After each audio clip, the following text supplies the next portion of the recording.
Góðan dag. Í dag þriðjudagurinn 14. desember 2021 og settur fundur í bæjarstjórn Akraness.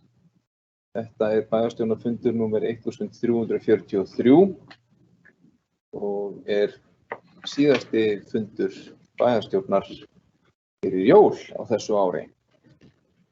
Mættir til fundar eftirtaldir bæjarfulltrúar, Valgarður L. Jónsson sem hér talar og gegnir hlutverki forseta bæjarstjórnar, Einar Brandsson, Elsa Lára Arnardóttir, Rakel Óskarsdóttir, Sandra Margrét Sigurjónsdóttir, Kristinn Hallur Sveinsson, Ragnar P. Sæmundsson, Bára Daðadóttir og Ólafur Adolfsson. En bæjarfulltrúi Bára Daðadóttir situr fundinn í fjarfundi. Einnig sitja fundinn þeir Sævar Freyr Þráinsson bæjarstjóri og Steinar Dagur Adolfsson, sviðsstjóri stjórnsýslu og fjármálasviðs. Og Steinar sér ritun fundargerðar. Ég býð fundarmenn velkomna til fundar og áður en við göngum til dagskrár að þá óskar forseti eftir með vísan til C-liðar 15. greinar samþykktar stjórn og fundarsköp Akraneskaupstaðar númer 696 frá árinu 2013 að tekin verði inn 3 mál og óska eftir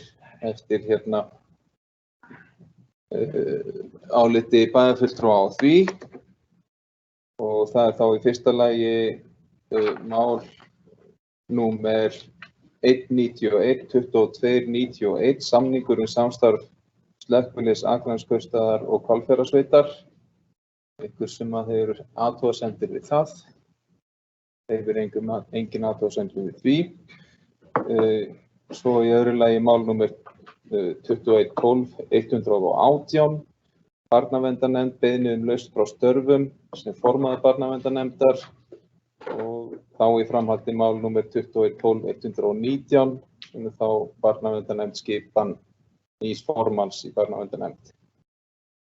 Og einhver athugasemdir við það. Það hefur engin athugasemdir við því og það skoðast á samþykkt að þessi mál fari inn á dagskrá fundarins með afbrigðum og málin verða þá númer 2, 3 og 4 í dagskrá fundarins og fundarliðið þar á eftir hreyfast þá sem á því nemur. Þá óskar forseti jafnframt eftir að tekin verði inn á fundinn fundargerð skipulags- og umhverfisráðs númer 223 frá 13. desember sem að bætist á við undir dagskrárlið númer 16. Og eitthvað sem að hreyfir andmælum við því. Það enginn sem að hefur athugasemdir það og skoðast það þá samþykkt. Þá göngum við til dagskrár og fyrsti fundarliður málsnúmer 2110 174 stafræn húsnæðisáætlun 2022 en að ræða stafræna húsnæðisáætlun fyrir Akraneskaupstað árið 2022 sem uppsett í húsnæðisáætlunarkerfi HMS, Húsnæðis- og mannvirkjastofnunar. Og áður en að við tökum hana til umræðu og þá ætla ég að biðja Sævar Freyr Þráinsson bæjarstjóra að kynna málið fyrir bæjarfulltrúum. Gjörðu svo vel, Sævar Freyr. Forseti, ágætu bæjarfulltrúar. Já, við erum hér að fara að fjalla stafræna húsnæðisáætlun 2022 og fyrir næstu ár. Það sem mig langar að byrja á að minnast á að Akranes hefur þarna verið að vinna í verkefni með HMS sem má segja ákveðið þróunarverkefni. Það sem við erum í raun að búa til þann möguleika að húsnæðisáætlunin sé ekki statískt plagg sem kallar á mjög þungt og yfirgripsmikið ferli fyrir öll sveitarfélög heldur að koma í rauninni á stafrænt form. Og það mikil ánægja að við séum þá, ef bæjarstjórn staðfestir þessa fyrstu húsnæðisáætlun sem stafræn, þá náum við að verða fyrsta sveitarfélag landsins til þess að afgreiða þetta.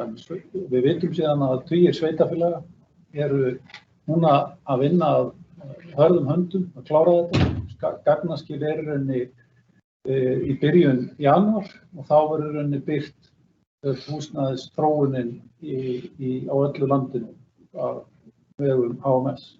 Það hefur verið mjög vandkvæðum bundið að geta fengið gögn frá öllum sveitarfélögunum og vinna með þau á samræmdu formi. En nú þegar við höfum þróað þetta í samstarfi við HMS, að þá verður til í rauninni eitt form sem allir vinna sig. Og við búum í rauninni til útgáfu sem er þá til afgreiðslu núna og er síðan endurskoðuð á hverju einasta ári héðan í frá. Og ferlið við það er í rauninni tiltölulega einfalt.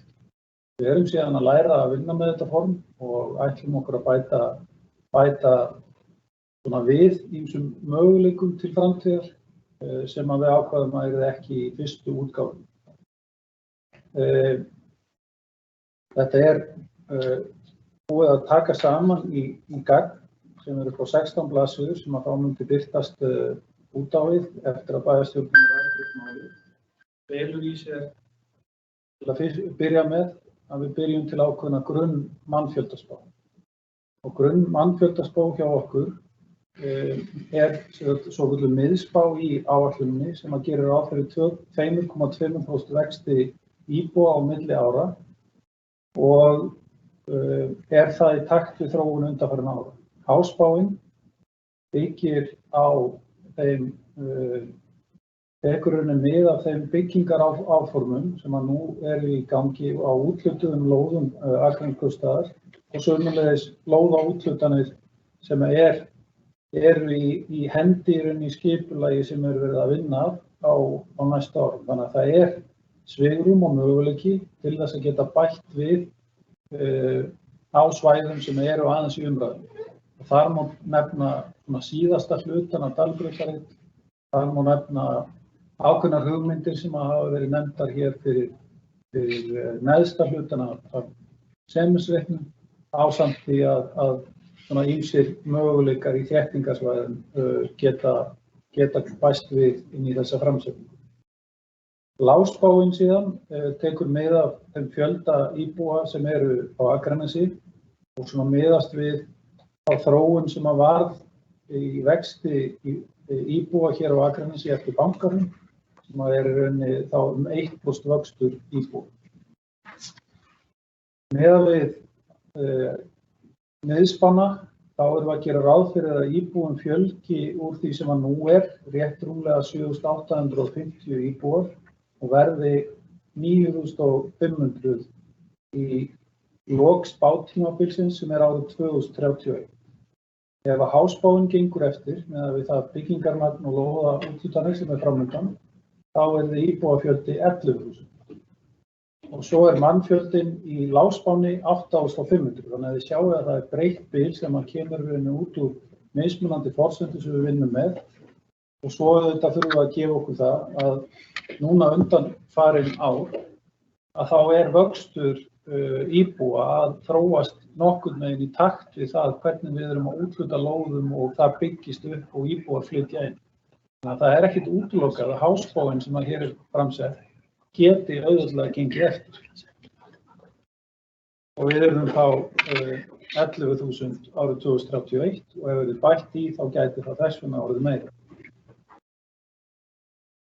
Við förum í kaflanum sömuleiðis yfir hvað við erum að gera til þess að styðja við íbúa þróunina með atvinnuástandi og þar er rakið í samantektinni hvernig þróunarfélagið á hvað við erum að gera í þróunarfélaginu á Grundarborgar, þróunarfélaginu á Dreif, hver markmiðin okkar með grænu iðngarða ásamt ýmsum öðrum verkefnum eins og uppbygging atvinnufyrirtækja á Smiðjuvöllum, tækifæri við Guðlaugu við Langasand, gagnaver við Grjótkelduflóa, uppbyggingu við Akraneshöfn, nýja miðbæi og möguleika á atvinnuþróun þar og síðan uppbyggingu hótels við Golfvöllum. Sömuleiðis leggjumst við yfir það hvernig þetta kemur út frá því hversu margar íbúðir þarf í raun að byggja til þess að uppfylla húsnæðisþörfina og hver uppsöfnuð þörf í samfélaginu hjá okkur og hvernig við erum að mæta því út frá mismunandi þörf.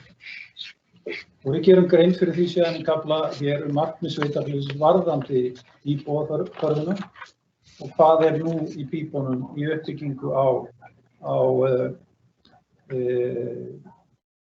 á hinum ýmsu reitum sem þessi reit, Dalbrautarreit og Skógarhverfi og svo hvað framundan í íbúðum fyrir fatlaða, fyrir aldraða og fyrir íbúður á almennum leigumarkaði.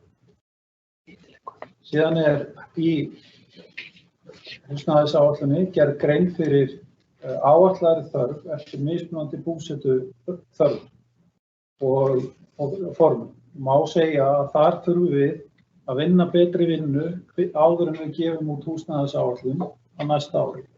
Það sem við þurfum að afla mun betri gagna sem snertir leiguhúsnæði fyrir eldri borgara, leiguhúsnæði fyrir námsmenn, félagslegt leiguhúsnæði í eigu sveitarfélags eða húsnæði sem að sveitarfélagið framleiðir til skjólstæðinga félagsþjónustu og svo erum við komið með góð gögn hvað varðar búseturéttarhúsnæði og almenna leiguíbúðir fyrir tekjulág og eignalág. En það sem við þurfum að ná utan um hver þörfin.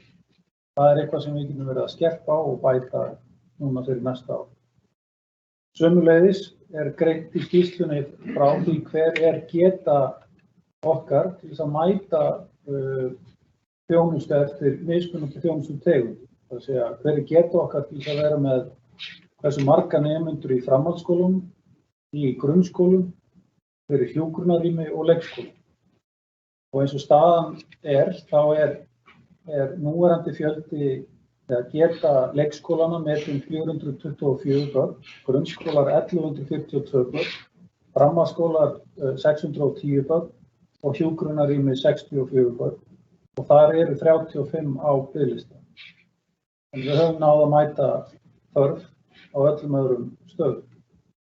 Greiningin nær þá til þess hvernig við erum í rauninni miðað við mismunandi spár að mæta þörf fyrir þá starfsemi sem við erum með nú út frá þeim uppbyggingaráformum sem við erum með í bæjarfélaginu. Sú samantekt segir okkur að miðað við miðspána þá erum við að ná að mæta ágætlega þörf fyrir framhaldsskóla. Við förum að lenda í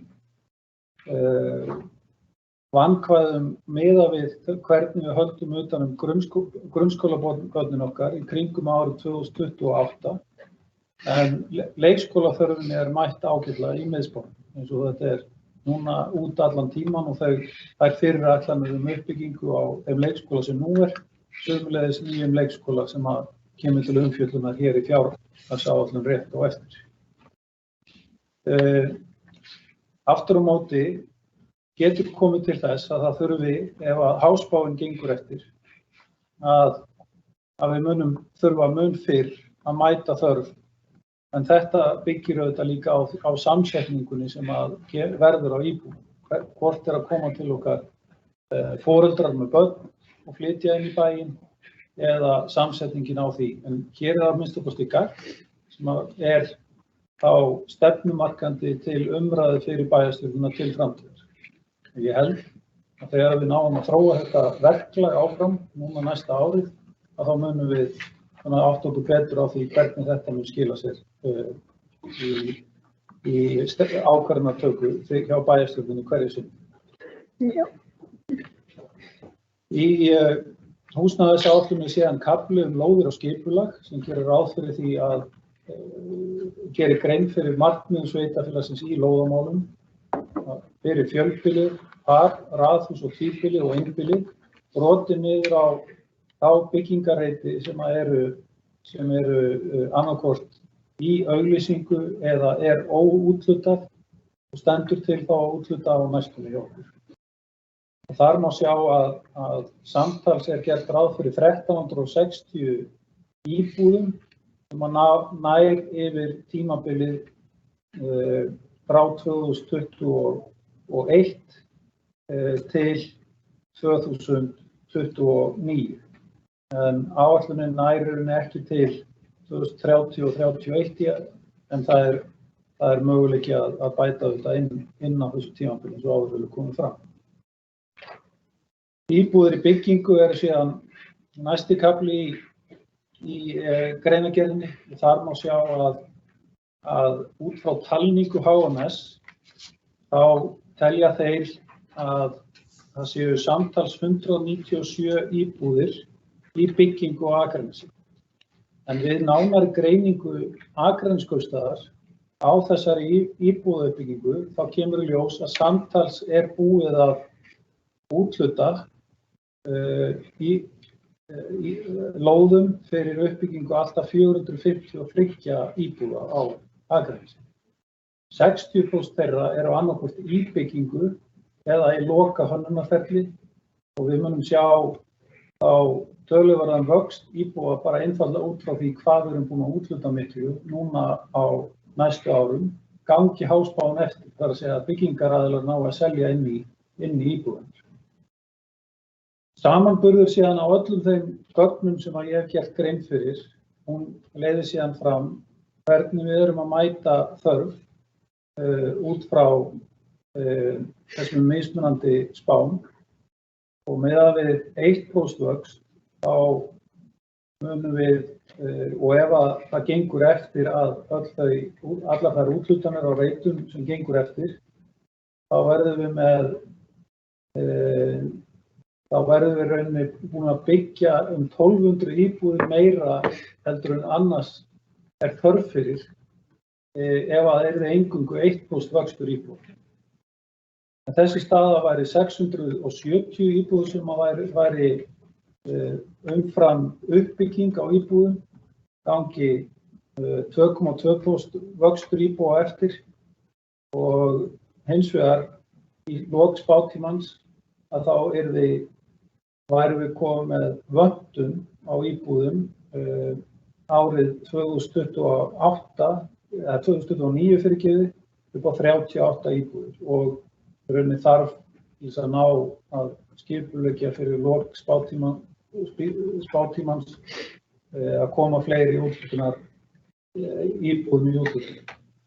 Jafnframt má sjá við greiningu á því uppbyggingu sem við erum með núna að ákveðið grat stefnir í að verða í fjölda lóðaúthlutana árið 2025 og 2026 sem að við höfum þá núna rými til þess að spýta í og mæta mögulega auknum að mæta þeim vexti sem að virðist vera eftirspurn eftir meðal byggingaraðila hér á Akranesi. Akranesi einfaldlega inn núna og mjög mikill áhugi á uppbyggingu á Akranesi þannig að þarna þurfum við að vinna með þetta sem svona stefnumarkandi þátt í okkar ákvarðanatöku. Forseti, ég hef lokið máli mínu.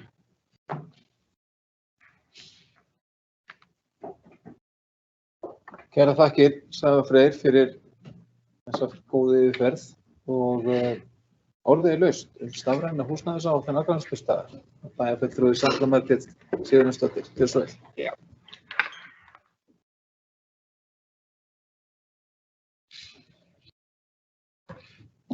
Forseti, ágætu bæjarfulltrúar og aðrir sem okkur bíða.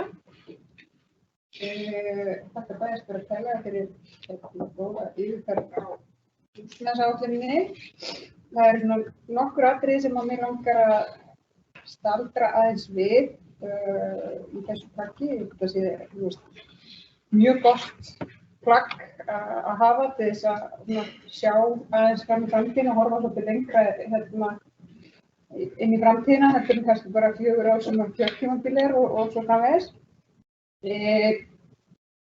Það sem ég sé aðeins í þessu í rauninni kannski það sem ég hef sagt hérna áður, varðandi samsetningu á lóðaframboði sem endurspeglast aðeins náttúrulega í þessu líka að það er ekki mikið lóðaframboð á einbýlishúsalóðum og það kemur fram í viðauka að það sé líka lítil eftirspurn eða svona einna minnst eftirspurn eftir einbýlishúsalóðum og það auðvitað kannski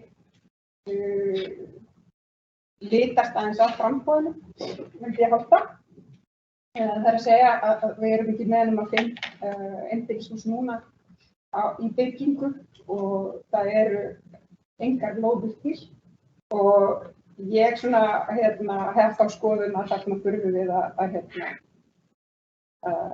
svona í aðskipulagi að hafa eitthvað rými til þess að veita fólki möguleika á því að byggja einbýlishús.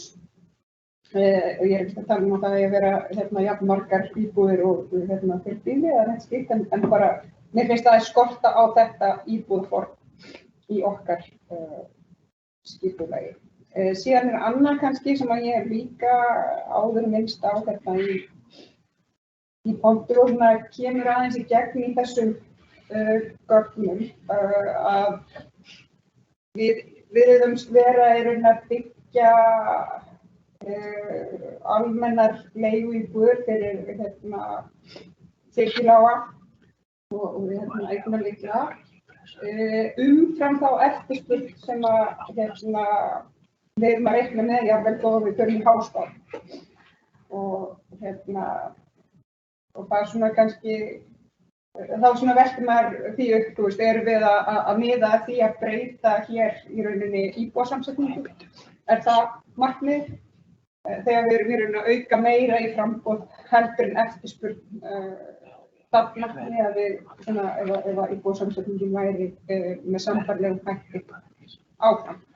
Þannig þetta er svona mínar hugleiðingar þetta plagg, en bara allt gott það að segja, ég vildi bara svona árétta þessa hluti. Takk fyrir.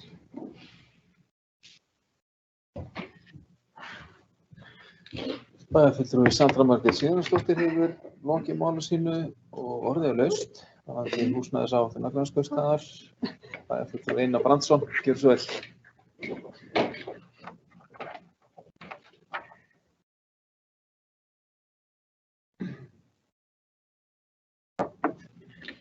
Já, forseti, ágætu bæjarfulltrúar og aðrir sem á okkur hlýða. Ég ætla að byrja á því að þakka fyrir yfirferðina á plagginu.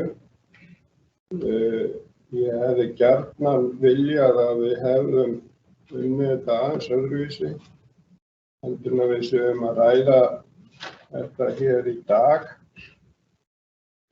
Að við fengum í rauninni, við erum búin að fá eina kynningu í sjálfu sér á ferfinu eins og þetta lítur út í tölvunni.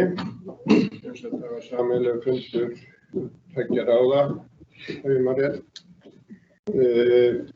Þetta plagg sem við í rauninni, ef ég skil það rétt, ætlum að fara að samþykkja hér á eftir, fengu í hendur í dag og við allavega var að koma inn á fundagáttina þegar ég kíkti núna í hádeginu og í sjálfu sér mann ekki gefinn mikill tími til þess að fara í gegnum þetta ef að það er reyndin að við að fara að samþykkja plaggið og ég rauninni spyr mig líka, við eigum húsnæðisáætlun sem að gildi fyrir árin 2020 til 2026.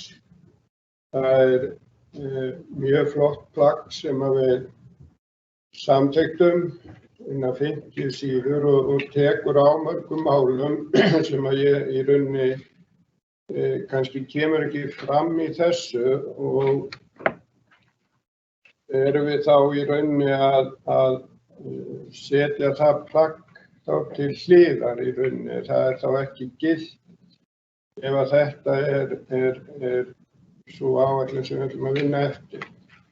Og einnig líka að ef að þetta er sú áætlun sem við ætlum að vinna eftir, að þá er eins og bæjarfulltrúin Sandra Margrét Sigurjónsdóttir kom hér inn á atriði sem að hún hefur oft nefnt og ég hef líka nefnt að mér finnst halla á til dæmis einbýlishúsalóðir í okkar skipulagi og og hef talað fyrir því að það sé aukið í þar. Og ef við skoðum í rauninni yfirlitið í þessari áætlun að þá sjáum við að það eru af þeim íbúðum sem að HSM taldi að þá eru 2,5% einbýlishús, 9,6 par- og raðhús og þá 88% fjölbýli. Þetta finnst mér í rauninni ekki vera sú sýn sem að ég vil sjá að minnsta kosti. Við tölum mikið fyrir blandaðri byggð og skipuleggjum hér svæði en einhverra hluta vegna að þá tapar alltaf einbýlið. Við erum með stóra lóð eða stórt svæði sem við köllum Dalbrautarreit. Þar ætlum við að byggja mikið af fjölbýlishúsum með margar íbúðir. Það er ekkert par- eða raðhús eða einbýlishús á þeim reit. Við erum að fara að byggja upp á Sementsreitnum og er ekki alveg með það í kollinu hversu mörg einbýli eru þar en þau eru heldur mjög fá og þannig að þar hallar líka á einbýlin og par- og rað en við höfum einhvern veginn verið ákaflega feimið við það að skipuleggja einhvers þá svæði, stærri svæði eins og til dæmis Grundar hverfið að okkur hefur ekki auðnast að skipuleggja svoleiðis svæði. Einhver hluta vegna þá þarf alltaf að tróða fjölbýlishúsum upp í og inn á milli einbýlishúsa á þeim til dæmis inn í Skógarhverfi. Þannig að það eru hérna mál sem að maður hefði viljað ræða mikið betur heldur en að við séum að takast á það hér í ræðustóli þegar við ætlum að fara að samþykkja þessa áætlun. Við hefðum átt að vera búin að ræða hana fyrr saman og koma svo hér inn í rauninni með þá áætlun sem að við hefðum geta orðið þá kannski sammála og til dæmis í gömlu áætlunni koma fram ákveðin markmið sem í rauninni ekki í þessari. Þannig að ég er mjög hrifinn af því sem sagt að við séum að fara inn á þessa vegferð með þessa stafrænu verkfæri sem sagt þá gefur þeim sem hafa áhuga á mikla möguleika á að skoða og okkur þá kannski til þess að leika okkur með áætlaða fjölgun og annað til þess að vinna þá skipulag og annað í takti við það. Við lokum þá langar mig aðeins að gera hvort það er spurning eða bara athugasemd að það er vísað í eftirspurn eftir ákveðnum íbúðartegundum og tala að þetta séu spurningar úr einhverju áætlunarkerfi. Ég held og er alveg sammála bæjarfulltrúanum Söndru Margréti Sigurjónsdóttur að það náttúrulega verktakar sem að byggja fjölbýli. Það verktakar sem vilja byggja rað- og parhús.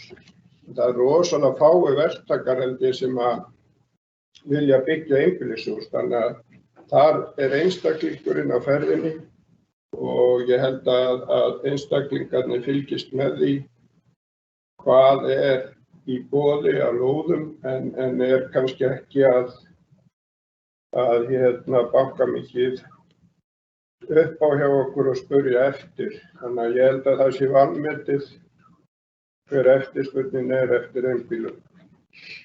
Þannig eins og ég segi, verkfærið fínt. Ég hef Það athugasemdir sem ég komið hér gagnvart þessu plaggi og því að við skulum vera að samþykkja þetta svona nýbúin að fá þetta í hendur. Takk fyrir.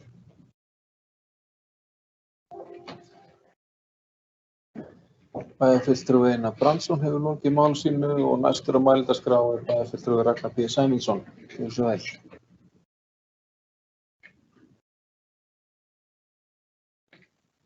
Forseti, bæjarfundur var aðeins áhlýða.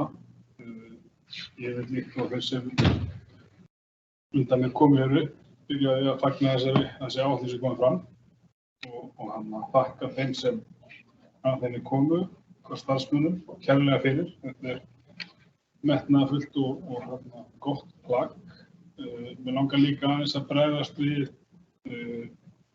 hugleiðingum bæjarfulltrúa Söndru Margrétar Sigurðardóttur. Einbýlisorlóðir. Ég alveg sammála við okkur vantar augnablikinu fleiri einbýlisorlóðir inn. Það var mikil eftirspurn síðustu úthlutun. Þær lóðir verða byggingar hæfar núna áramót, kringum áramót. Í fjárfestingu og hóndabáðaáætlun sem við samþykkja eina mánuð eftir að þá gert ráð fyrir töluvert mikilli gatnaframkvæmd í Skógarhverfi og í þeim áætlunum sem við höfum sett fram að þá eru einmitt í fyrstu skrefum, þá töluvert magn af einbýlisorlóðum og svo ráðhúsalóðum en í þessum fyrsta áfanga sem verður farið í næst þá þetta fyrst og fremst einbýlisorlóðir. En það ættu að koma inn samkvæmt okkar áætlun töluvert af einbýlisorlóðum 22-23.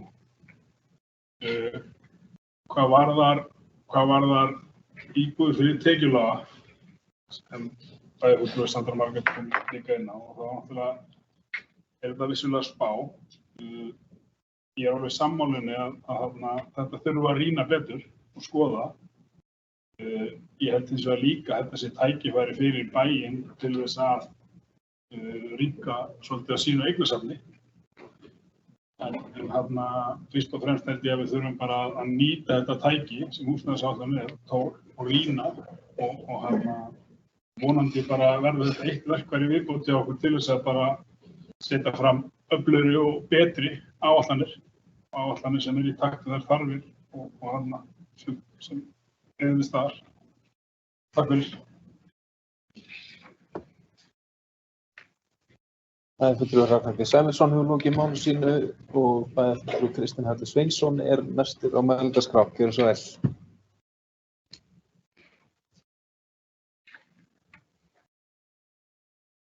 Forseti, bæjarfulltrúar og aðrir sem ég ætla að byrja að þakka bæjarstjóra fyrir mjög góð yfirferð á þessum stafrænu húsnæðisáætlunum. Þessari stafrænu húsnæðisáætlun sem liggur til samdag. Ég líti á þetta sem fyrsta skref í þessari vegferð að skila inn þessum gögnum stafræn. Ég held að við munum bæta alla upplýsinga bæði öflun sveitarfélagsins og upplýsingagjöf og söfnun og bara bæta allt eftirlit með bara stöðunni hverju sinni.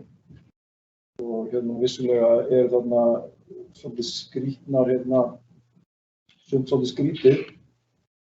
Ragnar kom ágætlega yfir bæjarfulltrúi Ragnar P. Sæmundsson fór ágætlega yfir með framboð á einbýlisorlóðum. Ég langar aðeins að minnast á og út af athugasemd sem kom inn fram út af að við værum að fara yfir í almenna leiguíbúðir fyrir tekju- og eignarlága. Þá verðum við líka að horfa á það að við erum vel undir samkvæmt þessari áætlun í félagslegu leiguhúsnæði í eigu sveitarfélagsins eða húsnæði sem við framleiðum. Og þetta heldur hópar sem skarast dálítið, þannig að þetta það verður að líta á því samhengi, held ég. Þannig að ég held að hluti af því þegar við fáum inn þessi þessi almennu leiguíbúðir tekið eignarlega, þá minnkar pressuna sem á okkur varðandi félagslega leiguhúsnæði. Þannig að þegar við sjáum almennu leiguíbúðir fara upp, þá held ég við sjáum líka línurnar fyrir félagslega leiguhúsnæði fara niður, þörfin á því. Þannig ég ætla að koma því á framfæri. Takk fyrir.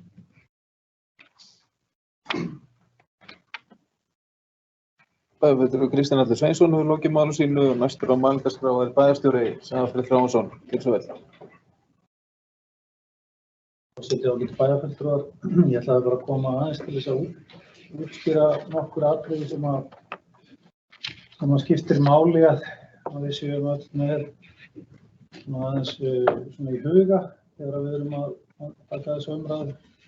Og fyrir 2 árum síðan þá samþykktum við húsnæðisáætlun sem að ég er mjög stoltur af. Við lögðum alveg gríðarlega vinnu í það verkefni og var mjög góð húsnæðisáætlun eins og bæjarfulltrúi Einar Brandsson benti á hérna rétt áðan.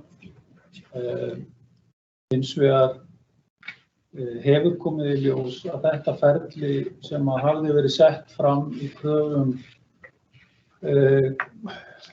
HMS og í reglugerðum og lagaramma í kringum þetta, að þetta voru í rauninni óraunhæfar kröfur sem að var verið að gera á sveitarfélögum og allt og lítill hluti þeirra var að skila í rauninni inn þessum húsnæðisáætlunum. Þannig að sá stefnumarkandi tilgangur sem að þeim var ætlað að skila var bara ekki að nást fram, nema bara fyrir örfáa aðila. Þannig að þess vegna var ákveðið í samstarfi við Akraneskaupstað að hefja það ferli að búa til rafrænt kerfi. Þetta plagg sem að er síðan útbrennt núna út úr kerfinu er rauninni bara ákveðið stöðumat á því sem er núna hjá kaupstaðnum og er rauninni hugsunin að skera verulega niður þær upplýsingar sem að nú birtast í húsnæðisáætlun vegna þess að það er ætlun að ná öllum sveitarfélögum borð þannig að þau séu að skila sambærilegum gögnum. Þetta er hugsað sem lifandi plagg og er hugsað þannig að það sé hægt að taka þetta lifandi plagg og eiga stefnumarkandi ákvarðanir áfram inn í velferðarsviði eða velferðarráði, inn í skipulags- og umhverfisráði og inn í skóla- og frístundaráði og síðan bæjarráði. Þannig að við getum tekið styrunni á við það sem að bæjarfulltrúum finnst að þurfa að vera betra eða betur útfært eins og þessi umræða hér hefur verið góður. Og svo er rauninni á hverju einasta ári okkur ætlað að endurskoða þetta sem að bara nánast ekkert sveitarfélag hefur verið að gera. Þannig að það á að gerast einu sinni á ári. Það hefur verið töluverð pressa á Akraneskaupstað að klára þessa vinnu fyrst allra vegna þess að við höfum rauninni tekið þátt í þessu þróunarferli og sömuleiðis að fá sveitarfélögum borð þegar það stendur til núna miðjan janúar að birta niðurstöður húsnæðisáætlana allra sveitarfélaga. Að ég vil árétta að bæjarfulltrúi Einar Brandsson sem hefur sannlega rétt fyrir sér að það er hægt að gera betur í mörgu í áætlunni. Hann mun ekki missa af tækifærum á að geta rætt hvernig má gera þetta betra því að þetta verður endurskoðað hverju einasta ári og við getum unnið með það innan ársins sömuleiðis. Lokið máli mínu. Takk fyrir bæjarstjóri Sævar Freyr og næstur á mælendaskrá er bæjarfulltrúi Ólafur Adolfsson.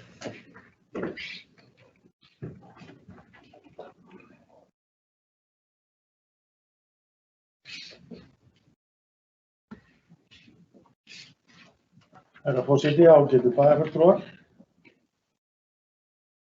Fyrir að þakka bæjarstjóra fyrir góða yfirferð og þetta sé mjög gott fyrir okkur bæjarfulltrúa að fá fram þessa húsnæðisáætlun og það er kannski að skipta barnsskónum núna þessu sinni en Ég trúi að það inn í framtíðina þá muni þetta plagg nýtast okkur mjög vel.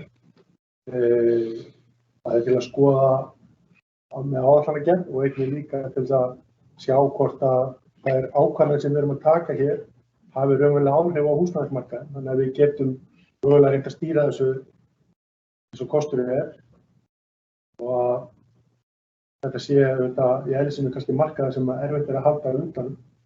Það sé það allavega með að við umræður í öðrum sveitarfélögum og kannski ekki síst á höfuðborgarsvæðinu.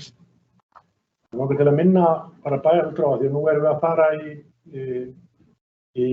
endurskoðun aðskipulag, það er að koma fram, í rauninni nýja auglýsingu, nýtt aðskipulag og það er fjallað ágætlega húsnæðismálin í einmitt aðskipulaginu og það væri alveg gaman í tengslum við umræður skipulagið að við myndum taka þá umræður akkurat húsnæðismálin samhliða og í þeim gögnum sem eru kynningar eru greinargóðar upplýsingar stöðuna og á hvaða vegferð við erum og hvernig myndi getur teiknast upp og ég nefni bara sem dæmi því að við erum að tala nýja byggð í Skógarhverfi að þar gert ráð fyrir að tala síðan það 32 hektar óbyggð og að því við erum landlítið sveitarfélag.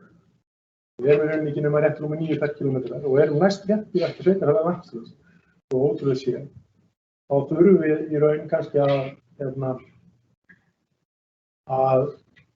getum kannski ekki alveg leyft okkur að láta sérbýli ráða að miklu leyti. Við erum, eins og staðan frá 2019 og þá einbýli meðan 32% af rýminu, tvíbýlishús 13%, fjölbýli 40%.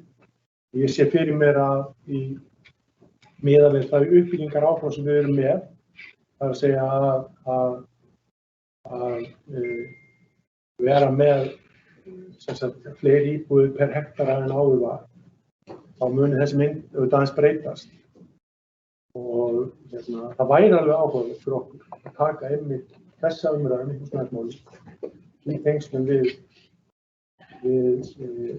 skipulagið og ég held að við gætum fengið góða áætlun varðandi þá næstu húsnæðisáætlun.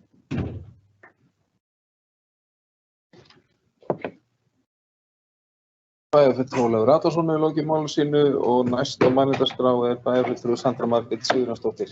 Gjörðu svo vel.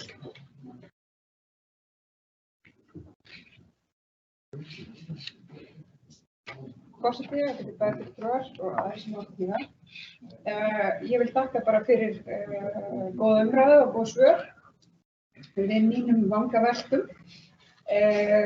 Varðandi kannski þessi einbýlishús og það sem í rauninni samkvæmt áætluninni þá til úthlutunar á næsta ári. Og þá eru það 14 lóðir af 338 íbúðum sem þá 4% af því sem við erum að reikna með að úthluta til byggingar næsta ári. Þannig að það ansi lítið af mínum að. Þannig að ég vildi bara árétta það að ég ennþá þeirra skoðunar að þetta sé lítið og ég alveg sammála bæjarfulltrúa Ólafur Adolfssyni að við erum landlítið sveitarfélag og það þarf að horfa á heildarmyndina og allt þannig. En við þurfum þá líka kannski mögulega bara að færa út hérna og bara í útrás. En það er önnur umræða. Takk fyrir.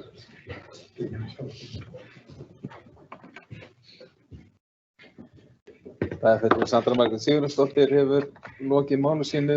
Eru fleiri sem vilja taka til máls? Já, það er bæjarfulltrúi Ragnar B. Sæmundsson sem fær orðið. Gjörðu svo vel. Forseti, bæjarfulltrúar Smáhlíðar. Ég og bæjarfulltrúi Sandra Margrét erum mjög oft sammála og við erum alveg sammála í grunninn hana. Ég held að við getum það sem þessi áætlun að tala 14 íbúðir, þá að ég held í áætlunni að þá verður það bílar. Við getum hins vegar farið sömu leið og við gert núna og mér finnst vera mjög skynnsöm nálgun hjá okkur þar sem við erum úthlutuðum lóðunum á sama tíma og gatningin hefst. Við vitum að eftir að sérlega einstaklingar hafa úthlutað lóð, þá bara ákveðið ferli sem fer af stað.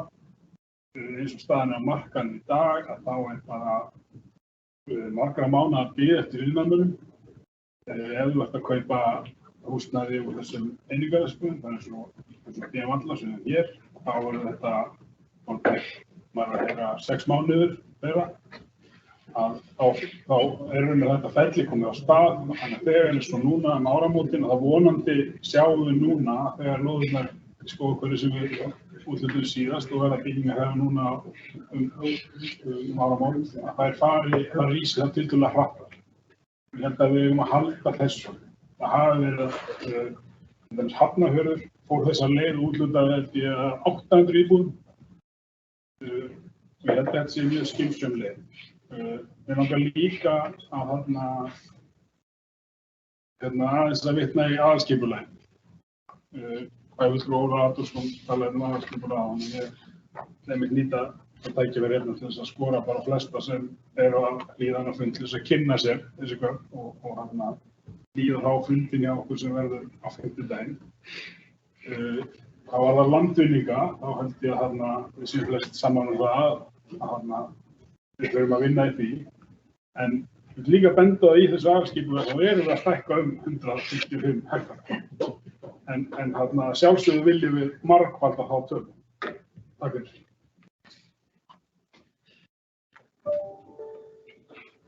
Bæjarfulltrúi Ragnar B. Sæmundsson hefur lokið máli sínu og orðið laust stafræna húsnæðisáætlun. Það ekki fleiri sem að óska eftir að fá orðið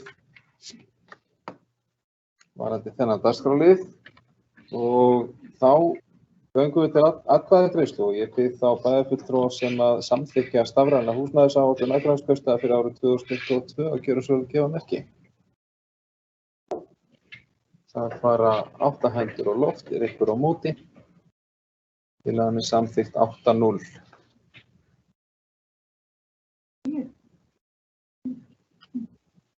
Það ekki rétt skilið hjá forseta?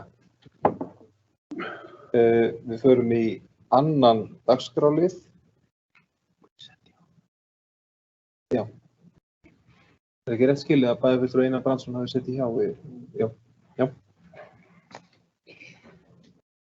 Við förum í annan dagskrárlið sem tekið var inn með afbrigðum hér í upphafi fundar. Hann málsnúmer 191 2291.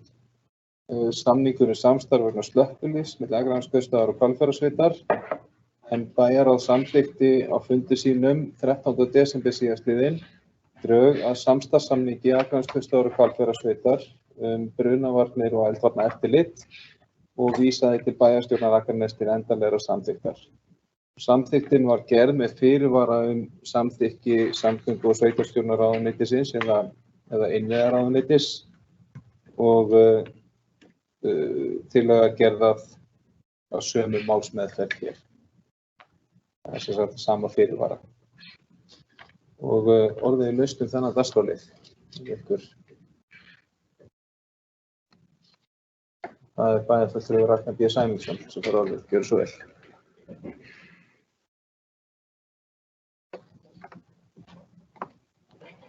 Forseti, bæjarfulltrúi aðeins sem á hlýða. Ég veit bara fagna því að þessu loksins búin að klára þetta. Ég held að oft á tíðum að þá hafi það verið styrt eða erfitt, en ég held svona heilt yfir eigum mjög gott samstarf við okkar nágranna sveitarfélagina og ég vil að trúa að það bara eftir að eflast og eins og við öll vitum að þá grunnurinn að góðu hjónabandi samvinna og við bara tökum svo næstu skref.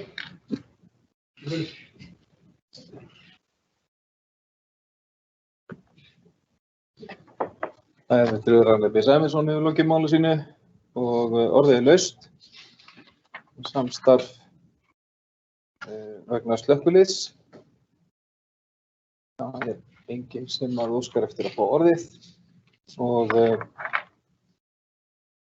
þá liggur hér til samþykktar tillaga að samstarfssamningi Akraneskautsstaðar og Hvalfjarðarsveitar brunavarnir og eldvarnaeftirlit. Þeir sem að samþykkja þennan samning gjöra svo vel gefa merki. Hann er samþykktur með 9 atkvæðum. Þriðji dagskrárliður var einnig tekinn hér inn með afbrigðum málsnúmer 2112-118 barnaverndarnefnd beiðni lausn frá störfum og liggur fyrir erindi formanns barnaverndarnefndar dagsett 13. desember 2021 lausn frá störfum.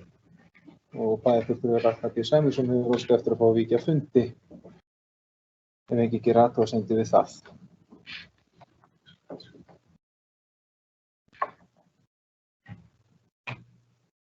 Það óskast bóka að bæjarfulltrúi Ragnar B. Sæmundsson víkur af fundi.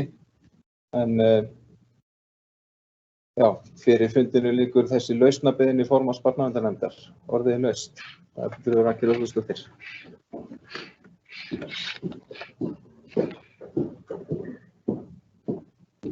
Forseti, ágætu bæjarfulltrúar, ég ætla bara að koma hér upp og bara þakka formanninum fyrir sína vinnu í nefndinni. Hún Sigrún Inga Guðnadóttir, hún starfar svo sem með nefndinni á síðasta kjörtímabili og þessu.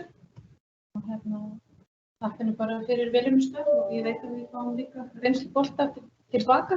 Þannig að ég vil bara koma og segja þetta. Takk.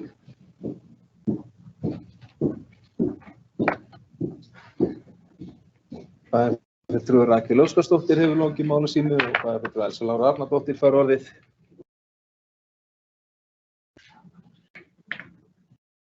Forseti, ágætu bæjarfulltrúar, bæjarstjóri og aðrir sem á hlýða.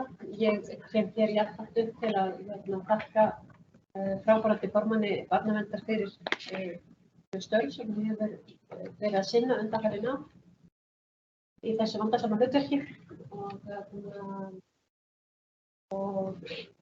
eins og bæjarfulltrúi Rakel Óskarsdóttir benti á það fáum við reynslubolta inn í staðinn og síðan þetta fyrirhugaðar breytingar á barnaverndarlögum á skipa barnaverndarnefnda sem raungerast fljótlega eftir næstu bæjarstjórnarkosningar, þannig að það er stuttur starfstími eftir að núverandi fyrirkomulagi, en að þessu sögðu þá vil ég þakka Sigrúnu fyrir og óska verðandi formanni alls hins besta í störfum sínum. Takk fyrir. Takk fyrir. Forseti minnir nú á að kosning nýs formanns ekki fyrir í næsta fundarlið, en en allt í lagi. En ég vil taka undir þær þakkir sem að hér hafa verið færðar henni Sigrúnu Ingu fyrir hennar góðu störf sem formaður barnaverndarnefndar. Og þá liggur bara fyrir bæjarstjórn að hvort hún samþykkir fyrirliggjandi lausnabeiðni formanns barnaverndarnefndar. Það er samþykkt einum rómi. Og þá getum við fengið bæjarfulltrúa Ragnar B. Sæmundsson aftur inn á fundinn.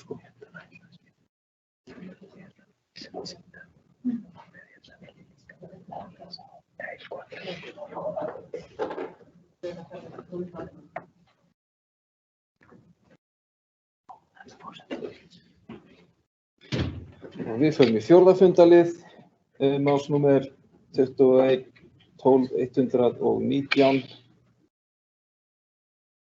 Það er barnaverndarnefnd skipan formanns barnaverndarnefndar. Tillaga er gerð skipan Tryggva Bjarnasonar sem formann barnaverndarnefndar Akraness. Og orðið er laust þessa tillögu. Það er enginn sem að grípur orðið. Hér hefur komið fram að hér er reynslubolti kallaður til og gott að fá Tryggva aftur til að klára vinnu barnaverndarnefndar þetta kjörtímabil og fram að því að breyting verður á skipan barnaverndarnefndar eins og bæjarfulltrúi Elsa Lára Arnardóttir kom inn á. Þeir sem að samþykkja þessa tillögu er þá beðnir að gefa merki og hún er samþykkt 9-0. Þá förum við í 5. fundarlið. Annað málsnúmer 2103-033, menningarstefna Vesturlands 2021-2025. Menningar- og safnanefnd samþykkti menningarstefnu Vesturlands sem að tekur til tímabilsins 2021. Já, hér eitthvað hérna slæta á ártölum, 25 eða 24. 24 mun vera rétt. Tekur sem til tímabilsins 21 til 24 og málinu var vísað þaðan til bæjarstjórnar Akraness og sveitarstjórnar Hvalfjarðarsveitar til endanlegrar samþykktar. Og orðið laust menningarstefnu Vesturlands. Það enginn sem óskar eftir að ræða hana og þá bið ég þá sem að samþykkja menningarstefnu Vesturlands 2021 til 2024 og gera svo ekki að merki. Það eru 9 hendur á lofti. Menningarstefna Vesturlands samþykkt 9-0. 7. fundarliður, málsnúmer 21.11.097, reglur árið 2022, afsláttur af fasteignagjöldum til elli- og örorkulífeyrisþega og lögði fram tillaga reglum afslátt fasteignagjalda eldri borgara og öryrkja á árinu 2022. Bæjarráð samþykkti reglur Akraneskaupstaðar hvað þetta varðar og vísaði þeim til bæjarstjórnar Akraness til endanlegrar samþykktar og orðið laust þessa tillögu. Það enginn sem óskar eftir að taka til máls. Þá bið ég þá sem að samþykkja fyrirliggjandi tillögu að reglum afslátt af fasteignagjöldum að gera svo vel gefa merki. Það samþykkt 9-0.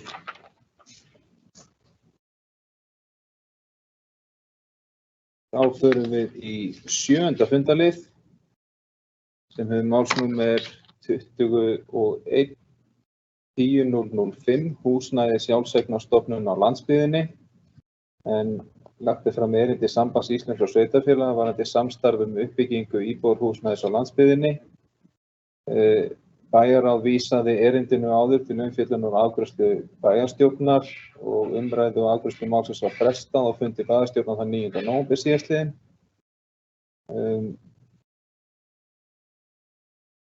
Já, við skulum byrja á því að gefa orðið laust málið.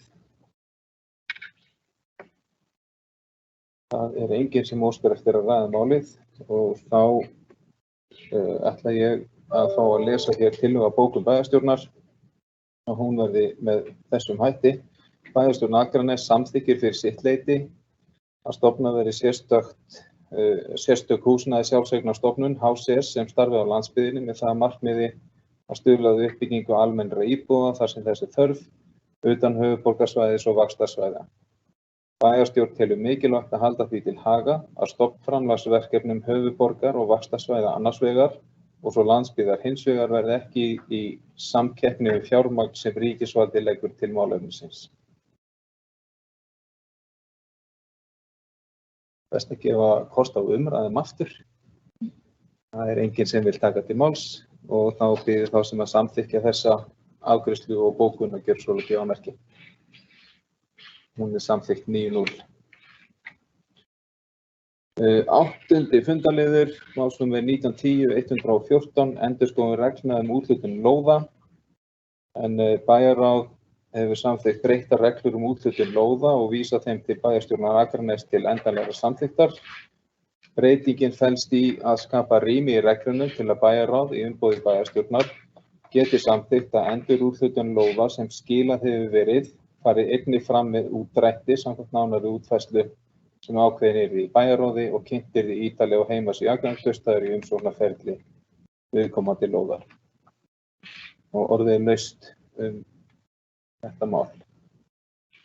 Það fulltrúi Einar Brandsson. Gjörðu svo vel.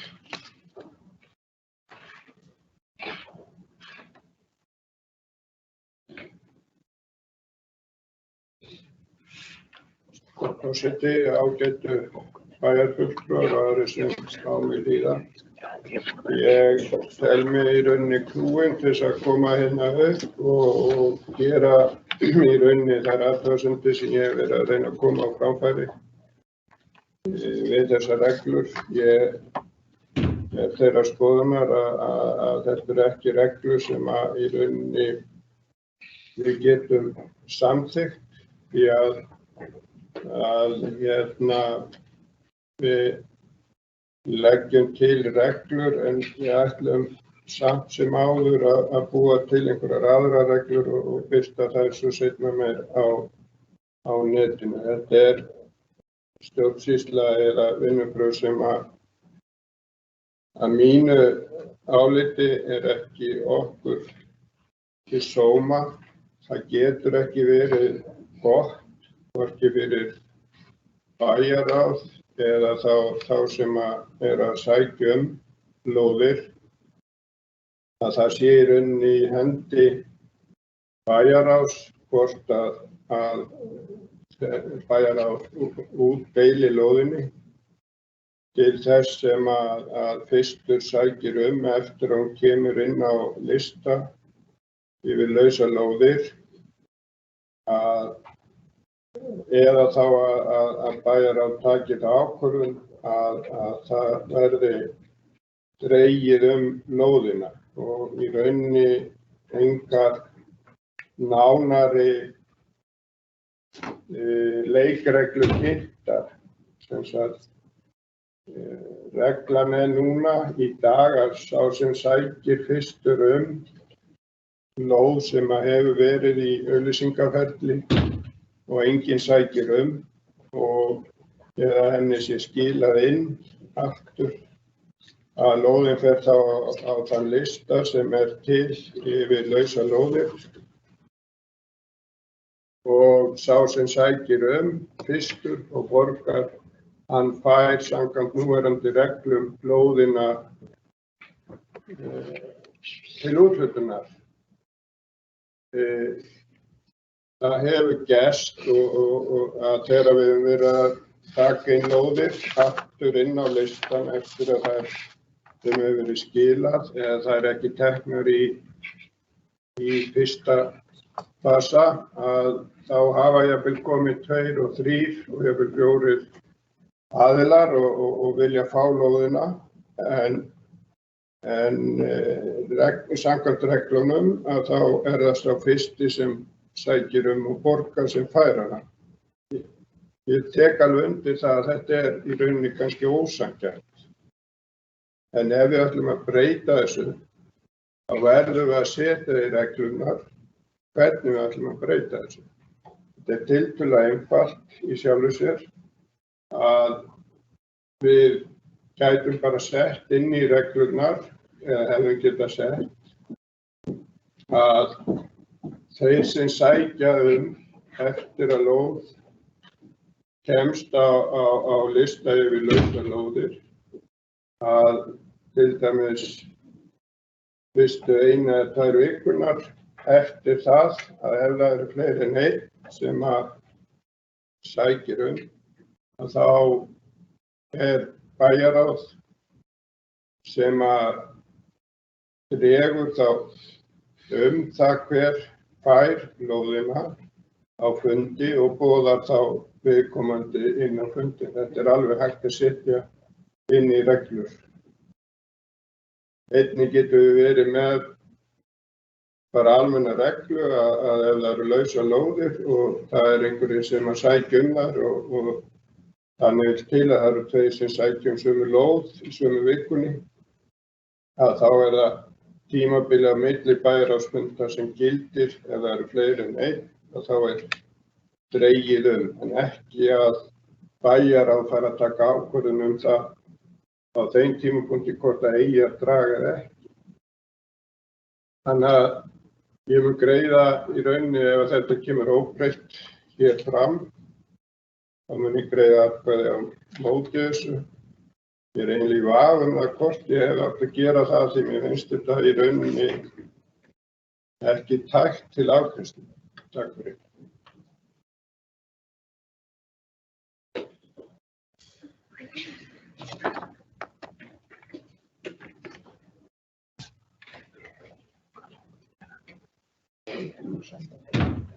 Ég mun gefa ykkur sjans á að vinna sín. Nei, ég er allur sem fyrir að kæla til í gang. sem þeir vil og vilji.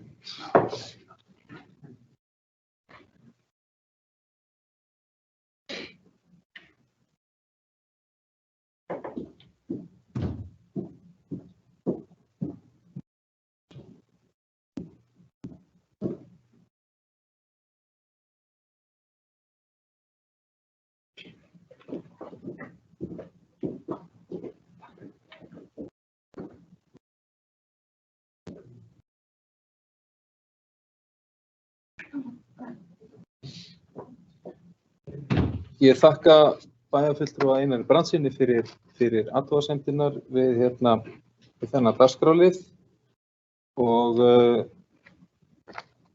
forseti ber upp þá tillögu að málinu verði vísað frá dagskrá þessa fundar, 8. dagskrárlið, og afgreiðslu hans, sem sagt, umræðu og afgreiðslu hér í bæjarstjórn er frestað þangað til að við getum bara undirbúið málið betur í sameiningu og farið betur yfir það út frá framkomnum athugasemdum. Þannig að hér er dagskrárbreytingartillögu að ræða og hún er þá borin upp til atkvæða. Þeir sem að samþykkja það að vísa málinu frá og af þessu sinni frá afgreiðslu í bæjarstjórn Björnsvölu og gefa merki. Það er samþykkt með 9 atkvæðum.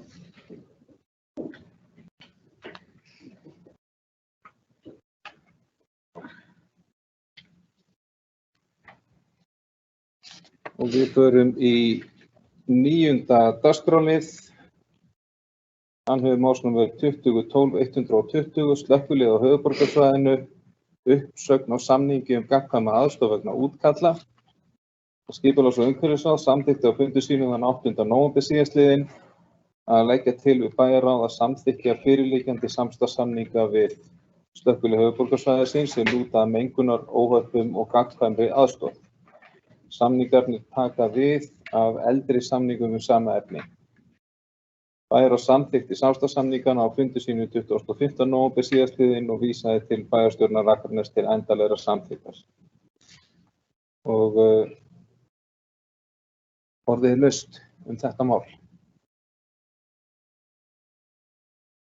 Það er enginn sem óskar eftir að fá orðið. Þá biður þá sem að samþykkja samstarfssamninga slökkviliðs Akraneskaupstaðar og Hvalfjarðarsveitar við slökkvilið höfuðborgarsvæðisins mengunar og gagnkvæma aðstoð að Björnsvölu og gefa merki. Það eru samþykkt 9-0. Þá förum við í 10. dagskrárlið með málsnúmer 21-12-057 höfði endurnýjun 1. áfangi. En er að ræða niðurstöður útboða varðandi verkefni endurnýjun á 1. áfanga á Höfða. Bæjarráð samþykkti á fundi sínum þann 9. desember síðastliðinn að veita heimild til að taka tilboð í lægstbjóðanda sem felur í sér 41 milljóna króna hækkun miðað við fyrirliggjandi kostnaðaráætlun verkefnisins. Bæjarráð samþykkti að gert verði ráð fyrir viðbótarútgjöldum sem af þessu hlýst í fjárhagsáætlun Akraneskaupstaðar samtals af fjárhæð krónu 33,1 milljón króna sem samkvæmt tímaáætlun verkefnisins er fyrirhugað að ráðast í á árinu 2023. Verði þá útfært nánar í fjárhagsáætlun að gerða á árinu 2023. Og orðið er laust þetta mál. Það er fulltrúi Elsa Lára Arnardóttir frá ráðið, gjörðu svo vel.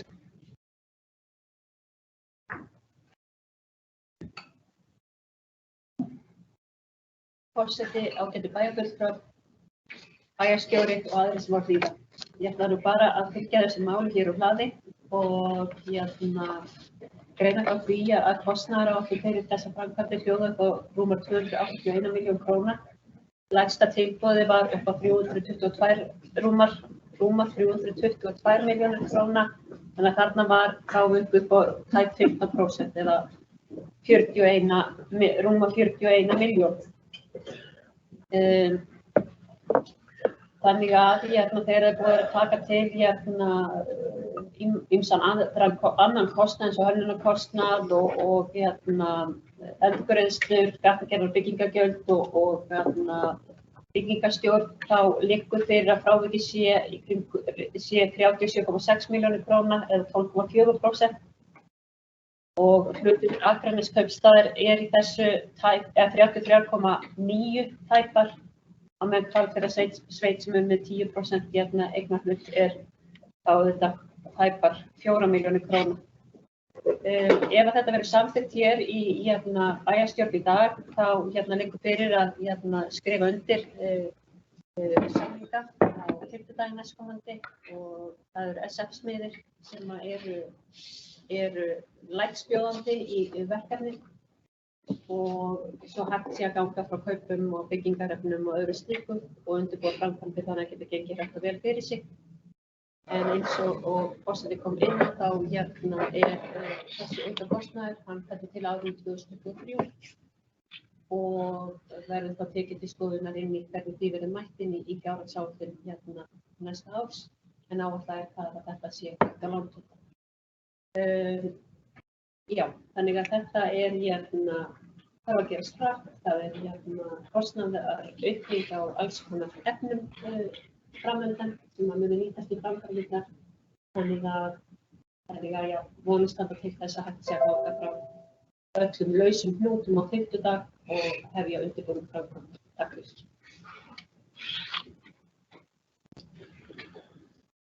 Takk fyrir bæjarfulltrúi Sólveig Lára Árnadóttir fyrir þessa yfirferð og orðið laust málið. Það enginn sem vill grípa það og þá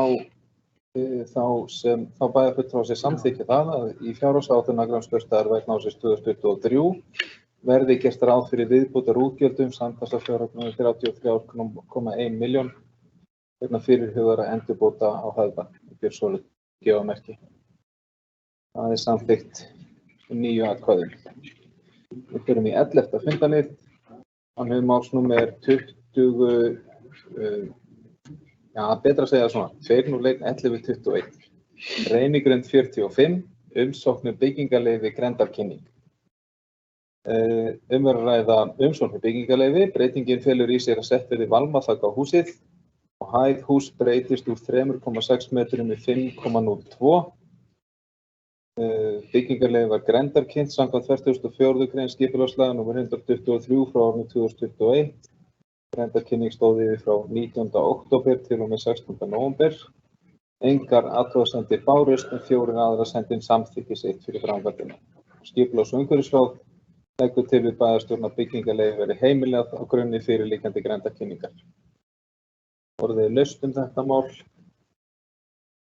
Það óskar enginn eftir að ræða það og þá biður þá sem að samþykkja umrædda veitingu byggingarleyfis að gjöra sölugjafmerki. Það samþykkt með 9 atkvæðum. 12. dagskrárliður málsnúmer 1908-011 IA, rekstur, samskipti og samningur og lagður hér fram til samþykktar samningur Akraneskaupstaðar og IA.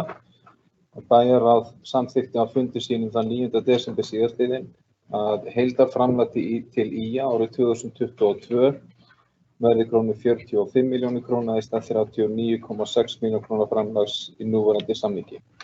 Framlagið var 20 milljónir króna á árinu 2019. Þetta framlag kemur til viðbótar við tómstundaframlag til að auðvelda þátttöku barna og ungmenna í félags- og íþróttastarfi og til stuðnings fjölskyldum á Akranesi en greitt til íþrótta- og frístundafélaga. Jafnframt samþykkti bæjarráð að framlag ársins 2022 verði verðbætt samkvæmt neysluverðsvísitölu til verðtryggingar fyrir hvert ár til og með ársins 2026 og í samræmi við fjölgun íbúa á hverju ári. Fyrsta hækkun framlagsins kemur því fram árið 2023 og síðasta hækkunin í fjárhagsáætlun árið 2025 vegna ársins 2026.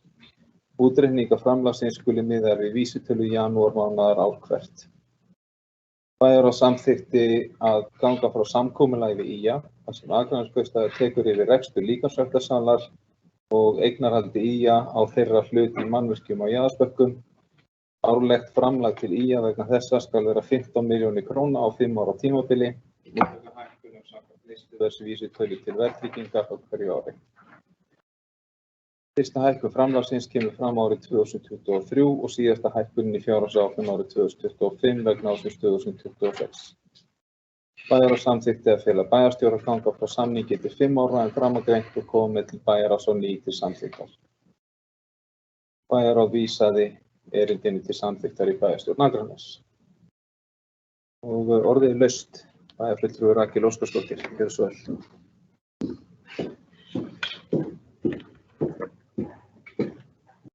Forseti, ágætu bæjarfulltrúar og aðrir sem á okkur hlýða, ég ætla að fá að víkja í sæti undir þessum lið þar sem ég er í forsvari fyrir eitthvað aðildarfélögum nýja og árétta það að ég hef ekki komið nærri þessari vinnu í bæjarráði og ávallt kallað inn það.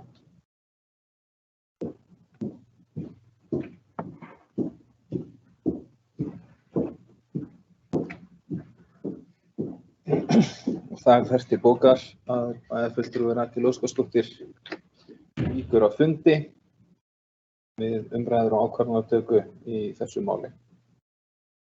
Og orðið er laust á ný málið. Bæjarfulltrúi Sandra Margrét Sigurjónsdóttir, gjörðu svo vel.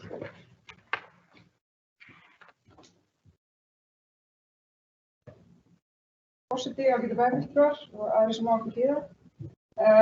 Ég vildi bara koma hérna upp og fagna því að við höfum náð þessum samningi íþróttahreyfinguna hérna á Akranesi. Það sé mjög mikilvægt fyrir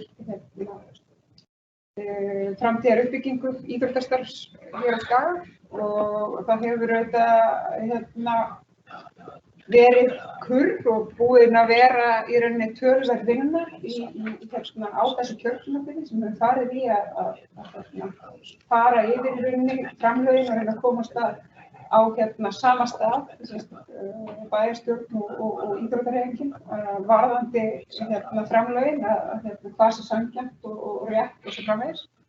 Og ég held að við séum búin að ná því á þessum tíma og ég held að það sé líka gott að inn í þessu erum við að reikna með því að framlögin til íþróttahreyfingarinnar vaxi með bæjarfélaginu og erum við auðvitað líka vonast til þess og bara gerum við þetta kröfu og ég held að það sé allir aðilar máls sammála það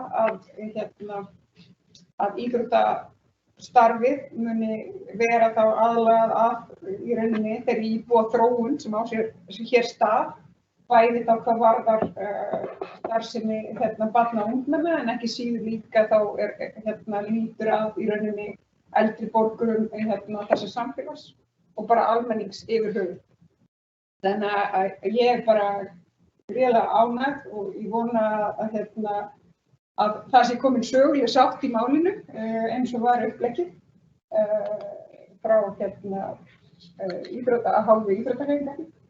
Þannig að ég held að við getum haldið fram á veginn og nú í rauninni er það þá næstu skref að vinna að sameiginlegri íþróttastefnu þar sem við getum varðað veginn sameiginlega inn í framtíðin.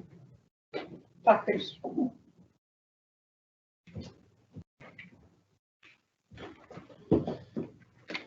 Takk fyrir bæjarfulltrúi Sandra Margrét Sigurjónsdóttir fyrir góða yfirferð og ég vil taka fram að bæjarfulltrúi Sandra Margrét Sigurjónsdóttir á mikinn heiður skilinn fyrir hennar starf og framgöngu í samtalinu við IA og þakka þér kærlega fyrir þitt starf þar.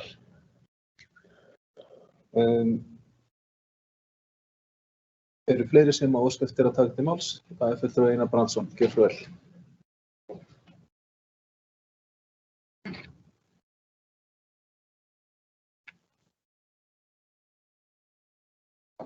Forseti, ágætu bæjarfulltrúar, ég ætla að koma hérna upp til þess að fagna því að þessi samningur sé komin í hús.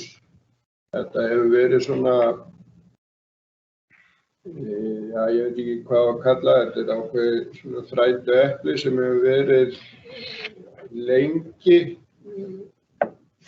í lausu lofti kannski með samning á milli bæjarfélagsins og íþróttahreyfingarinnar. Verið svona framlengja gömlum samningum og annað og vissulega finnst íþróttabandalaginu að bæjarfélagið hafa ekki stutt íþróttahreyfinguna nógu vel og það náttúrulega þeirra markmið að ná í peninga og það skilur að þau vilji fá alltaf meira auðvitað. En þar á móti eru við sem hér sitjum sem þurfum að taka margar ákvarðanir útdeilingu á peningum bæjarins og þetta hefur svona, ekki náð saman fyrir núna og ætla ég að þakka báðum aðilum í rauninni fyrir það að hafa náð þessari lendingu og ég ætla líka að taka undir þakkir forseta til bæjarfulltrúa Söndru Margrétar Sigurjónsdóttur því ég held að hún hafi fundið þarna ákveðna lendingu og kom með þessa tillögu eftir því sem ég best veit. Það er alltaf skiptar skoðanir það hvenær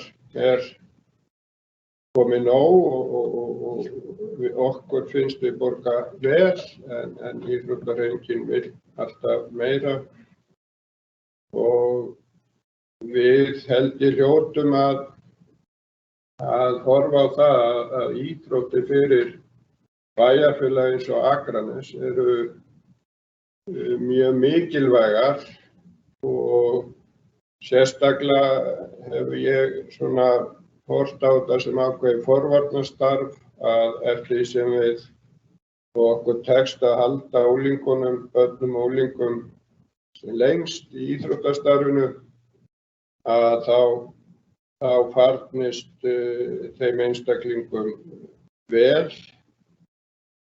í framtíðinni og við höfum sjálfu sér mörg dæmi okkar fremsta íþróttafólk það hefur náð góðum árangri, við eigum marga og þegar að gengur vel hjá okkur í íþróttunum í rauninni hvað íþróttagrein sem það að þá má alveg segja að bæjarbragari verði alltaf aðeins betri, við verðum hreykin af okkar einstaklingum sem ná árangri og við eigum að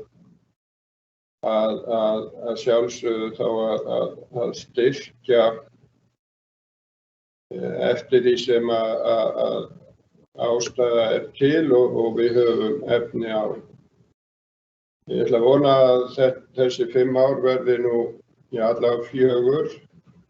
Það má reikna með því að þegar fyrir að líða á samninginn þá þurfum við náttúrulega bara að ræða framhaldið en allavega við göngum saman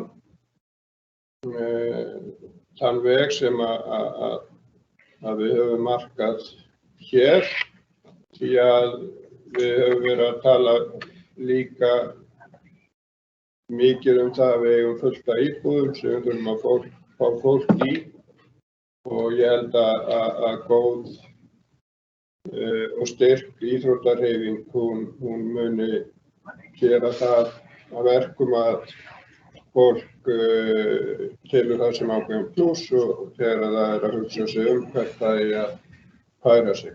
Takk fyrir.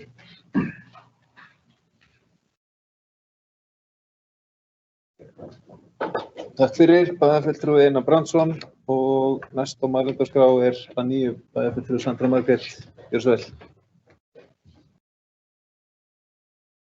Forseti, ágætu bæjarfulltrúar og aðeins sem átti bíða. Ég vil nú þakka fyrir þakkir í minn garð, ég ætla nú ekki að eigna mér þennan heiður ein og sjálf. Ég svona tillagan, útfærslan á henni var til í samtali mín og bæjarstjóra, hann á alveg ákveðið kredit líka fyrir þetta og í sjálfu sér vildi ég líka bara segja að í allir þessari vinnu sem í aðdragandanum af í rauninni þessu samkomulagi, að þá hefur bæjarstjóri unnið heilmikið starf í gagnaöflun og annað, þannig að ég vildi nú bara árétta það að það sé satt og rétt. Annað sem að kannski mér sást ég vera að fara yfir áðan varðandi líkamsræktina, þar erum við náttúrulega líka í rauninni að klára ákveðinn kafla sem að ég held að sé gott. Þetta er búið að vera í rauninni svona ákveðið erfið staða fyrir okkur að vera sem bæjarfélag að reka hér líkamsrækt í samkeppnisrekstri og svo sem held ég öll bæjarstjórn sammála það, við viljum svona stefna það að fara út úr því módeli, þó við gerum það auðvitað ekki fyrir við sjáum fram á að það kom einhver annar í staðinn, en ég held að þetta sé líka stórt skrif þá. Takk fyrir.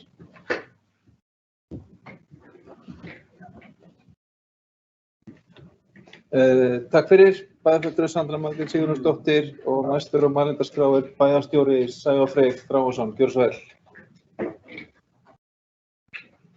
Forseti, bæjarfulltrúar og aðrir sem á hlýða, já, ég vil fagna þessu góða skrefi sem er verið að taka núna fyrir í samningamálum gagnvart IA og þetta er að vera góð vegferð og mikið af greiningarvinnu sem kom fram og búið að vera virkilega ánægjulegt að við séum að leiða þetta til lykta eins og Sandra fór yfir rétt á. Mér langaði bara rétt að árétta eitt atriði sem að svo það valdi engum misskilningi út í samfélaginu, að það mátti skilja að einni frétt að stæði til að loka líkamsræktarsalnum nánast á morgun, en það er ekki eitthvað sem að stendur til. En vissulega Akraneskaupstaður ekki að sjá fyrir sér að vera í rekstri líkamsræktarsalar til framtíðar. Það að ná yfir þennan rekstur með þessum hætti og geta boðið upp á líkamsrækt, það gerir okkur kleift í rauninni að loka þessu þegar að alvöru aðilar ætla sér að byggja upp góðan sal eins og við þekkjum í rauninni í nágrannasveitarfélögum víða hér á suðvesturhorninu og víða sé leitað. Þá getum við í rauninni stuðlað að því að það verði uppbygging á vonandi glæsilegum mannvirkjum hér til framtíðar. Það er svona það sem við getum gert það núna, haldið þessu gangandi þangað til að eitthvað annað gott kemur í staðinn samhliða þessu. Þá aftur á móti eru þarna tæki í salnum sem að IA á og við munum fá afnót af og notum í rauninni þangað til að þetta er í boði, en þeir munu þá geta nota fyrir sína íþróttamenn í nýju glæsilegu íþróttamannvirki á Jaðarsbökkum sem að fara að byrja að rísa. Ég lokið málinu. Takk fyrir, bæjarstjóri Sævar Freyr, og næstur á mælendaskrá bæjarfulltrúi Kristinn Hallur Sveinsson. Gjörðu svo vel.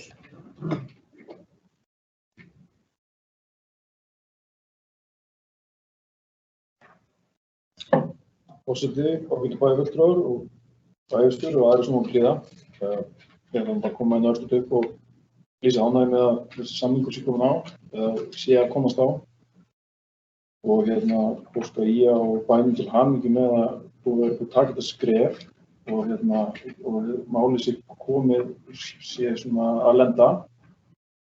Ég ætla líka bara að þakka fulltrúum bæjarins og fulltrúum IA fyrir störf í nefndinni og ég alveg viss að þetta hefur ekkert alltaf verið auðvelt og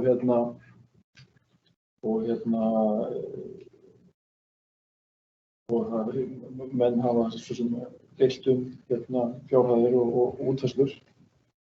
Ég ætla líka bara að þakka bæjarstjóra fyrir sína greiningavinnu í aðdraganda þessara samningalópa sem alltaf svona gott til grundvallar í þessi samanburður milli sveitarfélaga sem var gerður fyrr á kjörtímabilinu og það sem við sáum svona svart á hvítu hvernig sveitarfélög stóðu að sínum málum og hvernig við vorum í þeim samanburði. Ég var í ráðsmaður í skólaríkisráði á síðasta kjörtímabili og þessi samningur og samskipti við IA viðurlögu og eins og búið að minnast á það var mjög oft framlengt og alltaf. Þannig að ég sérstaklega ánægður með að við séum komin á þennan stað að geta bara að klára samninginn. Þannig að ég bara lýsi ánægður minn með þetta og óska ykkur til hamingju. Takk.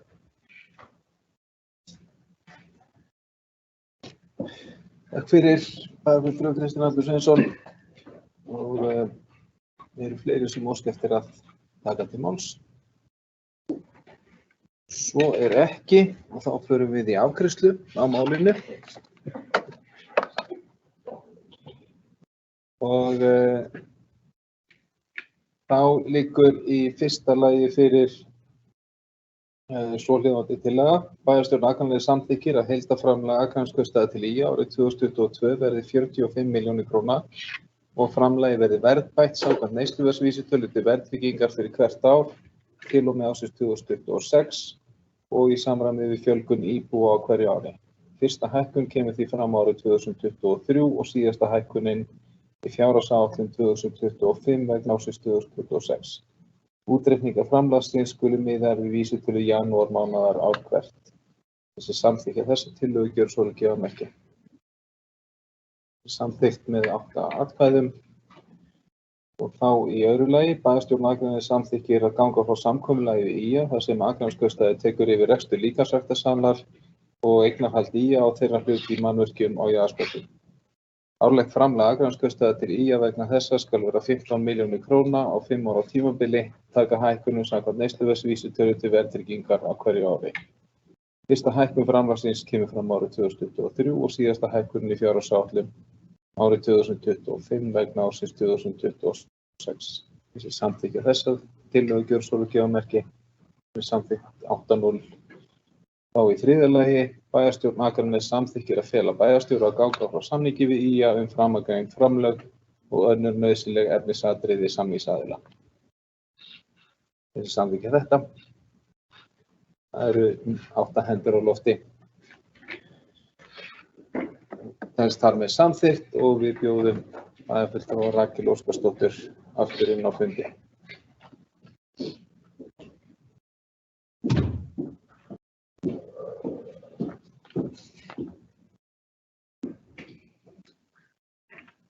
Og við erum komin að fundarlið númer 13 sem hefur málsnúmer 2112-081 samfélagsmiðstöðin Dalbraut 8 og forseti ætlar að gera það tillögu sinni að umræða og bókanir verði saman undir liðum 13 og 14. Umræða liði 13 og 14 verði saman og bókanir verði færðar undir lið númer 13 en einungis afgreiðsla undir lið númer 14. Það sem að samþykkja þetta gefa mig merki. Þetta er samþykkt af öllum bæjarfulltrúum. Og þá kynni ég inn báða fundarliðina. Það er 13. liður eins og áður sagði, málsnúmer 2112-081 samfélagsmiðstöðin Dalbraut 8. Uppbygging samfélagsmiðstöðvar á Dalbraut 8, fjárfestingar áform. Og í öðru lagi 14. liður, málsnúmer 2112-083, áhaldahús og endurvinnsla fjölliðunnar, uppbygging á nýju áhaldahúsi og aðstöðu vegna endurvinnslu fjölliðunnar, fjárfestingar áform. Og ég ætla að byrja á því að gefa bæjarstjóra Sævari Frey orðið. Bæjarfulltrúi Bára Daðadóttir þannig að koma stað örlítið áður.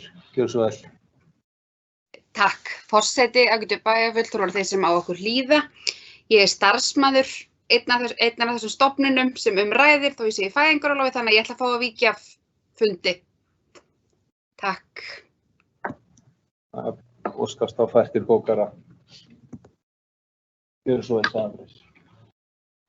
Forseti, ágætu bæjarfulltrúar og aðrir sem á hlýða. Þann 7. maí 2019 var bruni í fjölliðunni vinnu- og hæfingarstað á Dalbraut 10 sem olli töluverðum skemmdum á húsnæðinu. Frá þeim tíma hefur starfsemi fjölliðunnar verið tímabundið í leiguhúsnæði á Smiðjuvöllum 17. Við framtíðar uppbyggingu fjölliðunar ákvað bæjarstjórn að starfsemi fjölliðunar, vinnu- og hæfingarstaðar, yrði áfram staðsett á Dalbúð 10.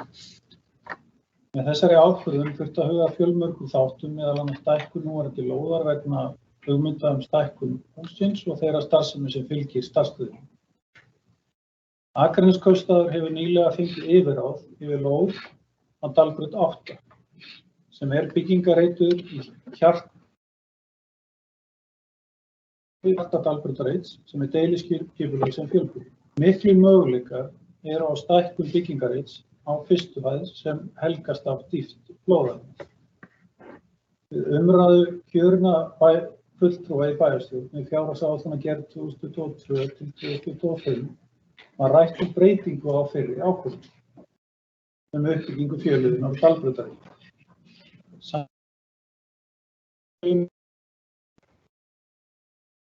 Byggja upp húsnæði fyrir aðra starfsemi sem Akraneskaupstaður veitir á Dalbrautarreit. Tillagan felst í því að hætt verði við uppbyggingu á fjölliðunni á Dalbraut 10. Nú ætla ég að setja á skjáinn mynd á þessari fyrirhuguðu uppbyggingu.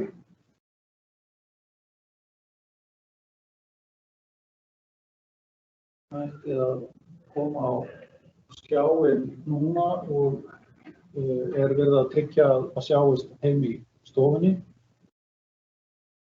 Nýtt húsnæði ber vinnuheitið Samfélagsmiðstöð og verður reist á Dalbraut 8. Það sem starfsemi fjölliðunar hver, og svo verður starfshæfingu Vesturlands boðin aðstaða sem hefur verið þar, en nú á Suðurgötu 57, og frístundastarf fyrir börn og ungmenni sem nú á Þjóðbraut 13 mun fara fram. Jafnvel önnur viðeigandi starfsemi, til dæmis að bjóða símenntunarmiðstöð og frístundatilboð fyrir almenna borgara. Við mat á þessari ákvörðun voru eftirtaldir 3 þættir sem við greiningu komum betur út. Þessi þættir eru númer 1, það sem snýr að þjónustu og upplifun fyrir íbúa. Númer 2 með tímatengdir þættir og svo númer 3 fjárhagslegi þættir. Og í fyrsta liðnum með samfélagsmiðstöð hægt að byggja upp þjónustu og tækifæri til frístundastarfs fyrir alla íbúa. Skapa aðstöðu til þátttöku til atvinnu, náms, endurhæfingar og til fræðslu og frístundar. Fjölbreyttur starfsmannahópur með ýmsa sérþekkingu getur eflt þekkingafræði sín á milli. Í öðrum liðnum sem að snýr þá að tímatengdu þáttunum og starfseminni á forsendum hugmyndafræði samfélag án aðgreiningar og í ljósi þess að starfsemi Akraneskaupstaðar sem nú dreifist á marga staði þær ýmis starfsemi húsnæði mun fyrr, jafnvel mörgum árum fyrr. Í dag lítið flæði fagþekkingar á milli staða og lítil samnýting á rýmum. Hver og þá starfsendurhæfingin sömuleiðis, frístundastarfið, þorpið, öll þessi starfsemi fær glæsilegt húsnæði mun hraðar sem annars þyrfti að bíða eftir í mörg ár. Seinkun verður frá fyrri hugmyndum á uppbyggingu fyrir fjölliðuna, en markmiðið að búa til öflugra húsnæði sem að hlúa betur á starfsmönnum og notendum nýja húsnæðisins, fjölliðunar, félagsmiðstöðvar, sem við þekkjum nú sem þorpið, og annars frístundastarfs.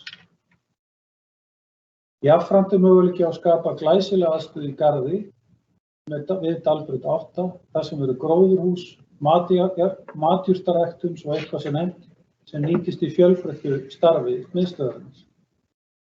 Í þriðja lagi þá leiðir fjárhagsleg greining til þess að þessi valkostur hagkvæmari til lengri tíma með tillit til uppbyggingar.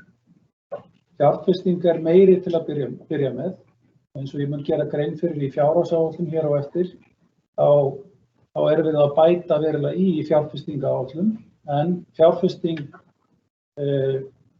rátt fyrir fjárfestingu eru tekjur af auknu byggingamagni á Dalbrautarreit meiri af þessum valkost fyrir Akranes og skila þá einfaldlega því að það hagkvæmari leið sömuleiðis. Jafnframt tækifæri til að veita betri þjónustu íbúa sem verður hagkvæmari, sem felst meðal annars í samnýtingu rýma og nýtingu á fagfólki. Jafnframt verður byggður upp nýr vinnustaður, líklega á Kalmansvöllum 5. Og nú ætla ég að taka þessa mynd af skjánum vegna þess að þetta er í rauninni Dalbraut 8 sem við erum að tala um. Og þá ættum við að fá okkur aftur á skjáinn. Og ritari kemur því þannig að við birtum hér. En jafnframt verður byggður upp nýr vinnustaður sem að líklega mun verða á Kalmansvöllum 5. Það sem áhaldahús, endurvinnsla eða dósamóttakan og búkolla fær nýtt húsnæði. Það sem atvinnu- og hæfingatengd þjónusta sem stuðlar að aukinni hæfni til starfa og þátttöku í daglegu lífi í jafns við aðra, þar sem þjónustu við viðhald stofnana og mannvirkja kaupstaðarins verður stýrt. Út frá framangreindu lagði bæjarráð fram tillögu fyrir bæjarstjórn á fundinum sem við erum á í dag breytingu á uppbyggingu á Dalbrautar 1. Og bæjarráð leggur fram tillögu að byggja upp nýtt húsnæði fyrir áhaldahús, endurvinnslufélögum og búkollu og gert ráð fyrir að samfélagsmiðstöðin verður tilbúin síðari hluta árs 2024 en nýtt húsnæði áhaldahús, endurvinnslu og búkollu verður tilbúið seinni hluta árs 2023. Þetta hefur í för með sér að hluti af starfsemi Fjölliðunnar sem átti að vera tilbúin haustið 2023 verður þá ári síðar, en ég endurtek að mjög margir að láta draum sinn rætast að fá húsnæði mun fyrr en áður stóð til. Nú hefur við verið að eiga samtal undanfarinna daga við starfsfólk og leiðbeinendur Fjölliðunnar, starfsfólk sem að þetta að snerta og meðal annars inn í frístundastarfinu og það sem snýr að annarri starfsemi, áhaldahús, og verður að segja að þessi samtal hafa gengið vel. Það vissulega fyrir suma erfitt að horfa á það að það þurfa að bíða í 1 ár í viðbót eftir húsnæði, en fyrir marga aðra þetta mikil gleði tíðindi. Við höfum sömuleiðis átt samtal við notendahópa og aðra sem hafa komið að þessu.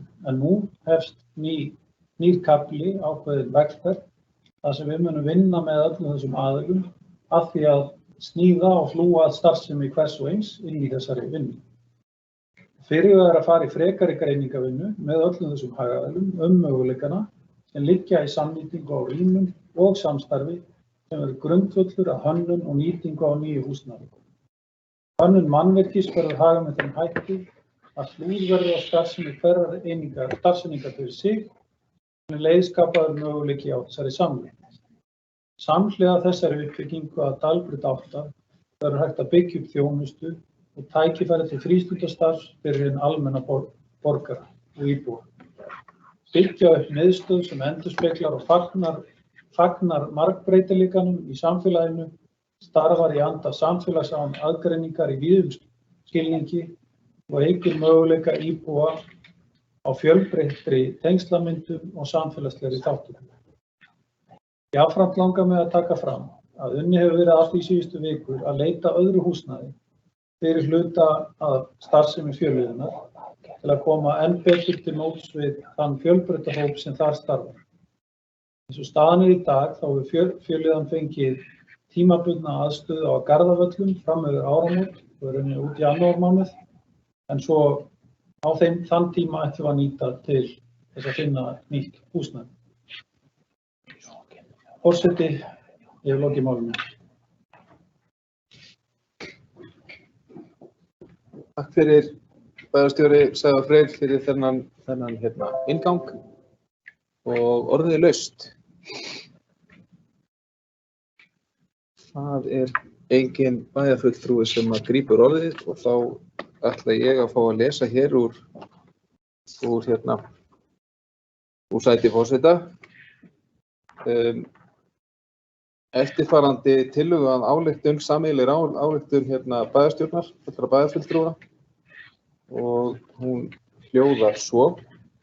Bæjarstjórn Akraness lýsir yfir ánægju sinni með þá órofa samstöðu sem náðst hefur meðal kjörinna fulltrúa uppbyggingu samfélagsmiðstöðvar í nýju húsnæði að Dalbraut 8. Samfélagsmiðstöðin mun hýsa starfsemi Fjölliðjunnar, endurhæfingarhússins Hver, ásamt félagsmiðstöðinni í þorpinu, frístundastarfi fyrir börn og ungmenni. Ákvörðunin byggir á hugmyndafræði samfélag án aðgreiningar og ítarlegri sviðsmyndagreiningu allra fagsviða Akraneskaupstaðar sem leiðir meðal annars í ljós að húsnæðisþörf verður uppfyllt. Hið nýja húsnæði að Dalbraut 8 á stórri og skemmtilegri lóð í hjarta bæjarins og mun uppfylla núverandi og framtíðarþörf á húsnæði fyrir starfsemina, ásamt því að bjóða upp á aukinn sveigjanleika til að takast á við ný verkefni og áskoranir í vaxandi bæjarfélagi. Hverri starfsemi ætlað sitt sérrými en mikil tækifæri engu að síður í samnýtingu húsnæðis með tilheyrandi fjárhagslegu hagræði. Þá gefur stór trjágarður og lóðin ýmis tækifæri til útifur og hagnýtingar svo sem matjurtaræktun. Tækifæri verða til bættrar þjónustu, með samfélagsmiðstöð gefst tækifæri til að sameina í einu húsi frá starfsemi sem í dag dreifist á marga staði. Það skapar tækifæri til aukins þekkingarflæðis milli starfsmanna og starfsstöðva sem án efa mun skila sér í bættri þjónustu fyrir alla hópa. Samhliða samfélagsmiðstöð hægt að byggja upp þjónustu og tækifæri til frístundastarfs fyrir hinn almenna borgara, byggja upp miðstöð sem endurspeglar og fangar margbreytileikann í samfélaginu, starfar í anda samfélags án aðgreiningar í víðum skilningi og eykur möguleika íbúa fjölbreytni í tengslamyndun og samfélagslegri þátttöku. Hraðari uppbygging, ákvörðun uppbyggingu á samfélagsmiðstöð gerir ráð fyrir að hægt verði að hefja þar starfsemi árið 2024 sem gefur tækifæri til að flýta mörg ár áformum uppbyggingu á aðstöðu fyrir frístundastarf barna og ungmenna og starfsemi endurhæfingarhússins Hver, en fyrirsjáanlegt að uppbygging á húsnæði fyrir starfsemi Fjölliðjunnar mun seinka 1 ár. Unnið að því hörðum höndum að finna hæfingarhluta Fjölliðjunnar hentugan stað þar til húsnæðið á Dalbraut 8 verður tilbúið.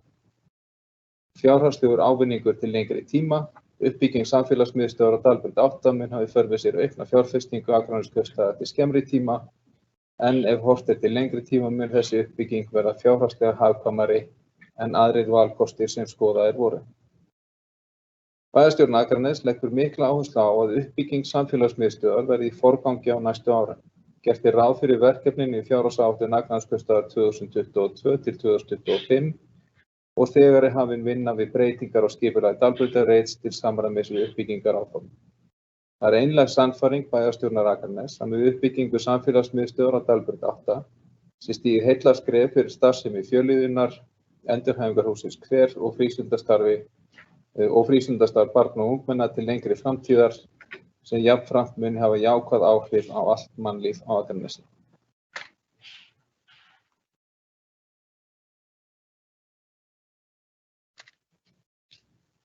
Og þar ljúkum við umræðu þetta mál og förum í atkvæðagreiðslu. Þeir sem að samþykkja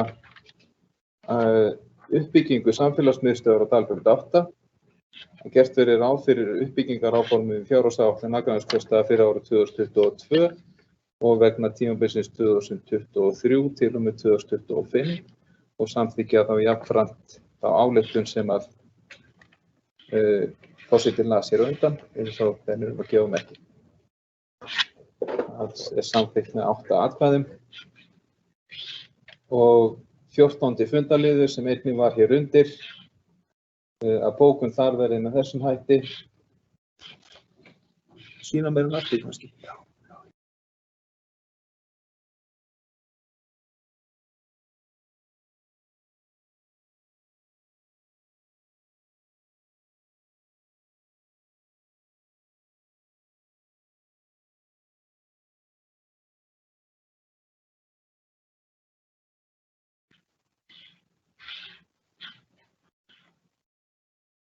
Já, þar verður bókað með þessum hætti.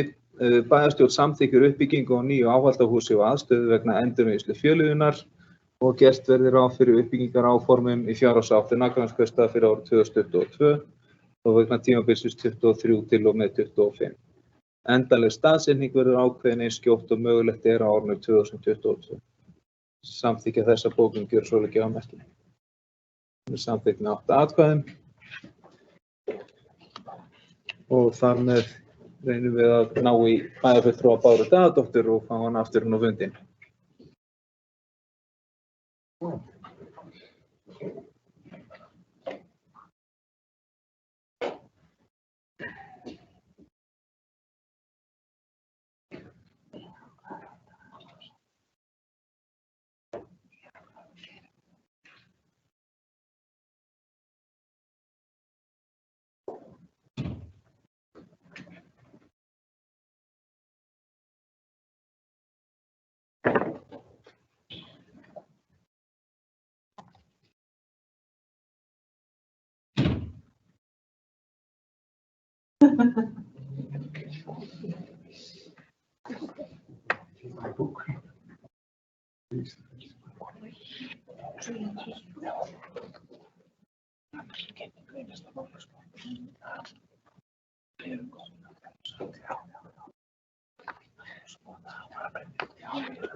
Þá er bæjarfulltrúi Bára Daðadóttir mætt aftur til fundar og við höldum áfram með dagskrá fundarins.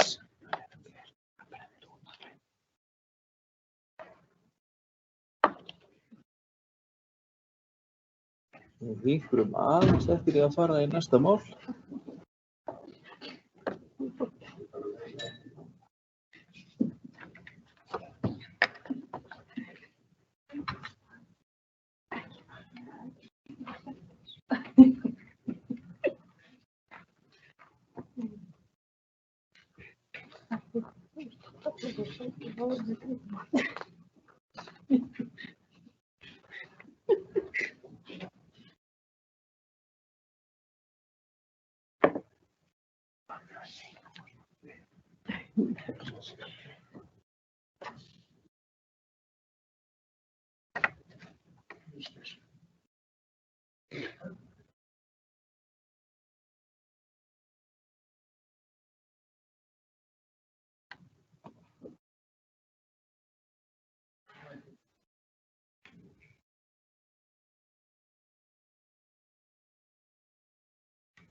Það er alveg ótt að ná sér meira vatn og kaffi, við erum að bíða aðeins.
Þá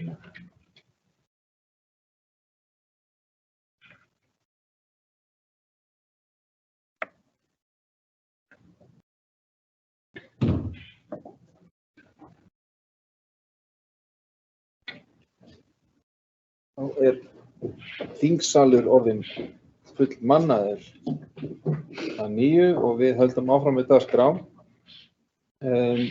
Og förum í fundarliði 15, 16 og 17 sem eru höfði fjárhagsáætlun, fjárfesting og framkvæmdaáætlun og fjárhagsáætlun 2022 og þriggjaáætlun 23 til 25. Og forseti gerir það að tillögu sinni hér að umræða þessa fundarliði verði ein og sú sama og umræða verði bókuð undir máli númer 17 sem er þá fjárhagsáætlun 2022 og þriggjaáætlun en undir liðum 15 og 16 verði þá viðkomandi afgreiðsluliðir viðkomandi málabókaðir. Þannig að er eitthvað sem hreyfir andmælum við þessari meðferð. Svo er ekki og þá skulum við fara yfir það hvað þessir þrír fundarliðir snúast. 15. fundarliður málsnúmer 21.10.153 höfði fjárhagsáætlun 2022 til 2025 en bæjarráð samþykkti fjárhagsáætlun höfða fjárhagsáætlun höfða 2022 og þriggjaáætlun 23 til 25 á fundi sínum þann 4. nóvember síðastliðinn og vísaði til fyrri umræðu í bæjarstjórn. Bæjarstjórn samþykkti að vísa fjárhagsáætlun höfða til síðari umræðu en það fer þá fram hér. 16. fundarliður málsnúmer 2010-230 fjárfesting og framkvæmdaáætlun 2022 til 25 en bæjarstjórn samþykkti á fundi sínu þann 9. nóvember síðastliðinn að vísa fjárfestinga og framkvæmdaáætlun vegna ársins 2022 og þriggjaáætlun vegna tímabilsins 23 til 25 til síðari umræðu í bæjarstjórn. Og 17. fundarliður málsnúmer 21.06.179 fjárhagsáætlun 2022 og þriggjaáætlun vegna tímabilsins 2023 til 2025. Bæjarstjórn Akraness samþykkti á fundi sínu þann 9. nóvember síðastliðinn að vísa fjárhagsáætlun Akranesskaupstaðar vegna ársins 2022 og þriggjaáætlun vegna tímabilsins 2023 til og með 2025 ásamt meðfylgjandi tillögum til síðari umræðu í bæjarstjórn. Þetta þá fram hér í dag. Og fyrstur tekur til máls varðandi þessa þrjá fundarliði bæjarstjóri Sævar Freyr Bragason. Gjörðu svo vel. Forseti, ágætu bæjarfulltrúar, aðrir sem á að hlýða. Frumvarpa fjárhagsáætlun 2022 og þriggjaáætlun 2023 til 2024 er nú lagt fram til síðari umræðu bæjarstjórn ásamt tillögum. Við áttum auðvitað góða yfirferð yfir þessa fjárhagsáætlun hér í fyrri umræðu, þannig að ég mun reyna að gera vel grein fyrir helstu breytingu sem hafa orðið á milli umræða. Þó er ágætt að minna sig á þau stóru atriði sem við erum að vinna með, sem að snerta uppbyggingu sem við erum að fyrirhuga nú í þessu ferli. Við erum að sjá mikið uppbyggingarskeið íbúða. Við erum að ætlum okkur að ná árangri í því að bæta verulega við hvað það varðar og erum einmitt vorum rétt áðan að setja frétt í loftið þar sem verið að tilkynna þann aðila sem að hlutskapastur í að taka fyrstu 115 íbúðirnar á Sementsveit.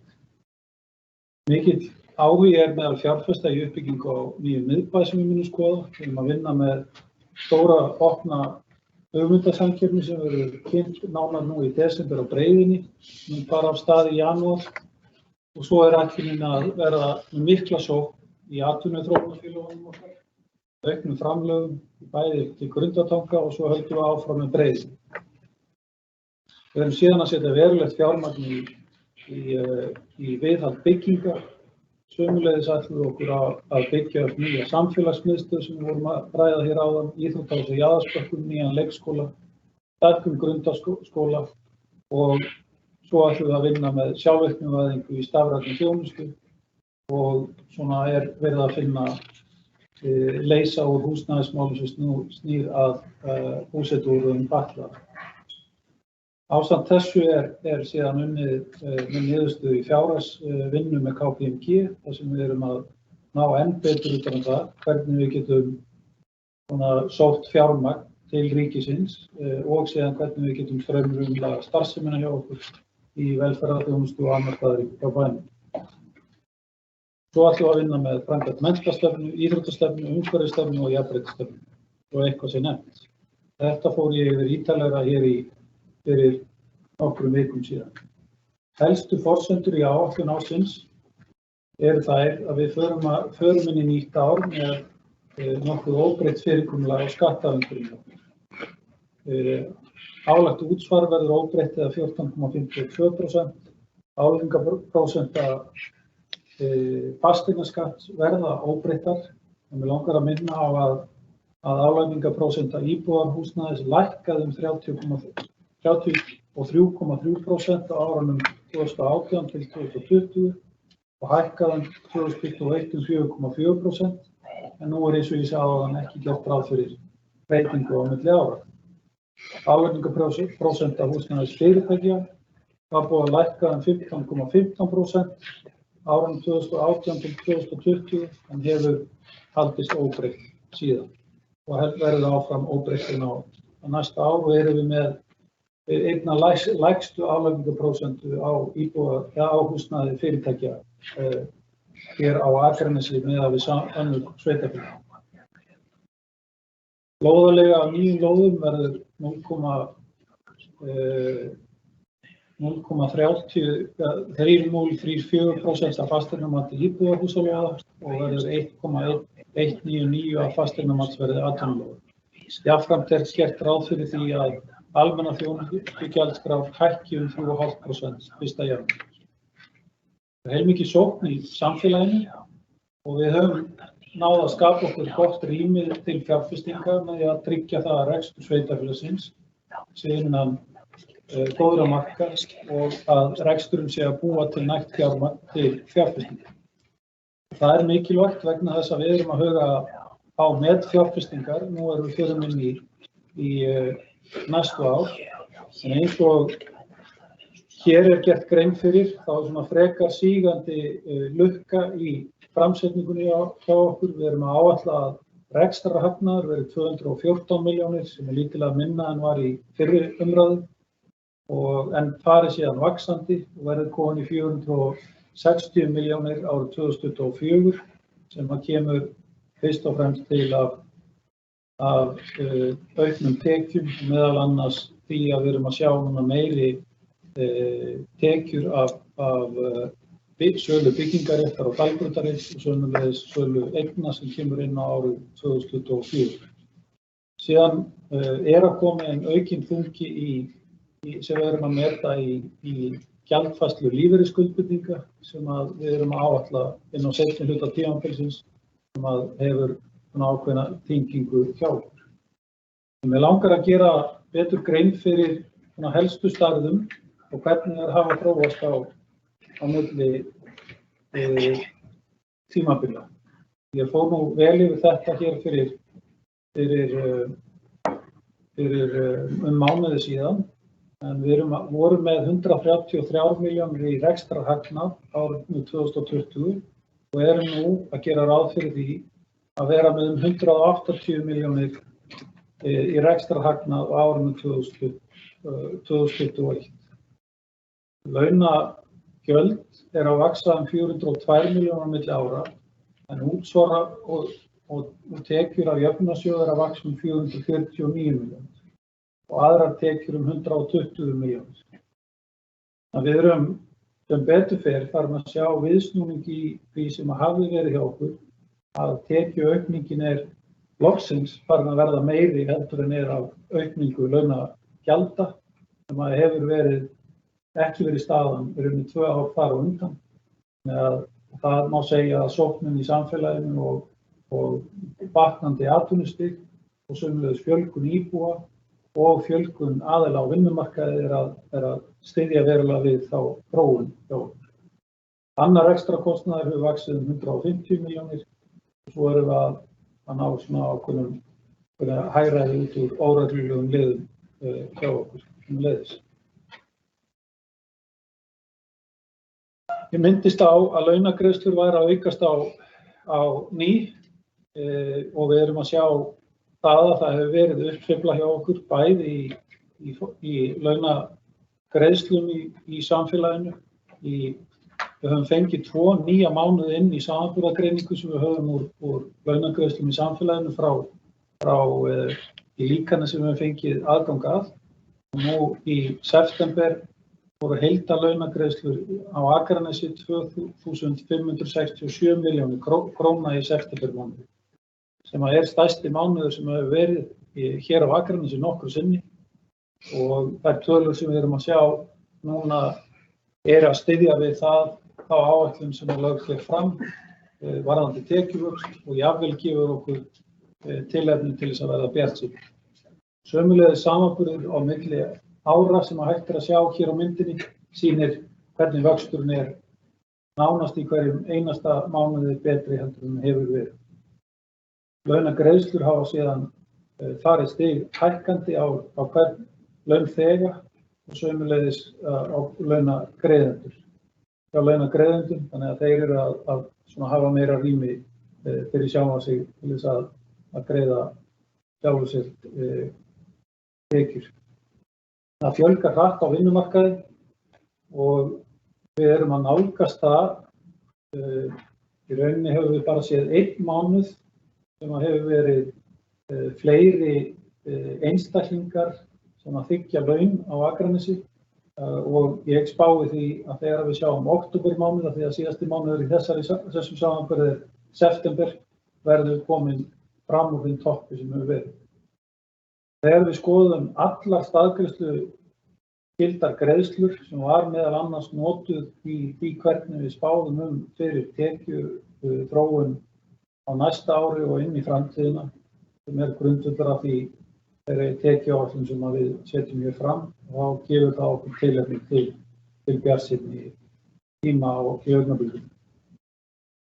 Við gerðum nokkuð vel grein fyrir þróuninni sem var hér fyrir mánuði síðan, en við höfum aðeins uppfært útkomuspá okkar og erum nú tekjur 52 milljónir króna hærri og það kemur aðallega til af tekjum meðal annarra tekna í milli umræðna. Gjöldin hafa jafnframt hækkað í útkomuspánni sem nemur 34 milljónum, sem bæði í launum og öðrum rekstrarkostnaðum. Áætlað að við náum 323 milljónum króna betri niðurstöðu í útkomuspá en áætlun sem bæting 22 milljónir milli umræðna. Hér svo myndræn framsetning á þessu í fjármálabrú á upphaflega áætlun 2021 til útkomuspár 2021 og þar getum við séð að áður höfðum við farið inn í árið með fyrirhugað að sækja 114 milljónir í rekstrarhagnað. Við erum að áætla nú að hann verði 180 milljónir. Vissulega hefur mjög margt gerst á leiðinni, við erum að fá mun meiri tekjur og útgjöld okkar hafa verið meiri heldur en við höfðum sett inn í áætlun. Það sem kemur bæði til að 200 milljóna viðbótar launagjöldum, 400 milljón króna auknum rekstrakostnaði afskriftum, en aðrar tekjur, útsvar og jöfnunarsjóður að skila okkur þarna á nálægt 650 milljónum viðbótar tekjur sem má sjá hvernig samfélagið á Akranesi í mikilli sókn. Ég vil síðan sýna í rauninni hvernig samstaðan var birt í fyrri umræðu 8. nóvember, þar sem við vorum að áætla að rekstrarhagnaðurinn yfir í 244 milljónir og færi úr 158 milljónum. En það hafa orðið svona ákveðnar breytingar á milli fyrri og og síðari umræðu í meðhöndlun kjörinna fulltrúa í vinnu við fjárhagsáætlun. Rekstrartekjur hafa hækkað 26 milljónir sem tilkomin vegna viðbótartekna sem komin á árið 2021 og þetta fyrst og fremst þetta jöfnunarsjóðstekjur sem við erum áætlun. Eftir að hafa fengið betri innsýn inn í það að það að koma verulega auknar tekjur í gögnum sem okkur hefur nýborist frá jöfnunarsjóði fyrir málefni fatlaðra. En við tökum það með mjög varfærnum hætti inn á næsta ár af því að jöfnunarsjóður hefur í rauninni ekki birt okkur nýja spá fyrir árið 2022. Launagjöld eru við síðan að hækka, gjöld hafa sömuleiðis hækkað 39 milljónir sem að mestu vegna hærri launagjalda, hækkunar á stuðningi við íþróttafélög sem var afgreitt hér áðan upp á 20,4 milljónir króna. Samtals eru launagjöld að vaxa þarna um 12 milljónir króna milli umræðna. Og fjármagnsliðir eru sömuleiðis versna tæpa 16 milljónir á milli umræðna. Annað eru minni háttar breytingar og við erum þá áætlað að rekstrarhagnaður verði 214 milljónir króna. Og þá ný fjármálabrú sem að lítur þá þannig út að í stað útkomuspár árið 2021 upp á 180 milljónir, þá erum við að gera ráð fyrir að útsvar og jöfnunarsjóður vaxi, tekjur muni þar vaxa 352 milljónir króna, fasteignaskattar 86 milljónir, aðrar tekjur 188 milljónir, launagjöld vaxi 453 milljónir, gjaldfari lífeyrisskuldbinding verði lægri sem nemur 66 milljónum, rekstrarkostnaður og afskriftir hækki 93 milljónir og fjármagnsliðir verði betri sem nemur 20 milljónum og það aðalega hækkandi arðgreiðslur frá Orkuveitunni og síðan Faxaflóahöfnum sem að skýra muninn þar. Og óreglulegi liðir gert ráð fyrir að verði 134 milljónum lægri en annars en við erum auðvitað með möguleika á því að geta skapað töluverðar tekjur og tekjuþróun af óreglulegum liðum sem eru þá af Dalbrutarreitnum inn í framtíðinni. Það endar þá í 214 milljónum í áætlaðan rekstrarafgang og við förum á staðinn í þetta ár með 214 milljónum en eins og ég hef oft komið hér að, þá viljum við vera einhvers staðar í nála við 400 milljónir, þannig að við stöndum undir þeirri fjárfestingaplönum sem við erum með og það er áfram verkefni að koma okkur á þann stað sem að við ætlum okkur að komast á. Þegar kemur að öðrum svona helstu forsendum, þá var gert ráð fyrir að rekstrartekjur verði 8.734 milljónir og í útkomuspánni og er að vaxa 6,9% frá fyrra ári. Við erum að gera ráð fyrir að það vaxi 7,1% inn á næsta ár og verði 9.443 milljónir króna. Og svo eru rekstrartekjur fyrir árin 2023 og 2024 að vaxa á bilinu 6 til 6,3% í stað 5,5% vöxt í áætlun í fyrri umræðu. Áætlun er aðrar tekjur lækki nokkuð árinu 2025 en skýrist vegna þess að hækkun minnið það árið vegna áherslubreytingar í uppbyggingu Dalbrautarreits og svo nýlegri sölu byggingaréttar á Sementsreit gefur líka tilefni fyrir bæjarstjórn að endurmeta þessi tekjuplön og jafnvel gefur okkur bjartsýnni hugmyndir til framtíðar en það er í rauninni eitthvað sem við getum skoðað á næstu árum. Næstu mánuðum og inn á næsta ár fyrirgefið. Rekstrarkostnaður er að vaxa nú 3,6 til 5,8% á milli umræðna en hafði verið nokkuð lægri prósenta í fyrri umræðum.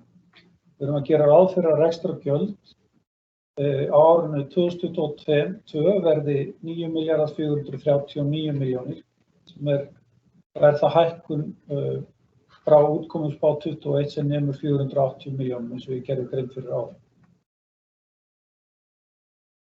Áætluð rekstrarafkoma samstæðu á árinu 21 samkvæmt útkomuspá jákvæð sem nemur 180 milljónum og rekstrarafkoma á árinu 22 áætluð jákvæð 214 milljónum. Sem 2,28% sem hlutfall af rekstrartekjum og mun því hækka 33 milljónum milli ára. Töluvert bæting hefur orðið síðan á rekstrarhagnaði eins og ég gerði grein fyrir áðan á árinu 23-24 og eins og var kynnt í fyrri áætlun og svo einnig sömuleiðis betri rekstrarafgangur en var í árið 2025. Það eru auknar tekjur á Dalbjargarrit. Andbært fé frá rekstri á árinu 2022 áætlað 646 milljónir króna og lækkar 36 milljónir á milli ára. Fjárfestingarhreyfingar ársins 2022 áætlaðar 2.247 milljónir og að aukast 1312 milljónir frá útkomuspá 2021 og þar vegur þyngst frekari fjárfesting í varanlegum rekstrarfjármunum 1161 milljón.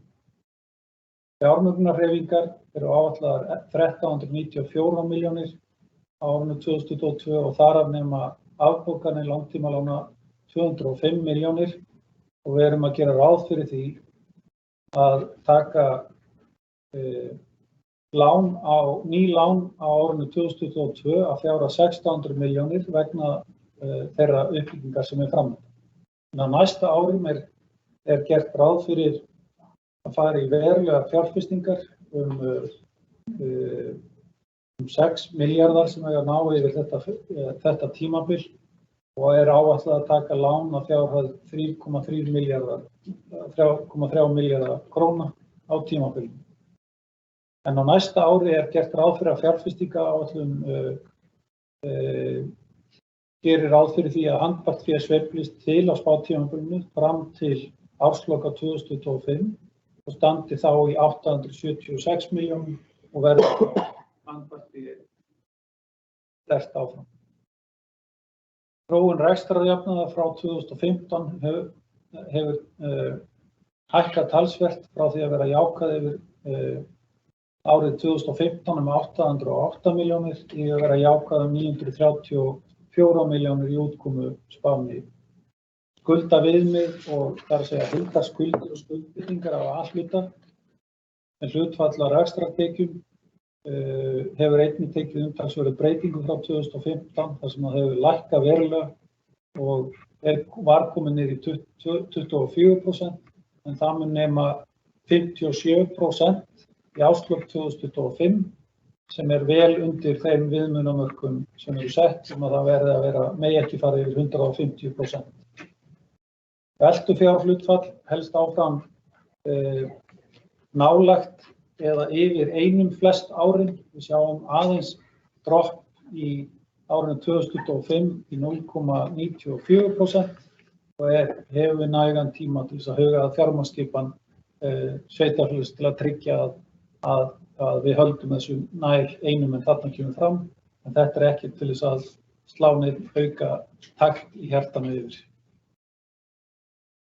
Mér finnst afskaplega mikilvægt að horfa til þeirra stærða sem ég gerði grein fyrir hér í fyrri umræðu og meðal annars ein af svona megin ábendingum og KPMG í vinnunni. Þegar við horfum til þess hvernig eftirlitsnefnd með fjármálum sveitarfélaga horfir til, þá vilja þær horfa til framleiðarhlutfalls annars vegar og hins vegar til veltufés frá rekstri. Og ef við tökum framleiðarhlutfallið, þá eru þeir að miða við ákveðið lágmark miðað við skuldaviðmið og síðan það ákveðið lágmark miðað við nettó skuldahlutfall sem þarna á bili sem rauða punktalínan og svo fjólubláa punktalínan. Og hægt að sjá að við erum nokkuð undir þessum mörkum. En aftur á móti, þegar við tökum inn þær tekjur sem eru að öðrum tekjum sem að KPMG hefur bent á, þá erum við farin að færast nær þessu í framleiðarhlutfallinu. Þegar við erum farin að taka inn þær tekjur sem við fáum af arðgreiðslum hjá Orkuveitunni sem mörgum sveitarfélögum hluti af B-hluta, að þá erum við komin vel yfir öll viðmið sem að eftirlitsnefnd setur og erum við langt yfir þeim.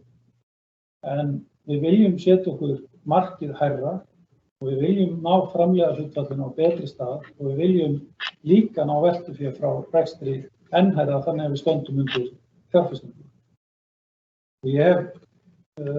Við fengum KPMG til þess að stilla upp í rauninni hvernig framleiðarhlutfallið liti út með óreglulegum liðum, þar að segja tekjum af gatnagerðargjöldum. Þá má sjá að við höfum flest árin í fortíðinni náð að vera yfir þessum mörkum sem að þeir reikna, en förum aðeins undir það í framleiðarhlutfallinu núna 22 og 23, en náum að koma okkur á rétt skrið með að við lágmarksviðmið í framleiðarhlutfallinu 24 og 25. En við erum áfram á blúsandi siglingu veltufé frá rekstri sem að sýnir raun að mínum að til best styrk sveitafélagsins, en auðvitað þurfa að minna okkur á það að komi eitthvað óvænt upp á hjá Orkuveitu Reykjavíkur og þá hefur það verulega áhrif á kaupstað. Svo auðvitað þurfum við að horfa til þess sem að reksturinn okkar í A-hluta. Þá ég búinn að færa mig úr samstæðu uppgjörinu og hvernig við erum að horfa á reksturinn í heild sinni og A-hlutin sé að endurspegla það að stærstum hluta. Þá vildi ég gera sérstaklega grein fyrir þróun launakostnaðar. Og á þessari mynd hægt að sjá launagjöld og lífeyrisskuldbindingu. Við höfum verið að sjá að launagjöldin hafa farið vaxandi og það eru fyrst og fremst þessir afskaplega dýru kjarasamningar sem að komu inn á árunum 2020 sem að hafa verulega áhrif á þetta sveitafélag og önnur sveitafélög. Og svo fengum við rauninni lækkun launagjaldanna þegar við fengum endurmat, fræga endurmat á lífeyrisskuldbindingum sem að hafði líka áhrif til lækkunar á launahlutfallinu.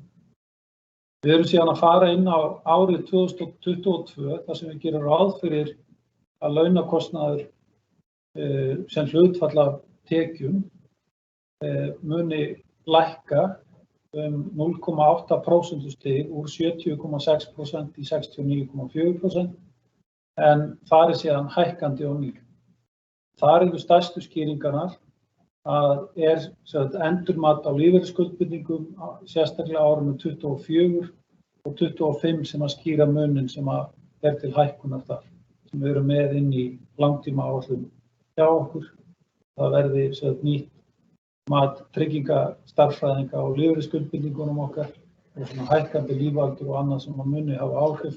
Þetta eru atriði sem við erum að reyna að sjá fyrir í okkar rekstri og þá að endurspeglast í langtímaáætlunni hér. Það afskaplega mikilvægt að horfa líka til starfsemi aðalsjóðs og þar má sjá að rekstrarafkoma aðalsjóðs fyrir fjármagnsliði neikvæður samtals 859 milljónir króna á spátímabilinu 2022 til 2025.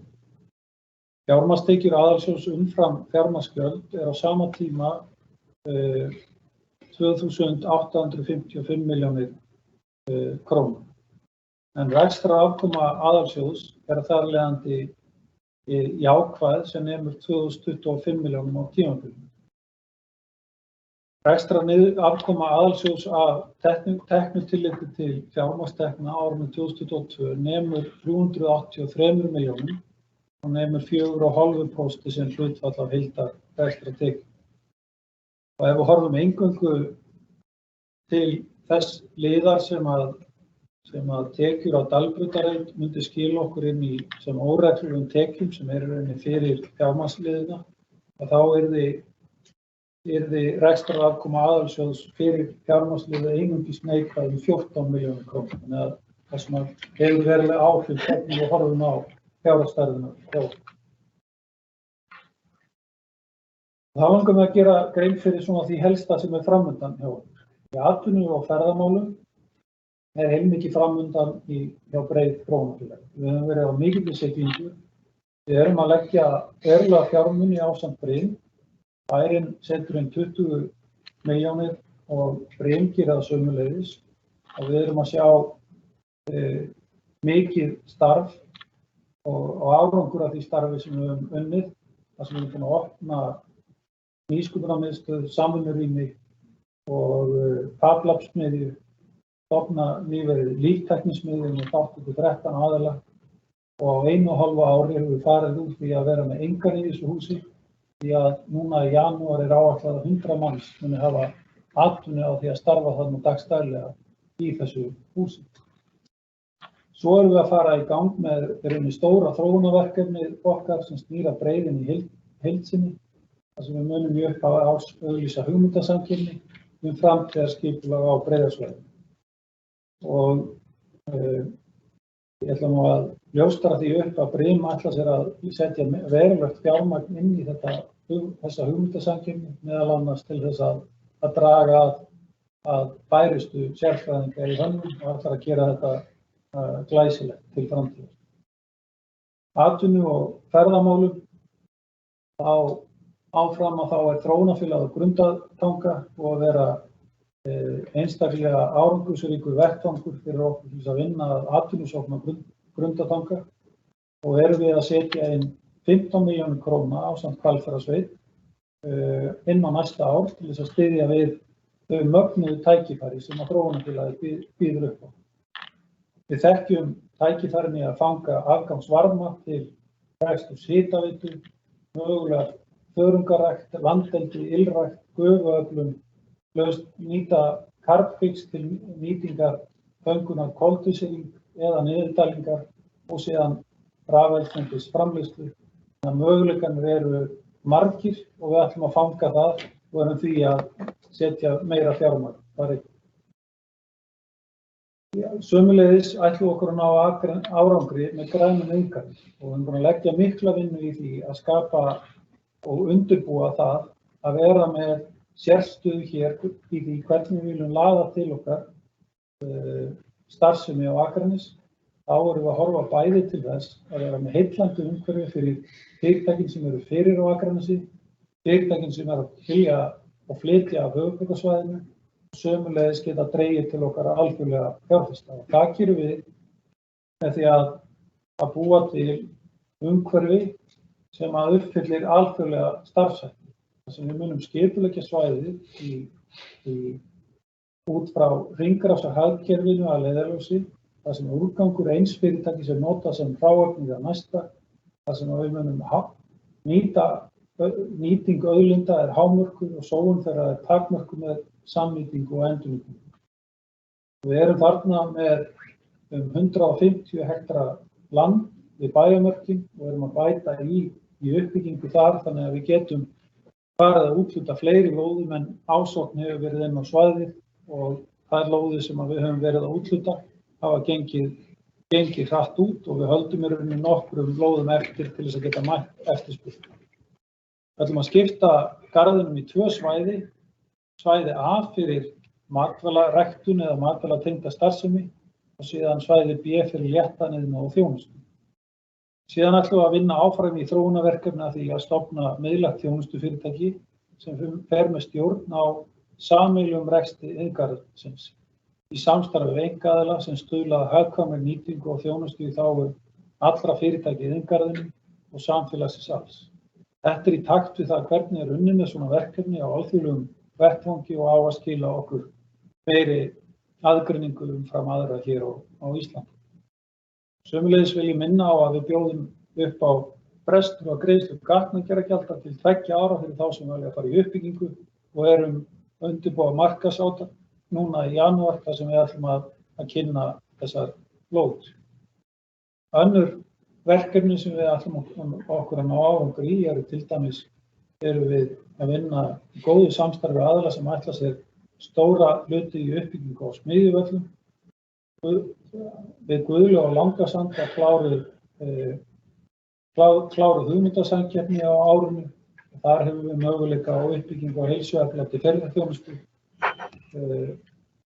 líkamsrækt, hótel, laugum og svo framvegis. Við erum áfram að vinna í samtali við bæði innlenda aðila og erlenda að þróun möguleika á því að vera með gagnaver í grjótkelduflóa og erum að klára núna hnitsetningu á landinu þannig að það fari endanlega undir stjórn kaupstaðarins. Akraneeshöfn er síðan að fara í mikilvæga uppbyggingu og endurbætur og lengingu þar sem við ætlum okkur höfum möguleika á að draga til okkar möguleg laxasláturhús eða efla uppsjávarfiskvinnslu brims eða að sækja aðra nýja til okkar. Við erum að sjá mjög athyglisverða þróun í nýtingu á krabba hér og erum að skoða möguleika á nýtingu og ræktun sjávargrænmetis í Faxaflóa og kræklinga eða ostrurækt. Og þannig náum við að efla smábátaútgerð frá Akranesi. Við höfum sömuleiðis fengið mikinn áhuga fjárfesta á uppbyggingu á nýjum miðbæ sem eru til skoðunar sem að er þá í takt við það sem að við landsmenn þekkja í því sem að hefur verið gert í Árborg. Og svo mjög spennandi verkefni framundan í uppbyggingu hótels við golfvöllinn sem að ég afskaplega spenntur fyrir að taka ákvörðun. Í skóla- og frístundamálum ætlum við að innleiða nýja menntastefnu sem að hefur verið í vinnslu og setja fram forgangsmál og aðgerðaráætlun. Við ætlum að klára innleiðingu á lögum samþættingu þjónustu í þágu farsældar barna, innleiða barnvænt samfélagi þá allra hagaðila. Við ætlum að móta íþróttastefnu í samstarfi íþróttarhreyfinguna. Var það meðal annars partur af því samtali sem við vorum í nýverið við IA og bæjarfulltrúar Sandra, Margrét og Valgarður og hófu í rauninni það samtala að svona lýsa yfir vilja til þess að vinna með þetta með IA. Og mótun, svo sömuleiðis undirbúningar á opnun nýs leikskóla, útfærsla innra starfsstofnana, samfara þessum miklu viðhaldsframkvæmdum eftir þessar úttektir sem hafa tekið þetta verulega en við höfum tekist á við saman af miklu myndarskap og við erum í raun að vinna að þessu til góðu samstarfi við allar þessar góðu stofnanir og góðu stjórnendur sem þarna eru. Svo ætlum við okkur að rýna í áhrif COVID-19 á líðan barna, ungmenna og starfsmanna og erum í raun að vinna aðgerðaráætlun til að fylgja því eftir. Jafnréttismál, efling virðingar fyrir þörfum og margbreytilega samfélag í samfélaginu og gildum þess og meðal annars við ætlum að nýta og verður spennandi að vinna með áfram. Og endurskoðun á lestrarstefnu grunnskólana og svo stuðla að aukinni þátttöku og virkni í foreldrasamstarfi. Í velferðar- og mannréttindamálum, þar ætlum við aðlaga þjónustu og starfsemi að því neyðasti í almannavarna sem hefur verið að gilda fram og tilbaka í þessum faraldri undanfarin 2 ár til að tryggja sem best öryggi fólk sem í viðkvæmri stöðu, þróa aðgerðir og mótvægi til að takast á afleiðingar heimsfaraldurs á einstaklinga og fjölskyldur með aukinni samstarfi við ólíka aðila. Það innleiðing á barnvænu samfélagi og samþættingu þjónustu í þágu farsældar barna og við munum áfram styðja vel við barnavernd á árinu og bregðast við og tryggja öryggi og velferð barna í því félags- og efnahagslega ástandi sem hefur skapast í heimsfaraldrinum. Og við erum að vinna að breyttu skipulagi barnaverndar samkvæmt nýjum lögum og svo ætlum við að tryggja frístundastarf allt lífið sem samstarfsverkefni við skóla- og frístundasvið og hjá velferðar- og mannréttindasviðinu. Svo erum við að innleiða ný lög sem lúta að jafnréttismálum og áætlunum markmið og aðgerðir til að koma í veg fyrir mismunum og við erum að vinna af því sem að hér kom fram meðal annars samfélagsmiðstöðuna áðan þar sem við erum að fagna margbreytileikanum í samfélaginu. Við erum sömuleiðis að vinna áfram að nokkrum húsnæðisverkefnum sem snerta uppbyggingu íbúða og samstarfi ólíka hagsmunaaðila og má það nefna húsnæði fyrir fatlaða sem gert ráð fyrir að verið tilbúið núna á þjóðbraut 3 og síðan aðeins síðar á þjóðbraut 5. Og svo samstarf fræðslu til starfsmanna velferðar- og mannréttindasvið í samstarfi við SSV og svo samstarf og þróunarverkefni með HFE að því hvernig við ætlum að svona vinna saman að því að tryggja að við höldum betur utan alla þá einstaklinga sem við vinnum með.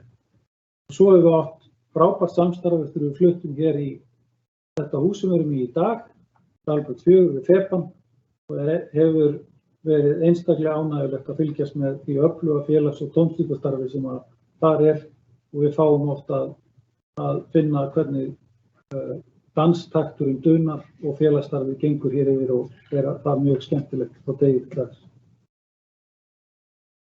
Í stjórnsýslunni heilmikið framundan, þessi hefðbundnu verkefni, ársreikningur, fjárhagsáætlunarvinna, árshlutauppgjör, mánaðaryfirlit og við erum að vinna að því að þróa þetta enn frekar. Við erum að gera kröfur á sjálf okkur og bæjarfulltrúar hafa verið að veita okkur frábært aðhald í því hvernig við getum enn verið að bæta okkur á hvað þetta varðar og við höfum verið að vinna í þessu. Á næsta ári síðan áhersla á það að vinna með fjárhagslegar greiningar og greina góða upplýsingagjöf til forstöðumanna og ætlum að efla það enn frekar á nýja ári. Sameiginleg innkaup verður fyrir hvernig við getum náð utan að það fyrir stofnanir, Akraneskaupstaðar. Við ætlum að skoða meðal annars það sem snertir bílamálin hjá okkur. Við ætlum að skoða hvernig við náum utan heildarinnkaupen og sömuleiðis hvernig við getum í rauninni náð í heildina að fara vel með fé íbúa. Við ætlum að taka upp rafræna reikninga, rafræna matarmiða, nýtt stjórnendamælaborð. Við ætlum að bjóða út endurskoðun kaupstaðarins sem hefur lengi á sama stað og orðið tímabært að bjóða út. Við ætlum að bjóða út bankaviðskipti. Við ætlum að fara í að það þarf að undirbúa þessa lántöku sem að kallar á töluverða vinnu sem að ég fór yfir hér áðan og áframhaldandi vinnu við innleiðingu vinnustandaviðveru og réttindakerfi og svo viðhaldsúttekt sem að núna stöðugt á jafnlaunavottun sem að kaupstaðurinn hefur. Í þjónustu og stafrænni þróun erum við orðið mjög spennt fyrir að fara að kynna nýtt íbúa-app sem að búið að vera að þróa undanfarin farna mánuði ásamt innleiðingu lausna sem að stafrænt ráð sveitarfélaga mun innleiða svo sem fjárhagsaðstoð, rafræðing þjónustuferla og stuðningur í stafrænni vexti sveitarfélaga og svo rafræðingu þjónustu Akraneskaupstaðar meðal annars í fjölgun eyðublaða og svo má ýmislegt nefna sem við erum svona endurnýja bæði í tölvubúnaði, vefsíðum og öðru sem að kallar á því að við séum að slípa það allt til í samræmi við okkar áherslur. Í menningar- og safnamálum ætlum að efla safnfræðslu og fylgjum gesta á byggðasafninu og áframhaldi þróun starfsemi framtíðar bókasafns og útiljósmyndasýningar viðburðarhald 17. júní írska daga og svo framvegis sem við þekkjum og svona framtíðarrekstur héraðsskjalasafns og þessa menningarstefnu. En það mikið framundan í uppbyggingu. Það gert ráð fyrir verulegum fjárfestingum um 2,2 milljarða sem að fer síðan aðeins lækkandi á næstu árum þar og eftir og eins og við sjáum á þá hefur fjárfestingin farið vaxandi undanfarin ár og stefnir í metár hjá okkur áfram. Og þar sem að ég kynnti þetta nokkuð vel hér fyrir í fyrri umræðu þá hefur orðið ein veruleg breyting þar sem áður var inni liður sem að snertir fjölliðu komin inn samfélagsmiðstöð sem að fangar allt það sem að við kynntum hér fyrir á fundinum. Þar gert ráð fyrir 144 milljónir í þá uppbyggingu á árinu 2022, 572 milljónir í 2023, 415 milljónir árið 2024. Samtals eru fjárfestingar 2,1 milljarður 2022, 1,6 milljarður 2023 og 1,5 milljarður 2024 og 726 milljónir 2025.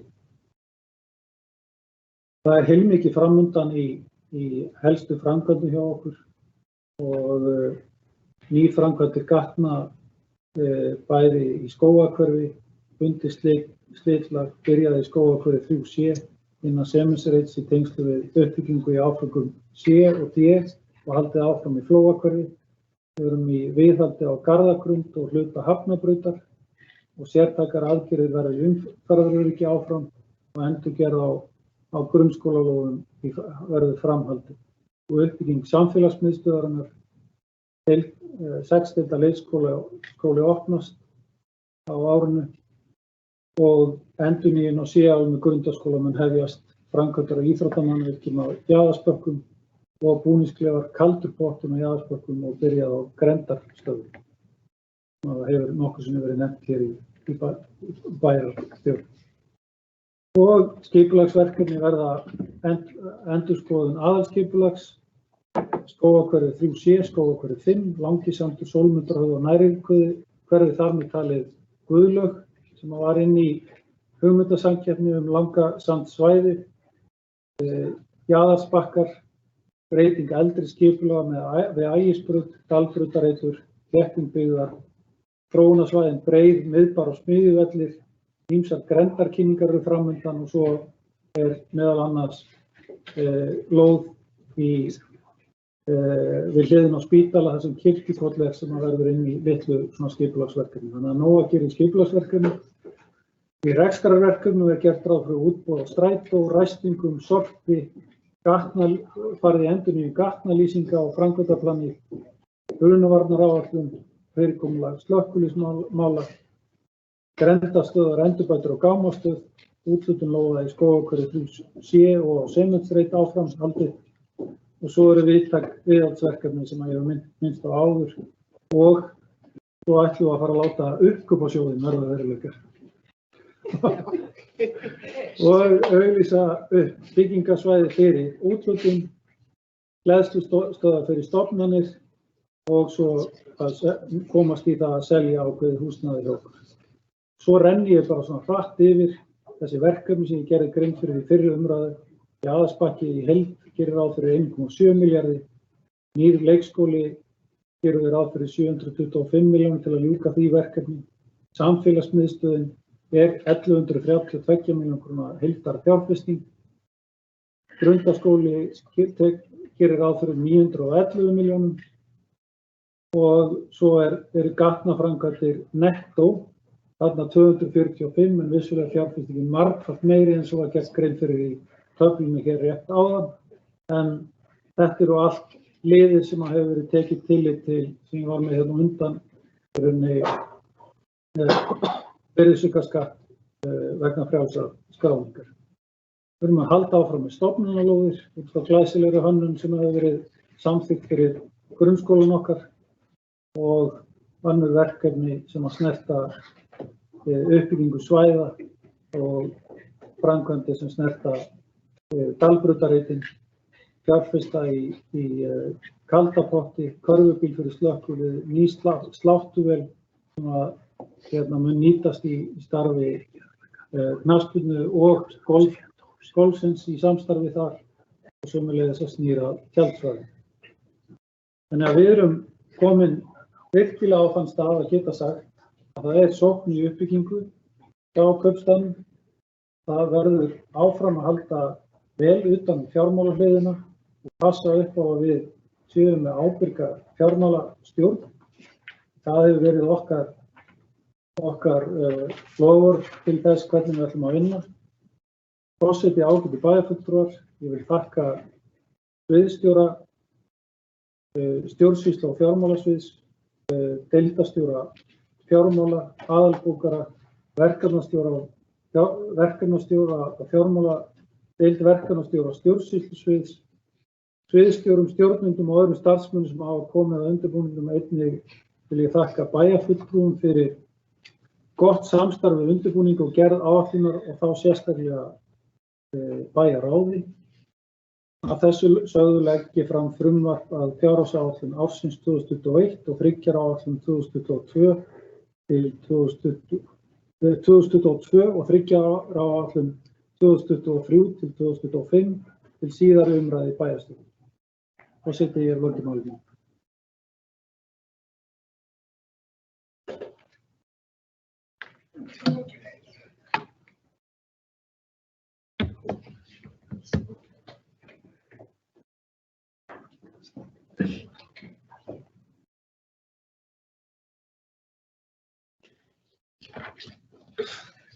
Ég þakka bæjarstjóra Sævari Frey fyrir góða og skýra yfirferð hér við síðari umræðu fjárhagsáætlun, fjárfestingu og framkvæmdaáætlun og fjárhagsáætlun Höfða í bæjarstjórn. Og þessi 3 fundarliðir eru þá hér með lagðir fram til umræðu og orðið er laust. Það er bæjarfulltrúi Elsa Lára Arnardóttir sem fær orðið. Gjörðu svo vel.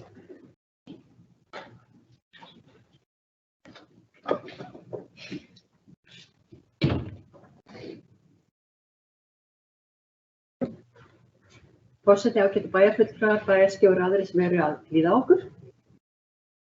Ég vil nú bara byrja á að þakka bæjarstjóra okkar, Sævari Frey Þráinssyni, fyrir að fara vel í gegnum tillöguna eins og hún liggur fyrir núna á þeirri fjárhagsáætlun fyrir árið 2022 og 3 ára áætlun. Og eins og fram kom í máli hans, þá stendur Akraneskaupstaður styrkum fótum fjárhagslega. Þrátt fyrir samdrátt í samfélaginu á árinu 2019 og 2020 og það stendur styrkum fótum þrátt fyrir hækkun launakostnaðar vegna þeirra kjarasamninga. Og eins og bæjarstjóri kom inn á þá er mikil sókn í samfélaginu okkar og við gerum ráð fyrir rekstrarhagnaði á árinu 2021 og áætluðum rekstrarhagnaði á árinu 2022. En þessi árangur er að nást vegna ábyrgrar og traustrar fjármálastjórnar og vegna þess hver staðan er og þá getum við haldið af stað í ennri sókn og sú sókn birtist í þeirri fjárhagsáætlun og þeirri fjárfestingu og framkvæmdaáætlun sem liggur hér frammi til afgreiðslu. Þetta er okkur mikilvægt að geta farið í þessi sókn sem við sjáum fram á. Því að samfélag okkar fer öll stækkandi og mikilvægt er að líta til þeirra innviða sem við höfum til að geta tekið á móti fleira fólki varið grunnþjónustu og veitt þjónustu sem tekur mið af þeirri stækkun sem við sjáum fram á. Ég tel að á undanförnum árum þá hafa okkur borið gæfa til að taka skynsamlegar ákvarðanir í uppbyggingu innviða og til að byggja upp þessa mikilvægu innviði og þar má til dæmis nefna byggingu leikskóla í Skógarhverfi og framsýni í uppbyggingu á endurbótum á grundarskóla og það er framkvæmd sem á að geta gefa okkur ákveðið svigrúm til framtíðar, einhverjar smáallavega. En öll bæjarstjórn hefur verið sammála um þessa uppbyggingu og það er til fyrirmyndar og mjög ánægjulegt. Ég ætla nú ekki að endurtaka það sem ég sagði í fyrri ræðu minni allar þær framkvæmdir sem við klára á undanförnum árum. Ég ætla ekki að fara, ég fór töluvert yfir tekjusamsetningu og hvað þau jákvæðu teikn sem eru á lofti í því í fyrri ræðu líka sem voru þær að viðspyrnuaðgerðir hafa skapað störf í samfélaginu þannig að tekjur íbúa hafa hækkað. Í fyrri ræðu fór ég líka yfir að við þurfum samt sem áður þrátt fyrir styrka stöðu að stíga varlega til jarðar og vera alltaf vakandi og skoða hvað við getum gert á annan hátt og hvernig við getum nálgast inn ýmsu verkefni sem við stöndum frammi fyrir hverju sinni. Við þurfum auðvitað alltaf þrátt fyrir styrka stöðu að vera tilbúin til að líta inn á við og skoða hvernig við förum það best með fjármuni samfélagsins en verðum leið grunnþjónustuna. Og þetta er bara hluti af þeim áskorunum sem við stöndum frammi fyrir. Í fyrri ræðu ræddi ég að stöðugildum höfðu fjölgað á undanförnum árum, einkum í félagsþjónustu og í fræðslu- og uppeldismálum. En það í greiningu KPMG kom fram að kostnaður fræðslu- og uppeldismál er að koma vel út í samanburði við önnur sveitarfélög og að kostnaður við félagsþjónustu sé miðbyggi við önnur sveitarfélög þegar við lítum fram hjá kostnaður vegna sértækra úrræða í barnaverndarmálum. Bæjarstjóri fór yfir rekstrarniðurstöðu samstæðunnar og aðhluta þannig að ég ætla ekki að eyða orðum í það og endurtaka það hér. Ég treysti því vel að bæjarfulltrúar muni vel og viti auðvitað nákvæmlega hvað málið snýst. Og eins og bæjarstjóri kom fram þá sagði í ræðu sinni þá þá hefur rekstrarniðurstaða samstæðunnar lækkað örlítið á milli umræðna en það hefur til dæmis verið gerðar samningar í Íþróttabandalagi sem fyrir kom fram fyrir á þessu fundi. Það hefur verið tekið tillit til ákveðinna atriða velferðar- og mannréttindasviðs sem snúa að mönnun í barnavernd og það varðar innleiðingu farsældarlaga og ýmsir aðrir þættir sem að eru pluss og mínus eins og bæjarstjóri fór inn á í flottu stökkla súluriti áðan hvað er inn og út á milli. Við fyrri umræðu fjárhagsáætlunar var það tekið fram að það væri úttekt að vinna í ganginn á velferðar- og mannréttindasviði Kaupstaðarins sem var verið að greiða umfang og stöðu verkefna og þess vegna var ekki búið að taka til afgreiðslu þau atriði sem þaðan frá því sviði komu. En eins og ég nefndi áðan að þá var horf í milli umræðna í aukningu í útgjöldum snýr að störfum tengdu barnavernd og nýjum farsældarlögum. En það er enn verið að vinna þessari greiningarvinnu innan sviðsins og bæjarráð mun taka þau mál áfram á nýju ári og skoða enn frekar. Við sjáum einnig í kynningu bæjarstjóra að launagreiðslur eru að aukast og aðeins undan, ég hoppaði yfir eitt punkt. Við sjáum það að það eru líka áskoranir fyrir samfélagið okkar í velferðar- og mannréttindamálum, sérstaklega félagslega þættir þar. Við erum að sjá aukningu í félagslegri aðstoð, við erum að sjá aukningu í útgreiðslu húsnæðisbóta, í sértækum húsnæðisstuðningi og við sjáum fram á aukningu í barnaverndarmálum.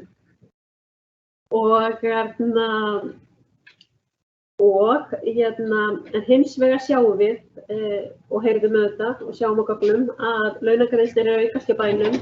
Það er að gefa okkur tilefni til bjartsýni og það veitir manni líka bjartsýni að við erum að vinna eftir lögum innleiðingu farsældarlaga.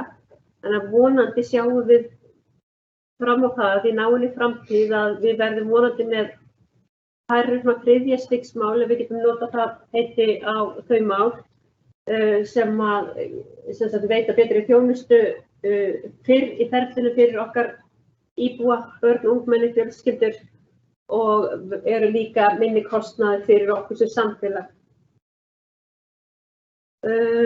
Við fyrri umræðu þá fór ég yfir áhyggjur mínar það að gjöld hjá okkur í bænum hafa fyrir vaxandi undanförnum árum, meðal annars vegna þjónustu börn og ungmenni með sértækan vanda og þetta er eitthvað sem við í bæjarstjórn erum að munum vakta áfram og við ætlum okkur að herja nýjan heilbrigðisráðherra og mennta- og barnamálaráðherra áfram og að fjármagn fylgi og því að það er bara ekki sanngjarnt að málefni sem að ríkið sem eru heilbrigðismál að það sé eitthvað sem að lendur á sveitarfélögum. Þetta er þetta sem við erum margsinnis búin að endurtaka í okkar ræðum og því miður ekkert nýtt í því.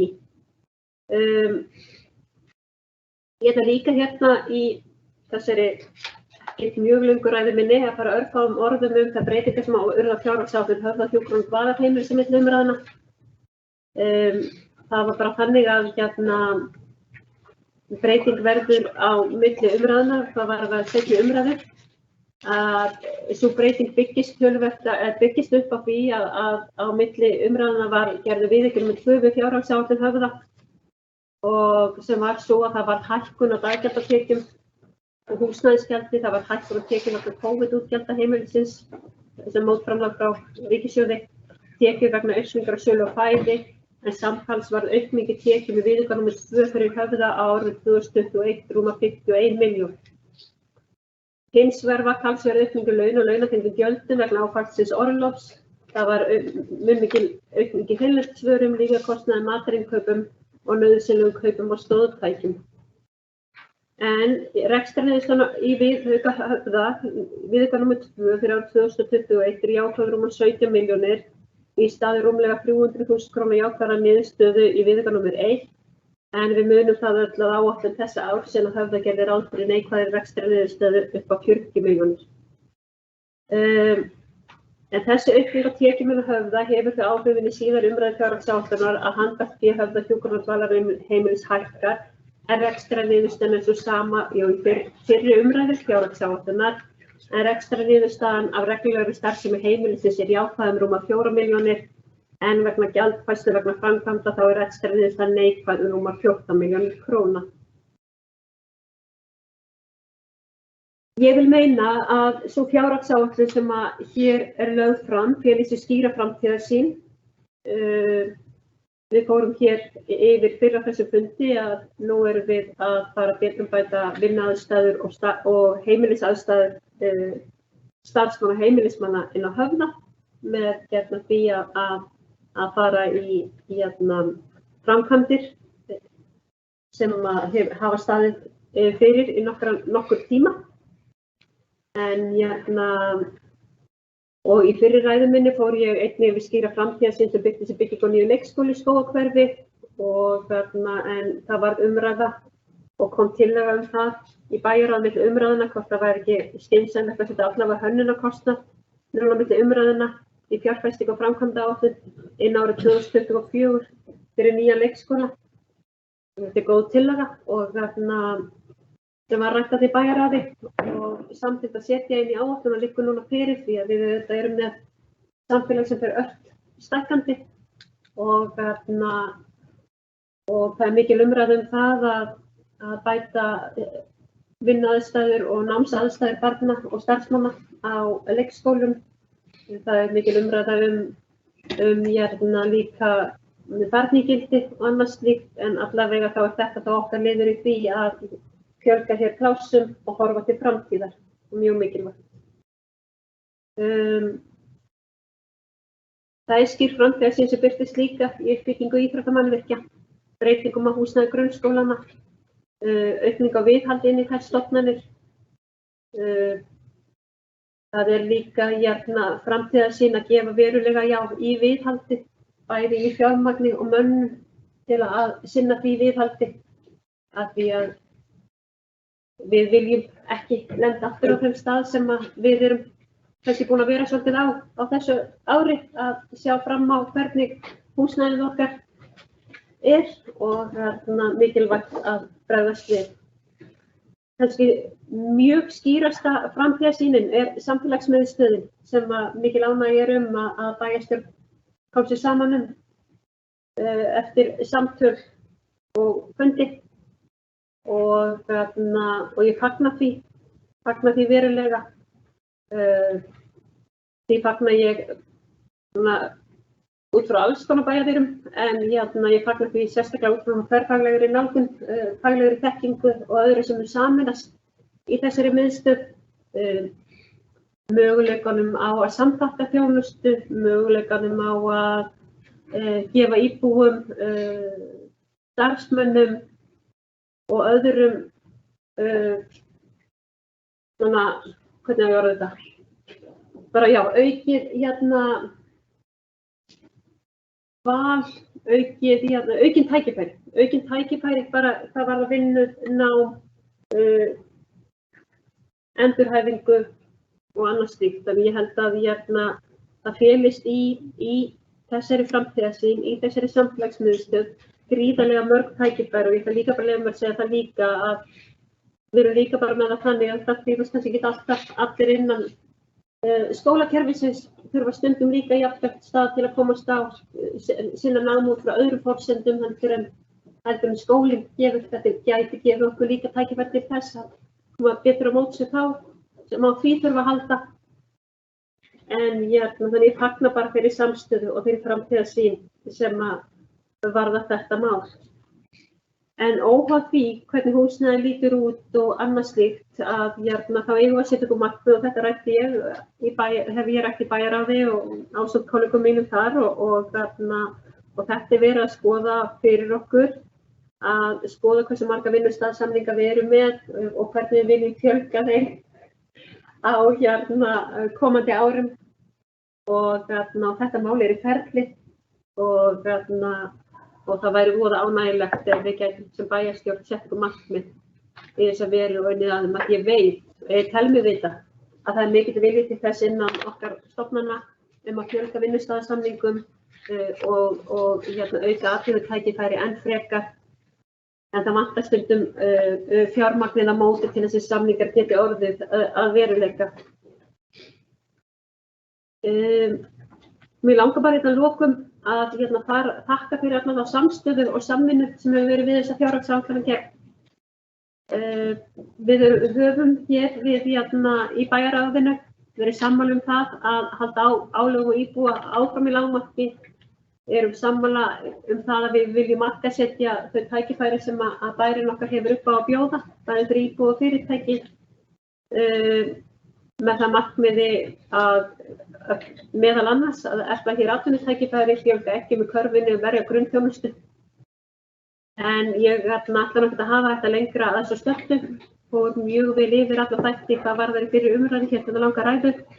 En mér langar bara hér að lokum að þakka Sævari Frey Þráinssyni bæjarstjórana og þolinmæðina í gegnum þessa vinnu og jafnframt Steinari Adolfssyni sviðsstjóra.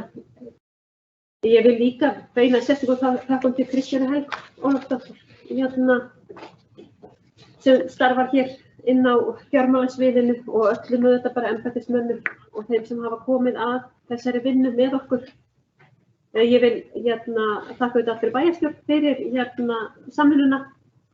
En sérstaklega þeim Valgarði Lyngdal Jónssyni bæjarfulltrúa og Rakel Óskarsdóttur bæjarfulltrúa sem við höfum setið ófáa fundina saman í bæjarráðinu. Að svo stöddu ætla ég ekki að segja meira en hver veitna mig þegar komið aftur hingað upp í ræðustól á eftir. Takk fyrir. Bæjarfulltrúi Elsa Lára Arnardóttir hefur lokið máli sínu og orðið er laust. Fjárhagsáætlun Höfða, fjárfestingu og framkvæmdaáætlun og fjárhagsáætlun 2022 og vegna 3 ára 2023-2025.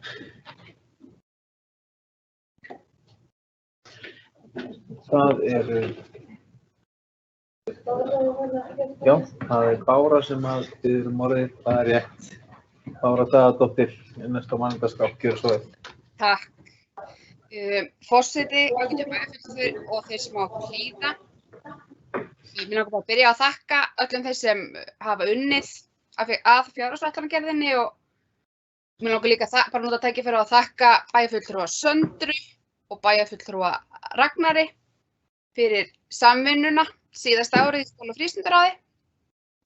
En ég ætla bara að koma hérna þessu upp og segja að það er óhætt að segja að það starfsfólk sem starfar í stofnunum okkar hafi fengið heilmikil verkefni í fangið á þessu ári og sérstaklega þegar þú þarf að vinna fór í gang að skoða ástand á öllu húsnæði sem Akraneskaupstaður á.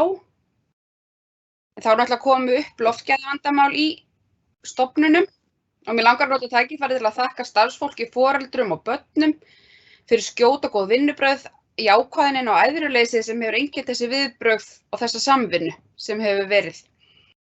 En eins langar mér líka bara að fagna þeirri vinnu sem er framundan sem snýr að stofnunum og skóla- og frístundasviði. Nýr leikskóli í Skógarhverfi er að byggjast upp sem verður tekin í notkun í ágúst á næsta ári. Markviss uppbygging í húsnæði Grundaskóla sem bætir aðstæður til muna. Vinna við húsnæði Brekkubæjarskóla, áframhaldandi vinna við skólalóðir grunnskólana, áframhaldandi uppbygging á íþróttamannvirkjum á Jaðarsbökkum og svo bara svo vinna sem fyrirhugað sem snýr að frístundamiðstöðinni Þorpinu sem farið var í áðan. Það er bara svona rétt aðeins að koma upp og bara takk fyrir. Bless, bless. Eða ekki bless. Takk. Það var svolítið svýrið.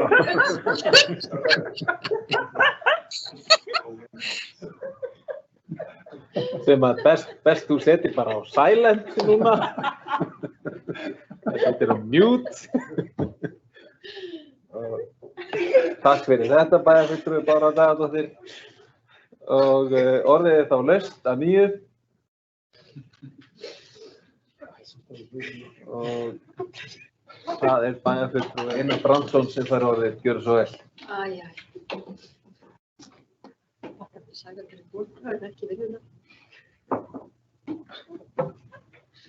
Já, forseti og ágætu bæjarfulltrúar og aðrir sem á okkur hlýða.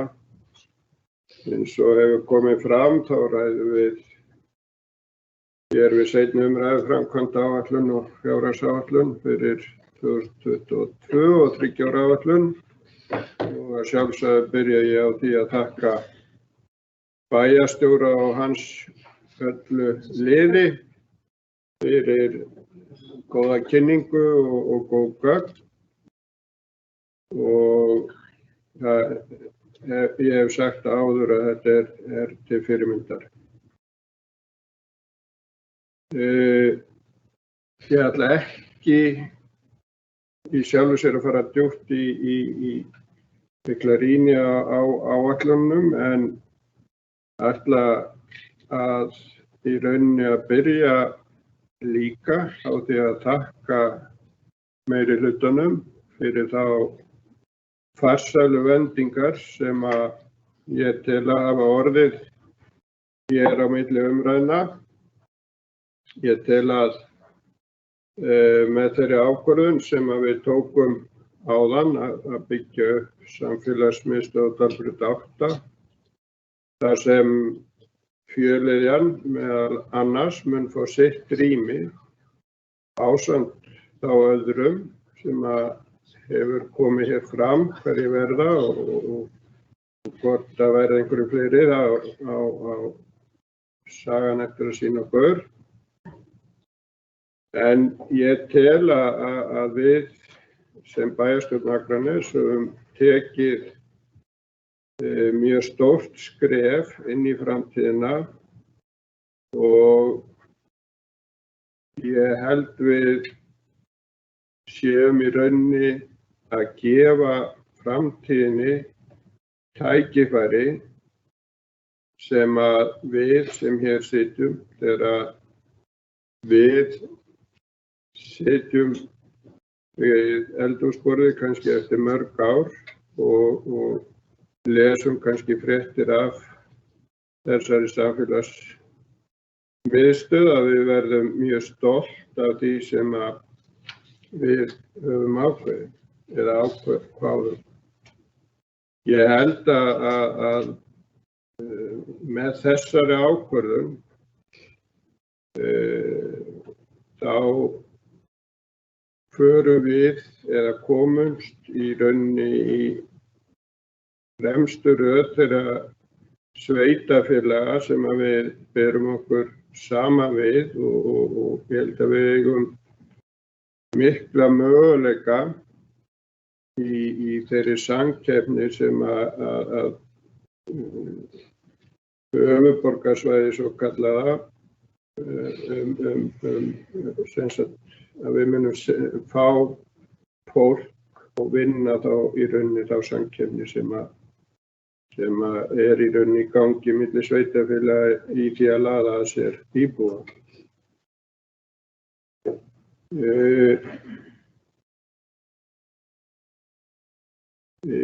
Ég tel sem sagt að með í rauninni öllum þeim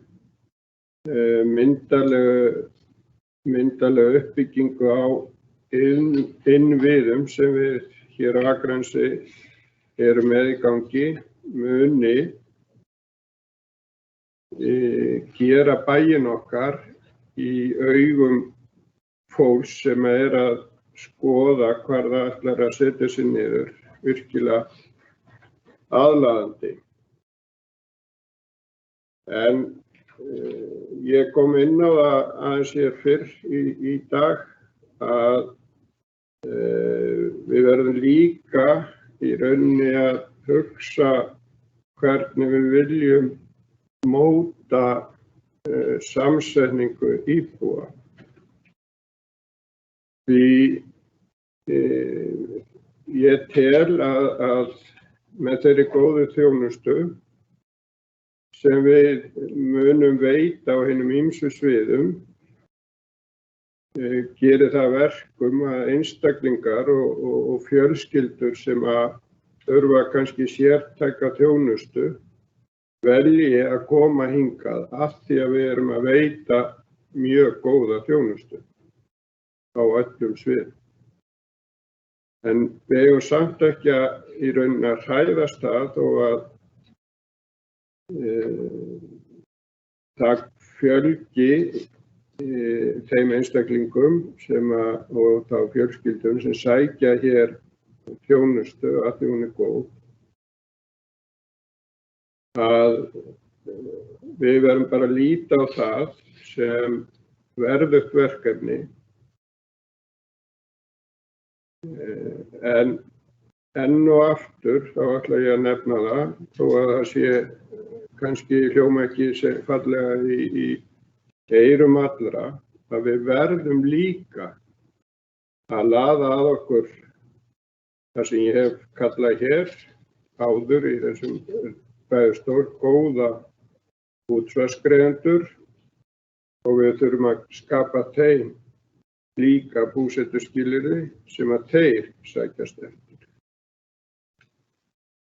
Og í framhaldi af því að þá var smá umræði hjá okkur hér fyrr það að sum okkar telja það að það vanti í raun fleiri einbýlishúsalóðir eða jafnvel bara hverfi á einbýlishúsalóðum, og við svona eins og mér finnst við vera að gera, einblína ekki eingöngu á fjölbýli. Því að allur fjölbreytileikinn verður að fá að lifa, og við verðum að í rauninni horfa á allar hliðar mannlífsins sem að við verðum þá að gefa tækifæri. Og sem okkur líka betur eða verð, þá erum við öll misjöfn. Við höfum mismunandi þarfir og skoðanir, og við verðum að forðast það, við megum það ekki, að troða öllum í sama formið eða sama kassan. En svona, það kannski ekki mjög algengt að meirihlutinn fái eins mikið hrós og þessi meirihluti fengi frá okkur í minnihlutanum, og þá kannski ekki sérstaklega við gerð fjárhagsáætlana og þaðan og síður í lok kjörtímabils. Einhvern tímann minnir mig að það hafi verið sagt í þessum ræðustól að framkvæmda áætlunin væri svolítið bólgin, en ég tek alveg undir það að þessi framkvæmda áætlun, hún vel bólgin, en hún líka unnin í góðri sátt, og ég held að við í minnihlutanum styðjum hana, þannig að það sé sagt. Sem betur fer, og ég hef haft á því orði en stundum haft á því líka áhyggjur, að ég tel að okkur hér í bæjarstjórninni hafi svona oftast lukkast að ná góðri sátt. Og það hafa í sjálfu sér ekki verið nein stór ágreiningsmál. Ég held að þetta fyrirkomulag eða þetta hvernig við störfum hafi valdið öfund og svona undrun sumra, og nægir í rauninni kannski að benda á umræður oft og tíðum í borgarstjórn Reykjavíkur, að þar ákveðin umræðumenning sem ekki til eftirbreytni. En svo ég sé nú ekki að tala langt inn í nóttina, að ég ætla enn og aftur að segja að eitt af stærsta held ég ágreiningsmál allavega á þessu kjörtímabili sem ég man eftir, að það virðist vera að ná hér farsælum enda, og ég ætla að þakka enn og aftur meirihlutanum fyrir þá niðurstöðu sem við samþykktum hér fyrr myndarlega uppbyggingu samfélagsmiðstöðvar. Ég ætla líka að hvetja meirihlutann til þess að halda áfram og ég veit að það ákveðin mál sem við þurfum og eigum eftir að útkljá, að það verði gert í góðri sátt og góðri umræðu þar sem að allir fá að taka þátt. Að svo mæltu þá ætla ég ekki að hafa mörg orð í viðbót fjárhagsáætlunina. Það margir, allavega það eru bæjarfulltrúar og bæjarstjóri búin að fara yfir og nefna hér mál sem að ég hef alveg getað nefnt en ég ætla ekki að gera það. En ég ætla að lokum að segja það í þessum ræðustól að ég ætla að þakka kærlega fyrir það að bæjarráð og bæjarstjórn hefur hlustað á endurteknar athugasemdir frá mér að hækka styrki til stjórnmálaflokka. Það er vel. Að endingu þá ætla ég bara að óska öllum sem á mig hlýða gleðilegrar jólahátíðar. Takk fyrir.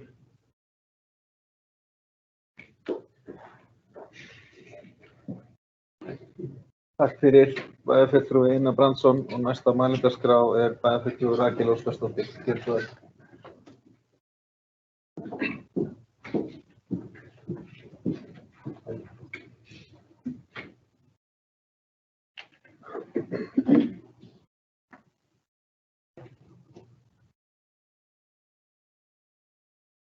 Forseti, ágætir bæjarfulltrúar og aðrir sem á okkur hlýða.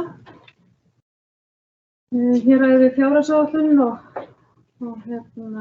fyrir næsta ár og sem 3 ára áætlun og framkvæmda og fjárfestingaráætlun.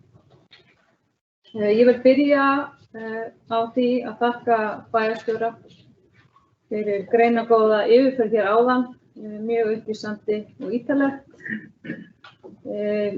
Ég vil einnig þakka bæjarstjóranum og starfsmönnum á fjármála og stjórnsýslusviði, sviðsstjórum öllum sem og öðrum starfsmönnum sem komu að þessarar fjárhagsáætlunar. Þá vil ég einnig líka þakka kollegum mínum Valgarði Jónssyni og Elsu Láru Arnardóttur fyrir mjög gott samstarf við vinnu þessarar áætlunar. Ég hélt hér svo sem ágætlega langa ræðu sem að mér skilst að hafi verið 9. nóvember í fyrra umræðunni. Hún er hér út að fá mig fyrir áhugasama að geta bara flett inn upp á akranes.is. Ég ætla ekki að fara með hana aftur. En ég lofa því að ég fylgi öllum þessum erindum eftir og mun ekkert láta mitt eftir liggja í því þó að flest öll atriðin hafa verið tekin til greina og umræðu á milli umræðina og þakka ég það svo innilega.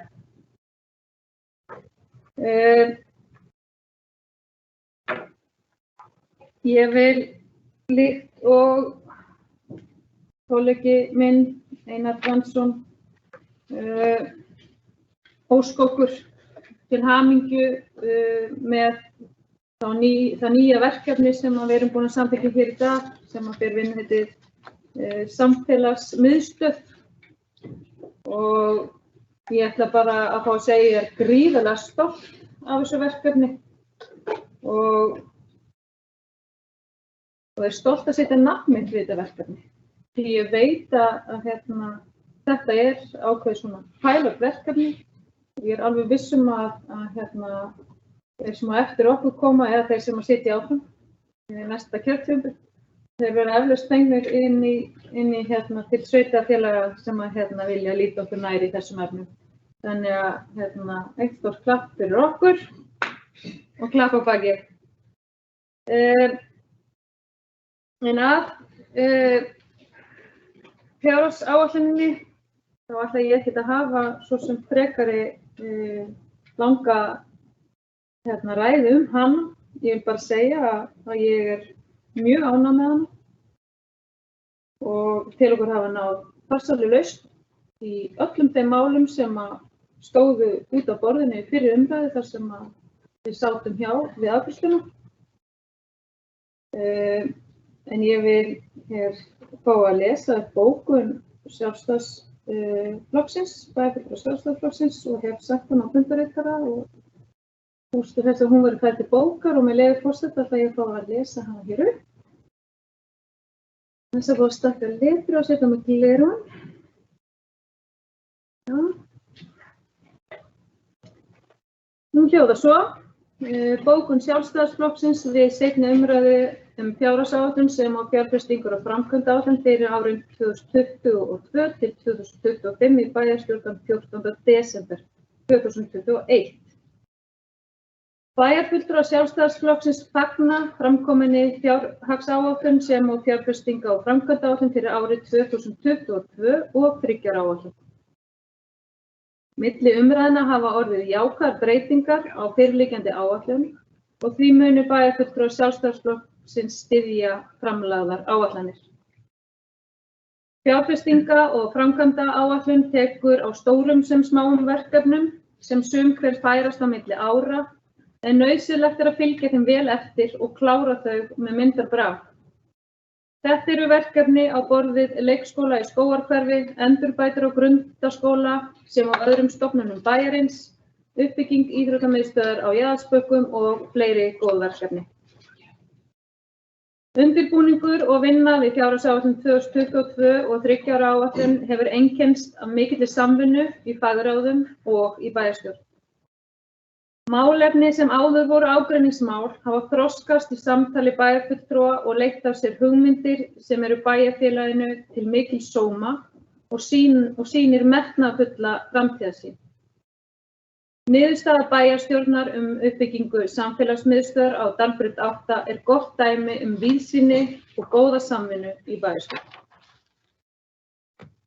Þá hefur verið fallið frá uppbyggingu íbúðakjarna í Jörundarholti og bæjarstjórn einsett sér það verkefni að finna kjarnanum nýja staðsetningu í sátt við samfélagið og þá sem málið varðar. Í vinnu við fjárhagsáætlun var horft til þeirrar athugasemda sem liggja nú fyrir í úttekt KPMG á rekstri Akraneskaupstaðar. Þeirri vinnu er ekki lokið, en ljóst er að verkefni bæjarstjórnar á komandi misserum eru krefjandi. Sérstaklega er nauðsynlegt að ná utan háan launakostnað sem og að kortleggja málaflokk velferðar- og mannréttindamála. Sjálfstæðisflokkurinn leggur einnig áherslu á að flýta hönnun á nýjum leikskóla sem staðsettur verður í eldri hluta bæjarins. Mikilvægt er að mæta þeirri miklu fjölgun sem við sjáum í sveitarfélaginu með góðri þjónustu, ekki síst við ungt fólk. Markmið bæjarfulltrúa Sjálfstæðisflokksins eru skýr og er ánægjulegt að sjá þau í þeirri fjárfestingar og framkvæmdaáætlun sem lögð er hér fram til samþykktar í dag. Og undir þessa bókun rita Rakel Óskarsdóttir, Sandra Margrét Sigurjónsdóttir, Einar Brandsson og Ólafur Adolfsson. Og óskaði þess að þetta verið fært til bókar. En að lokum þá þakka ég öllum bæjarfulltrúum sem við störfum saman hér í bæjarstjórn og varabæjarfulltrúum og starfsmönnum Akraneskaupstaðar fyrir samstarfið á árinu og óska ykkur gleðilegra jóla.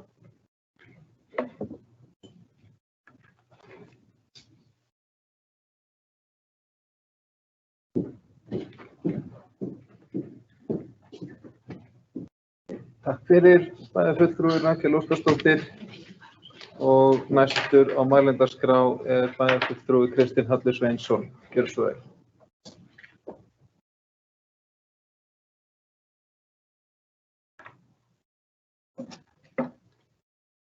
Forseti, ágætu bæjarfulltrúar, bæjarstjóri og aðrir sem á hliða. Ég ætla að segja því að taka bæjarstjóri og starfsfólki bæjarins og fyrir frábæra vinnu í fjárhagsáætlun í gær og taka til bæjarfulltrúum samvinnuna og ráðsmönnum sem ekki sitja eru í bæjarstjórn, eins og tilfelli í velferðarráði. Þakka sérstaklega félögum í velferðarráði, bæjarfulltrúa Einari Brandtssyni og Önnu Þóru. Og mjög gott samstarf þar. Mig langar aðeins að ávarpa hérna eiginlega stóra málið í þessari fjárhagsáætlun gerð frá mínum bæjarstjóra séð. Það sem sagt þessi samfélagsmiðstöð sem við höfum tekið ákvörðun fyrir fundi að fara í. Nú hef ég gegnum fundi og árið og mína veru í bæjarstjórn frá því að þetta mál kom upp og við þurftum að fara að huga að fjölliðin tala fyrir fjöli í ein húsi á ein reit og tala gegn íbúðum og fyrir ofan vinnustað. Ég vil bara segja ég er ennþá þeirri skoðun að það væri ekki góð hugmynd. En við erum ekki að tala um þá hugmynd lengur. Við erum að tala um miklu stærra konsept og fleiri tækifæri sem að við gátum ekki litið framhjá þegar umræðan fór í gang fyrir alvöru og við skoðum þetta eftir þessa valkostagreiningu.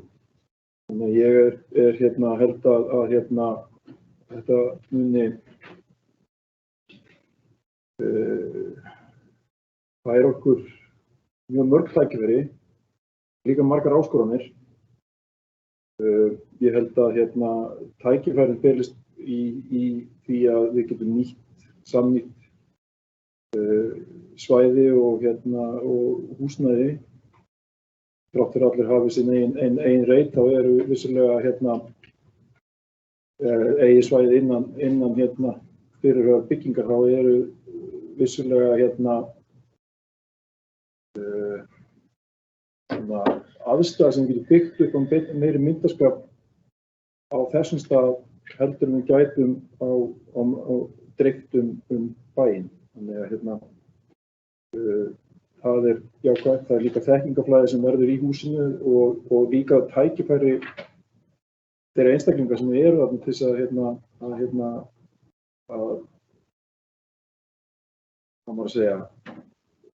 hitta og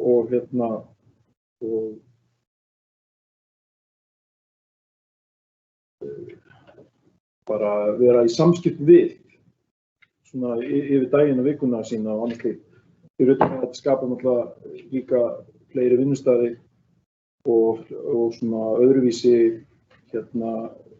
dýnamík í þeim í bænum fyrir fatlað fólk og aðra.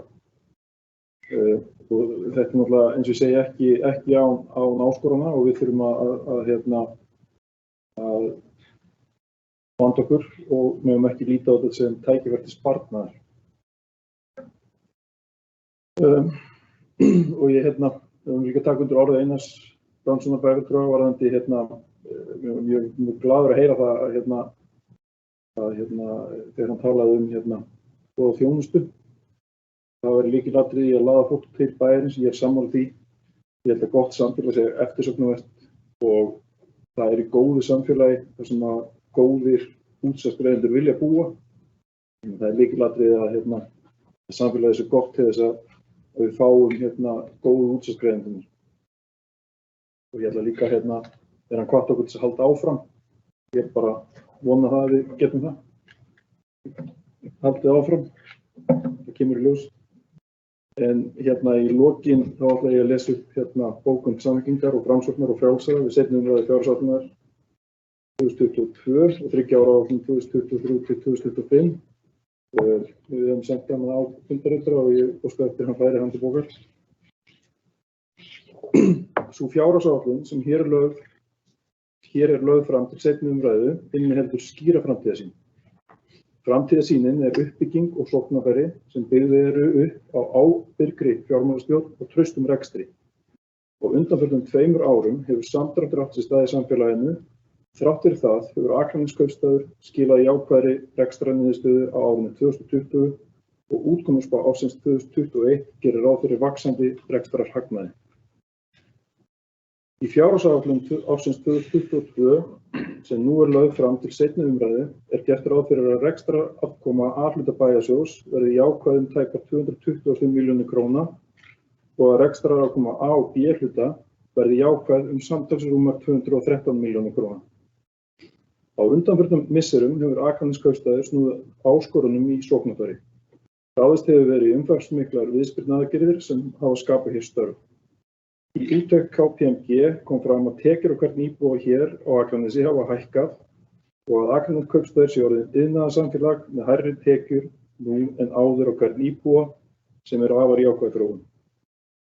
Vissulega vísbendingar á lofti að launakostnaður hafi farið vaxandi á undanförnum árum hér á Akranesi eins og hjá öðrum sveitarfélögum.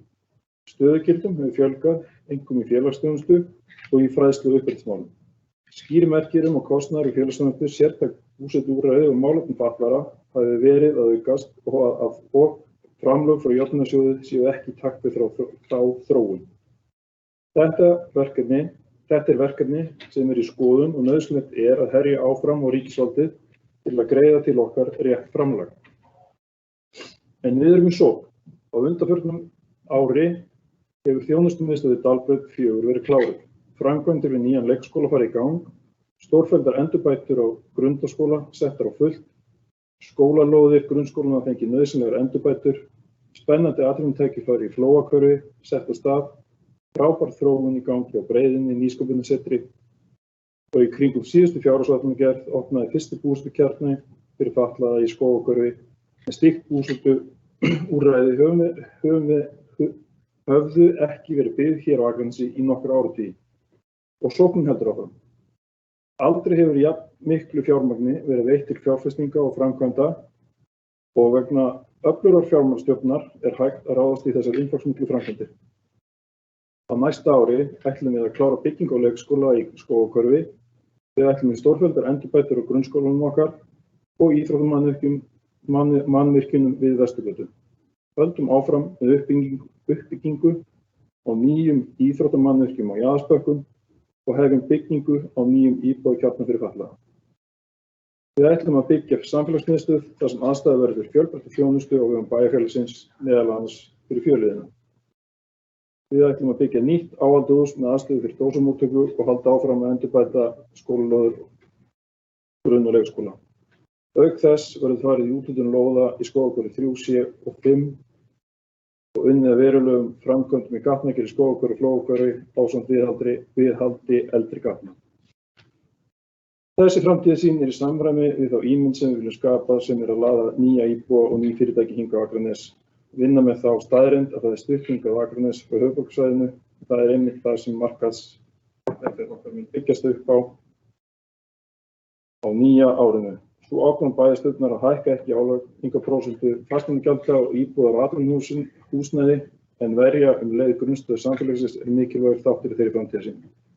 Hér við seinni umræðu fjárhagsáætlunar þökkum við bæjarfulltrúar meirihlutans, bæjarfulltrúar minnihlutans fyrir gott samstarf í ráðum og nefndum við gerð fjárhagsáætlunar ársins 2022 og 3 ára áætlunar 2023-2025. Jafnframt þökkum við bæjarstjóra og embættismönnum bæjarins fyrir afar gott samstarf og þeirra mikla vinnuframlag við þessa fjárhagsáætlunargerð sem nú er lokið. Við vonum áframhaldandi gott samstarf á nýju ári. Undir þetta rita bæjarfulltrúarnir Bára Daðadóttir, Elsa Lára Arnardóttir, Kristinn Hallur Sveinsson, Ragnar Baldur Sæmundsson og Valgarður Lýður Jónsson. Takk fyrir.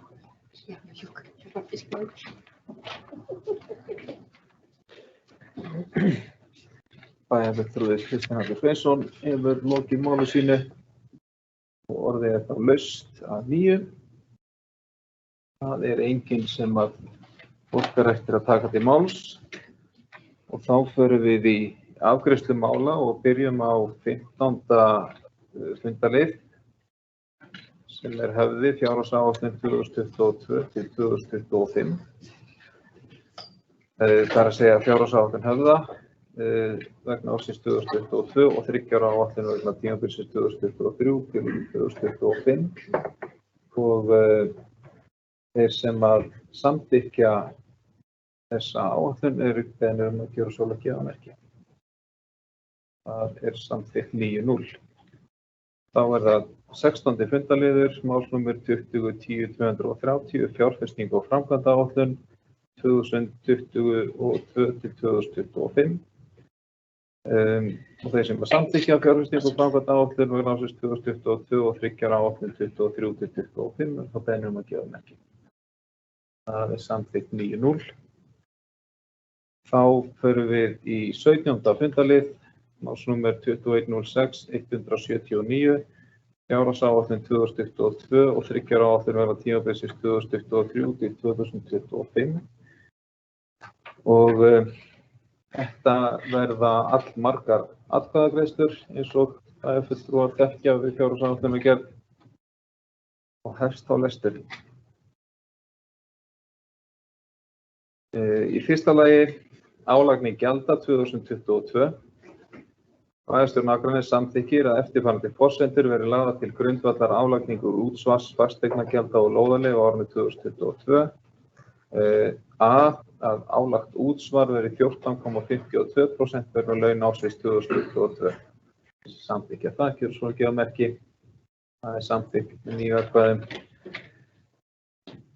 B. Álagningarprósentur vegna fasteignaskatts verða óbreyttar frá fyrra ári og verða eftirfarandi á árinu 2022. Í fyrsta lagi 0,2514% af álagningarstofni íbúðarhúsa ásamt lóðarleiguréttindum, erfðafestu landa og jarðeigna samkvæmt A-lið 3. grein laga nr. 4 frá 1995 tekjustofna sveitarfélaga. Samþykkja þessa álagningarprósentu gjörðu svo gefa merki. Það samþykkt með 9 atkvæðum. Í öðru lagi 1,32% af öllum fasteignum samkvæmt B-lið 3. grein laga nr. 4 frá árinu 1995. Þessi samþykkja það gjörðu svo gefa merki. Það samþykkt 9-0. Og í þriðja lagi 1,4% af öllum öðrum fasteignum samkvæmt C-lið 3. grein laga nr. 4 frá árinu 1995. Og þeir sem samþykkja það gjörðu svo gefa merki. Það samþykkt 9-0. Þá það C-liður, sorphreinsunargjald verði krónur 19.256 fyrir hverja íbúð miðað við 2 sorptunnur, sem ein fyrir almennt sorp og önnur fyrir flokkasorp og gjaldið óbreytt á milli ára. Sorpeyðingargjald vegna íbúðarhúsnæðis verði krónur 16.422 miðað við 2 tunnur, eina fyrir almennt sorp og aðra fyrir flokkasorp, einnig óbreytt á milli ára. Gjöldin verði innheimt með fasteignagjöldum. Samþykkja þessa álagningu gjörðu svo gefa merki. Það samþykkt með 9 atkvæðum. D-liður, lóðarleiga af nýjum lóðum og endurnýjuðum samningum verði 1,199% af fasteignamatsverði atvinnulóða og 0,3034% af fasteignamatsverði íbúðarhúsalóða og verði innheimt með fasteignagjöldum. Samþykkja þetta gjörðu svo gefa merki. Það samþykkt með 9 atkvæðum. E-liður, lóðarleiga af eldri lóðum, þar sem samningar eru dagsettir fyrir 1. janúar 2004, sem lögð á hvert fermetra lóðar tekur við með breytingum sem verða á byggingavísitölu. Samþykkja þetta gjörðu svo gefa merki. Það samþykkt 9-0. F-liður, gjalddagar fasteignagjalda á árinu 2022 verði 15. janúar, 15. febrúar, 15. mars, 15. apríl, 15. maí, 15. júní, 15. júlí, 15. ágúst, 15. september og 15. október, en eindagi gjaldanna verði 30 dögum síðar eða næsta virkan dag þegar hann upp á helgidag. Heildargjöld sem nema lægri fjárhæðin krónur 25.000 innheimtast með einum gjalddag á ári þann 15. apríl 2022. Þessi samþykkja þessa tilhögun gjörðu svo gefa merki. Það samþykkt með 9 atkvæðum. Og þá það G-liður. Veitt verði ívilnun á fasteignaskatti á árinu 2022 til elli- og örorkulífeyrisþega í samræmi við sérstaka reglu bæjarstjórnar lækkun og niðurfellingu fasteignaskatts tekjulágra elli- og örorkulífeyrisþega. Samþykkja þetta gjörðu svo gefa merki. Það er samþykkt með 9 atkvæðum. Og þá er það 2, þjónustugjaldskrár.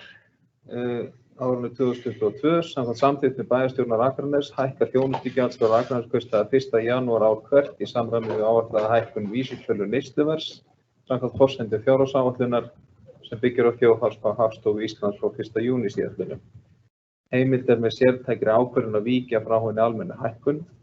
Samkvæmt samþykktum bæjarstjórnar Akraness hækkar þjónustugjaldskrár Akranesskaupstaðar 1. janúar. Já, einmitt. Ég var að lesa þetta. Bæjarstjórn Akraness samþykkir að þjónustugjaldskrár Akranesskaupstaðar hækki 3,5% af 1. janúar 2022 nema annað sé sérstaklega tilgreint í viðkomandi gjaldskrá. Með vísan til framangreinds þá ber ég eftirfarandi undir atkvæði að sem sagt eftirfarandi gjaldskrár vegna ársins 2022. Gjaldskrá leikskóla að einstaka liðir taka hækkun sem nemur 3,5%. Samþykkja það gjörðu svo ekki að merki. Það er samþykkt 9.0. Gjaldskrá vegna skólamáltíða að einstaka liðir taka hækkun sem nemur 3,5%.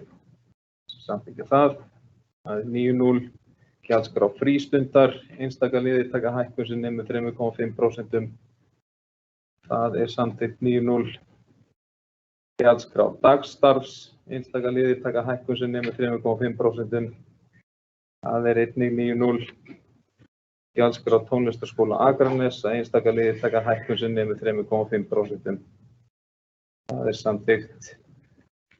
Gjaldskrá íþróttamannvirkja, einstaka liðir taka hækkun sem nemur 3,5%. Einstaka gjaldaliðum breytt og nýjum gjaldaliðum sem vantaði bætt inn. Samþykkja það gjörðu svo ekki að merki. Það er samþykkt 9.0. Gjaldskrá fyrir heimaþjónustu og heimsendingu matar, þar sem einstaka liðir taka meiri hækkun sem nemur 3,5%. Samþykkja það gjörðu svo ekki að merki. Það er samþykkt 9.0.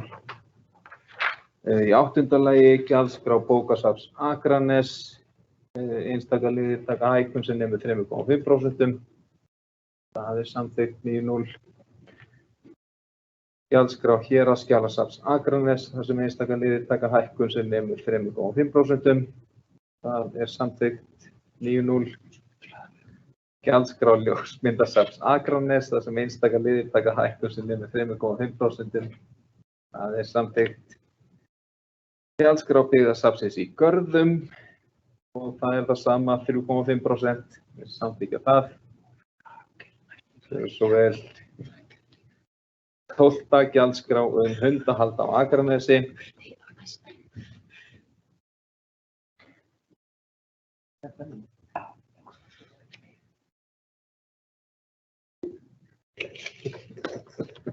Ég veit ekki hvort að fundarritari er að lauma ykkur inn í tillöguna, en það er víst ekki þannig. Þetta er svona. Gjaldskrá hundahald á Akranesi, einstaka liðir taka hækkun sem nemur 3,5% og afsláttarkjör vegna námskeiðs forráðamanns hækkuð í 50%. Þessi samþykkja þetta gjörðu svo ekki að merki. Þetta er samþykkt. Gjaldskrá kattahald á Akranesi, 3,5%. Samþykkja það.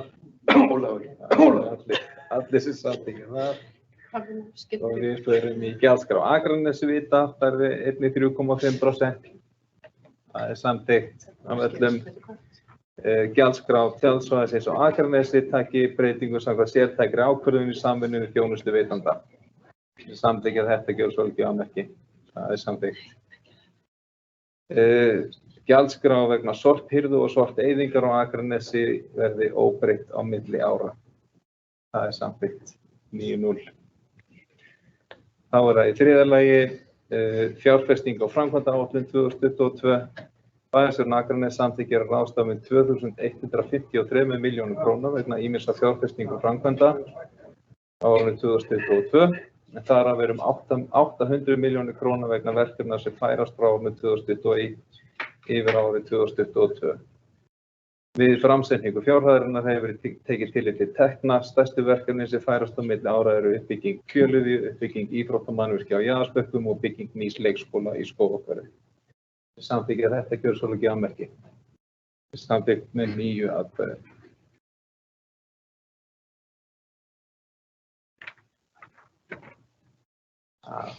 Ég ætla ekki að lesa allt þetta yfirlit, sko. Ég ætla bara að taka atkvæðagreiðslurnar, sko.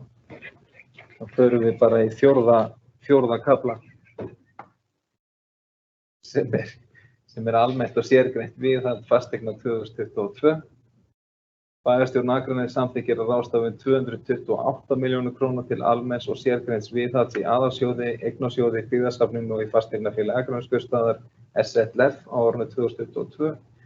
Þar af eru aðgerðir sem tengjast raka vandamálum stofnana 65 milljónir króna. Sem samþykkja þetta kjörsólugjafmerki.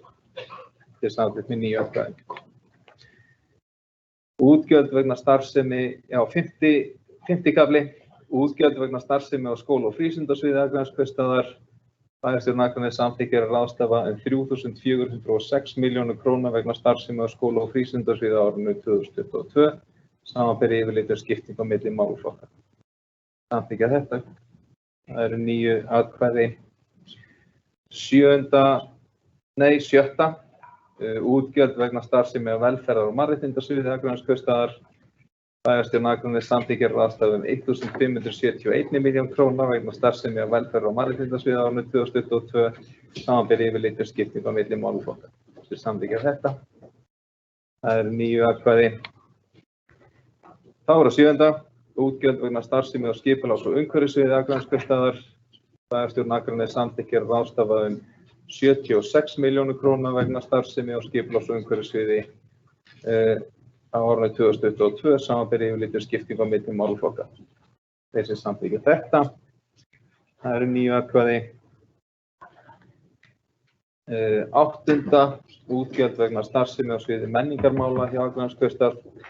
Þar er tillaga að ráðstafa 241 milljón króna vegna menningarstarfsemi á árinu 2022, samanber yfirlit skipting á milli málaflokka. Þeir sem samþykkja það kjörsólugjafmerki. Það eru 9 atkvæði. Útgjöld vegna starfsemi á sviði atvinnu- og ferðamála hjá Akranesskaupstað. Þar er tillaga að ráðstafa 54 milljónir króna vegna starfsemi á sviði atvinnu- og ferðamála á árinu 2022, samanber yfirlit skipting á milli málaflokka. Sem samþykkja það. Það er samþykkt 9-0. 10. Útgjöld vegna sameiginlegs kostnaðar hjá Akranesskaupstað. Það er tillaga að ráðstafa 495 milljónir króna vegna sameiginlegs kostnaðar á árinu 2022, samanber yfirlit skipting á milli málaflokka. Samþykkja það kjörsólugjafmerki. Það er samþykkt 9-0. Stjórnmálasamtök á Akranesi 2022, 11. liður. Bæjarstjórn Akranesskaupstaðar samþykkir með vísan til 5. greinar laga nr. 162 frá árinu 2006 að ráðstafa 2 milljónum króna til starfsemi stjórnmálaflokka á Akranesi. Þeir samþykkja það kjörsólugjafmerki. Það er samþykkt 9-0. Og þá er það að lokum. Bæjarstjórn Akraness samþykkir fjárhagsáætlun Akranesskaupstaðar vegna ársins 2022 og 3 ára áætlun vegna tímabilsins 2023 til 2025 ásamt tillögum sem fjárhagsáætlun gerir ráð fyrir jákvæðri rekstrarafkomu samstæðu A og B hluta Akranesskaupstaðar á fjárhæð 213,8 milljónir króna og handbærfé í árslok verði 1.124 milljónir króna. Þessi samþykkja þetta kjörsólugjafmerki. Það er samþykkt 9-0. Og þar með lýkur atkvæðagreiðslum fjárhagsáætlun 2022 og 3 ára áætlun 2023 til 2025. Og við förum í 18. fundarlið þessu fundi. Þannig málsnúmer 21.01.002, fundargerðir bæjarráðs á árinu 2021 og lagðar eru fram þær fundargerðir nr. 3478 frá 25. nóvember síðastliðnum og nr. 3479 frá 2. desember síðastliðnum. Orðið er laust þessar fundargerðir bæjarráðs. Það óskar enginn eftir að taka til máls og þær teljast á hér með lagðar fram. 19. fundarliður, málsnúmer 21.01.005, fundargerðir skipulags- og umhverfisráðs á árinu 2021. Lagðar eru fram fundargerðir númer 221 frá fundi sem fram fór 22.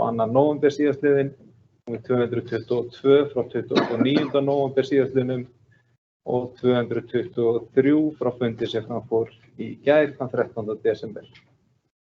Orðið laust þessar fundargerðir skipulags- og umhverfisráðs. Það er enginn sem að óskar eftir að ræða þær og teljast þær þá hér með framlagðar. 20. fundaliður, málsnúmer 21.01.004, fundargerðir skóla- og frístundaráðs árinu 2021 og lögðu fram 179. fundargerð frá 7. desember síðastliðinn. Orðið laust þessa fundargerð og bæjarfulltrúi Bára Daðadóttir fær orðið. Gjörðu svo vel, Bára. Takk. Forseti, bæjarfulltrúar og þeir sem á okkur hlýða. Einelti hefur verið mikið í umræðunni undanfarnar vikur og þær sálar kvalir og þau áhrif sem einelti hefur á þann einstakling sem fyrir því verður og umhverfið í kring.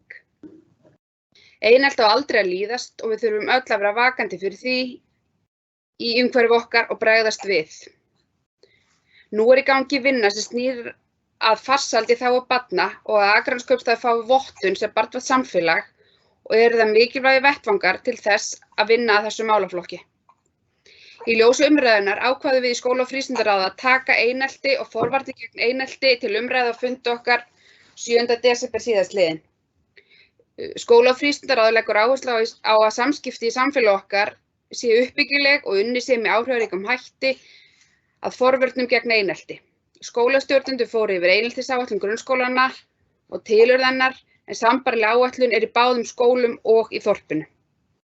Guðmunda Ólafsdóttir, framkvæmdastjóri IA, fór yfir stöðu mála hjá íþróttahreyfingunni og vinnur við nýja áætlun samskipti og viðbrögð við einelti. Ef ég fæ mér leyfi forseta að lesa úr bókum skóla- og frístundaráðs.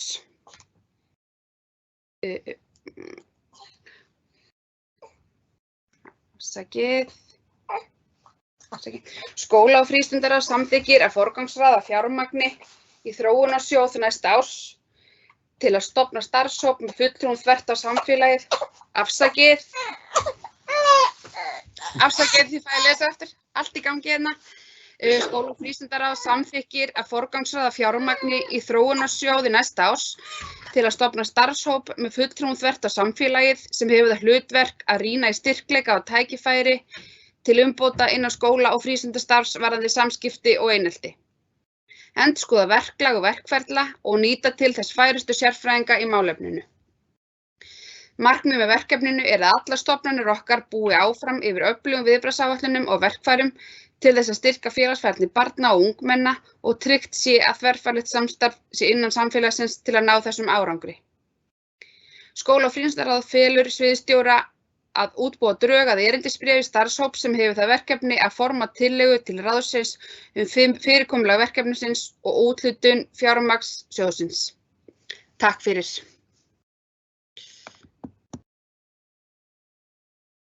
Takk fyrir þetta, bæjarfulltrúi Bára Daðadóttir.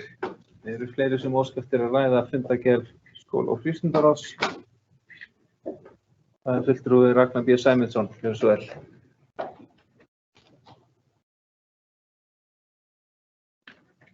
Forseti, bæjarfulltrúar og aðrir sem á hlýða. Ég vil taka undir það sem bæjarfulltrúi Bára Daðadóttir fór yfir nauðsyn þessara vinnu og ég ber miklar væntingar til þess að þetta skilu okkur stóru niðurstöðu. Eins og bæjarfulltrúi Bára Daðadóttir fór yfir að þá eru báðir skólarnir að vinna eftir eineltisáætlunum og viðbragðsáætlunum og eins íþróttahreyfingin. Nú verður farið í skoðun og yfirferð á þessum verkferlum og hvað við getum bætt. Við getum alltaf gert betur. Við langaði líka til að nýta tækifæri hérna með leyfi forseta til þess að hrósa 3 afreksíþróttamönnum hérna á Skaganum sem á síðustu vikum hafa unnið mikil afrek. Fyrst Drífa Harðardóttir sem var tvöfaldur heimsmeistari í badminton á HM öldunga. Helgi Laxdal sem var útnefndur fimleikamaður ársins 2021 og var valinn í úrvalslið nýliðis Evrópumeistaramóts í fimleikum. Og svo síðast, kannski ekki alveg skagamaður, en hún keppir fyrir Kraftlyftingafélagið hér og er þá aðalegandi skagamaður þegar hún nær stóna árangri að þarna setti Evrópumet og tryggði sér Evrópumeistaratitilinn í mínus 84 kg flokki í klassísku kraftlyftingu. Bara innilega til hamingju með þetta. Takk fyrir.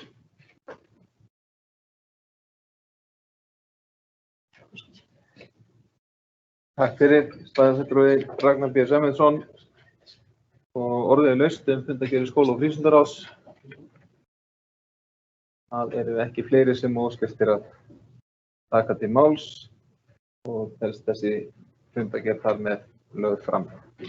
21. fundarliður, málsnúmer 2101-003, fundargerð velferðar- og mannréttindaráðs á árinu 2021 og hér eru lagðar fram tvær fundargerðir, númer 168 frá 24. nóvember síðastliðnum og númer 169 frá 7. desember síðastliðnum.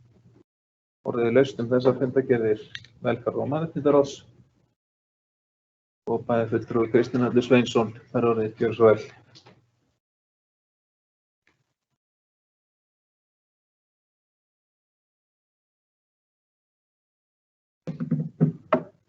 Forseti, ágætu bæjarfulltrúar og aðrir sem okkur hlýða. Mér langar aðeins að ávarpa fundargerð 168 frá 24. nóvember þar sem eitt mál var til umræðu á opnum fundi. Það var varðandi skammtímatöl fyrir fötluð börn og við höfum rætt þetta í velferðar- og mannréttindaráði og við höfum rætt þetta hér í bæjarstjórn. Mér langar bara aðeins að minnast á þetta að við höfum ákveðið í ráðinu að vinna greiningar og nákvæmari tillögur varðandi skammtímatöl á Akranesi. Þetta á sér ekki stað í fjárhagsáætlun, en það höfum við ekki heldur forsendur til þess að ná að klára þetta hvað sem er á næsta ári miðað við stöðuna sem við erum í núna. En ég vona bara að bæjarfulltrúar taki jákvætt í þetta og veiti þessu breytingi í þá þegar við verðum komið með einhver tillögur sem við getum rætt svona á sterkari grunni heldur en við höfum verið að ræða undanfarið. Takk fyrir.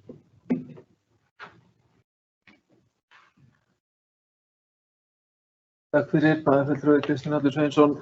Eru fleiri sem að óska eftir að ræða fundargerðir velferðar- og mannréttindaráðs? Og ekki og teljast þær með framlagðar. 22. fundarliður, málsnúmer 2101-117, fundargerðir og tilkynningar á árinu 2021 frá Sambandi Íslenskra sveitarfélaga og lögðu fram 903. fundargerð stjórnarsambandsins frá 27. nóvember síðastliðnum. Orðið er laust þessa fundargerð. Það er enginn sem óskar eftir að ræða hana og við telst nú þar með fram lögð. Við förum í 23. fundarlið, málsnúmer 21-12-017, fundargerðir frá SSV á árinu 2021 og lögðu fram 165. fundargerð stjórnarsamtaka sveitarfélaga frá 17. nóvember síðastliðnum. Orðið er laust þessa fundargerð. Það er enginn sem óskar eftir að ræða hana og telst nú þá þar með fram lögð. Nú, fleira er ekki á dagskrá þessa fundar, enda ærið orðið sem að hér hefur verið afgreitt. Og bæjarfulltrúi Einar Brandsson óskar eftir að... Jú, það er ein tillaga eftir reyndar. Það er rétt ábending hjá bæjarfulltrúi Einari Brandsssyni. En forseti leggur til við bæjarstjórn að næsti fundur bæjarstjórnar Akraness verði þriðjudaginn 11. janúar árið 2022. Og þetta undir atkvæði bæjarfulltrúa sem að samþykkja það. Það er samþykkt með 9 atkvæði. Þá er ekki fleira á dagskrá fundarins og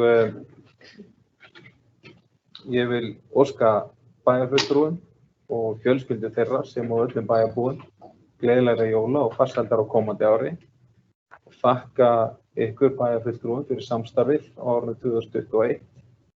Hlakka til áframhaldandi samstarfs á nýju ári. Þar með segjum við gleðileg jól og þessu fundi er slitið.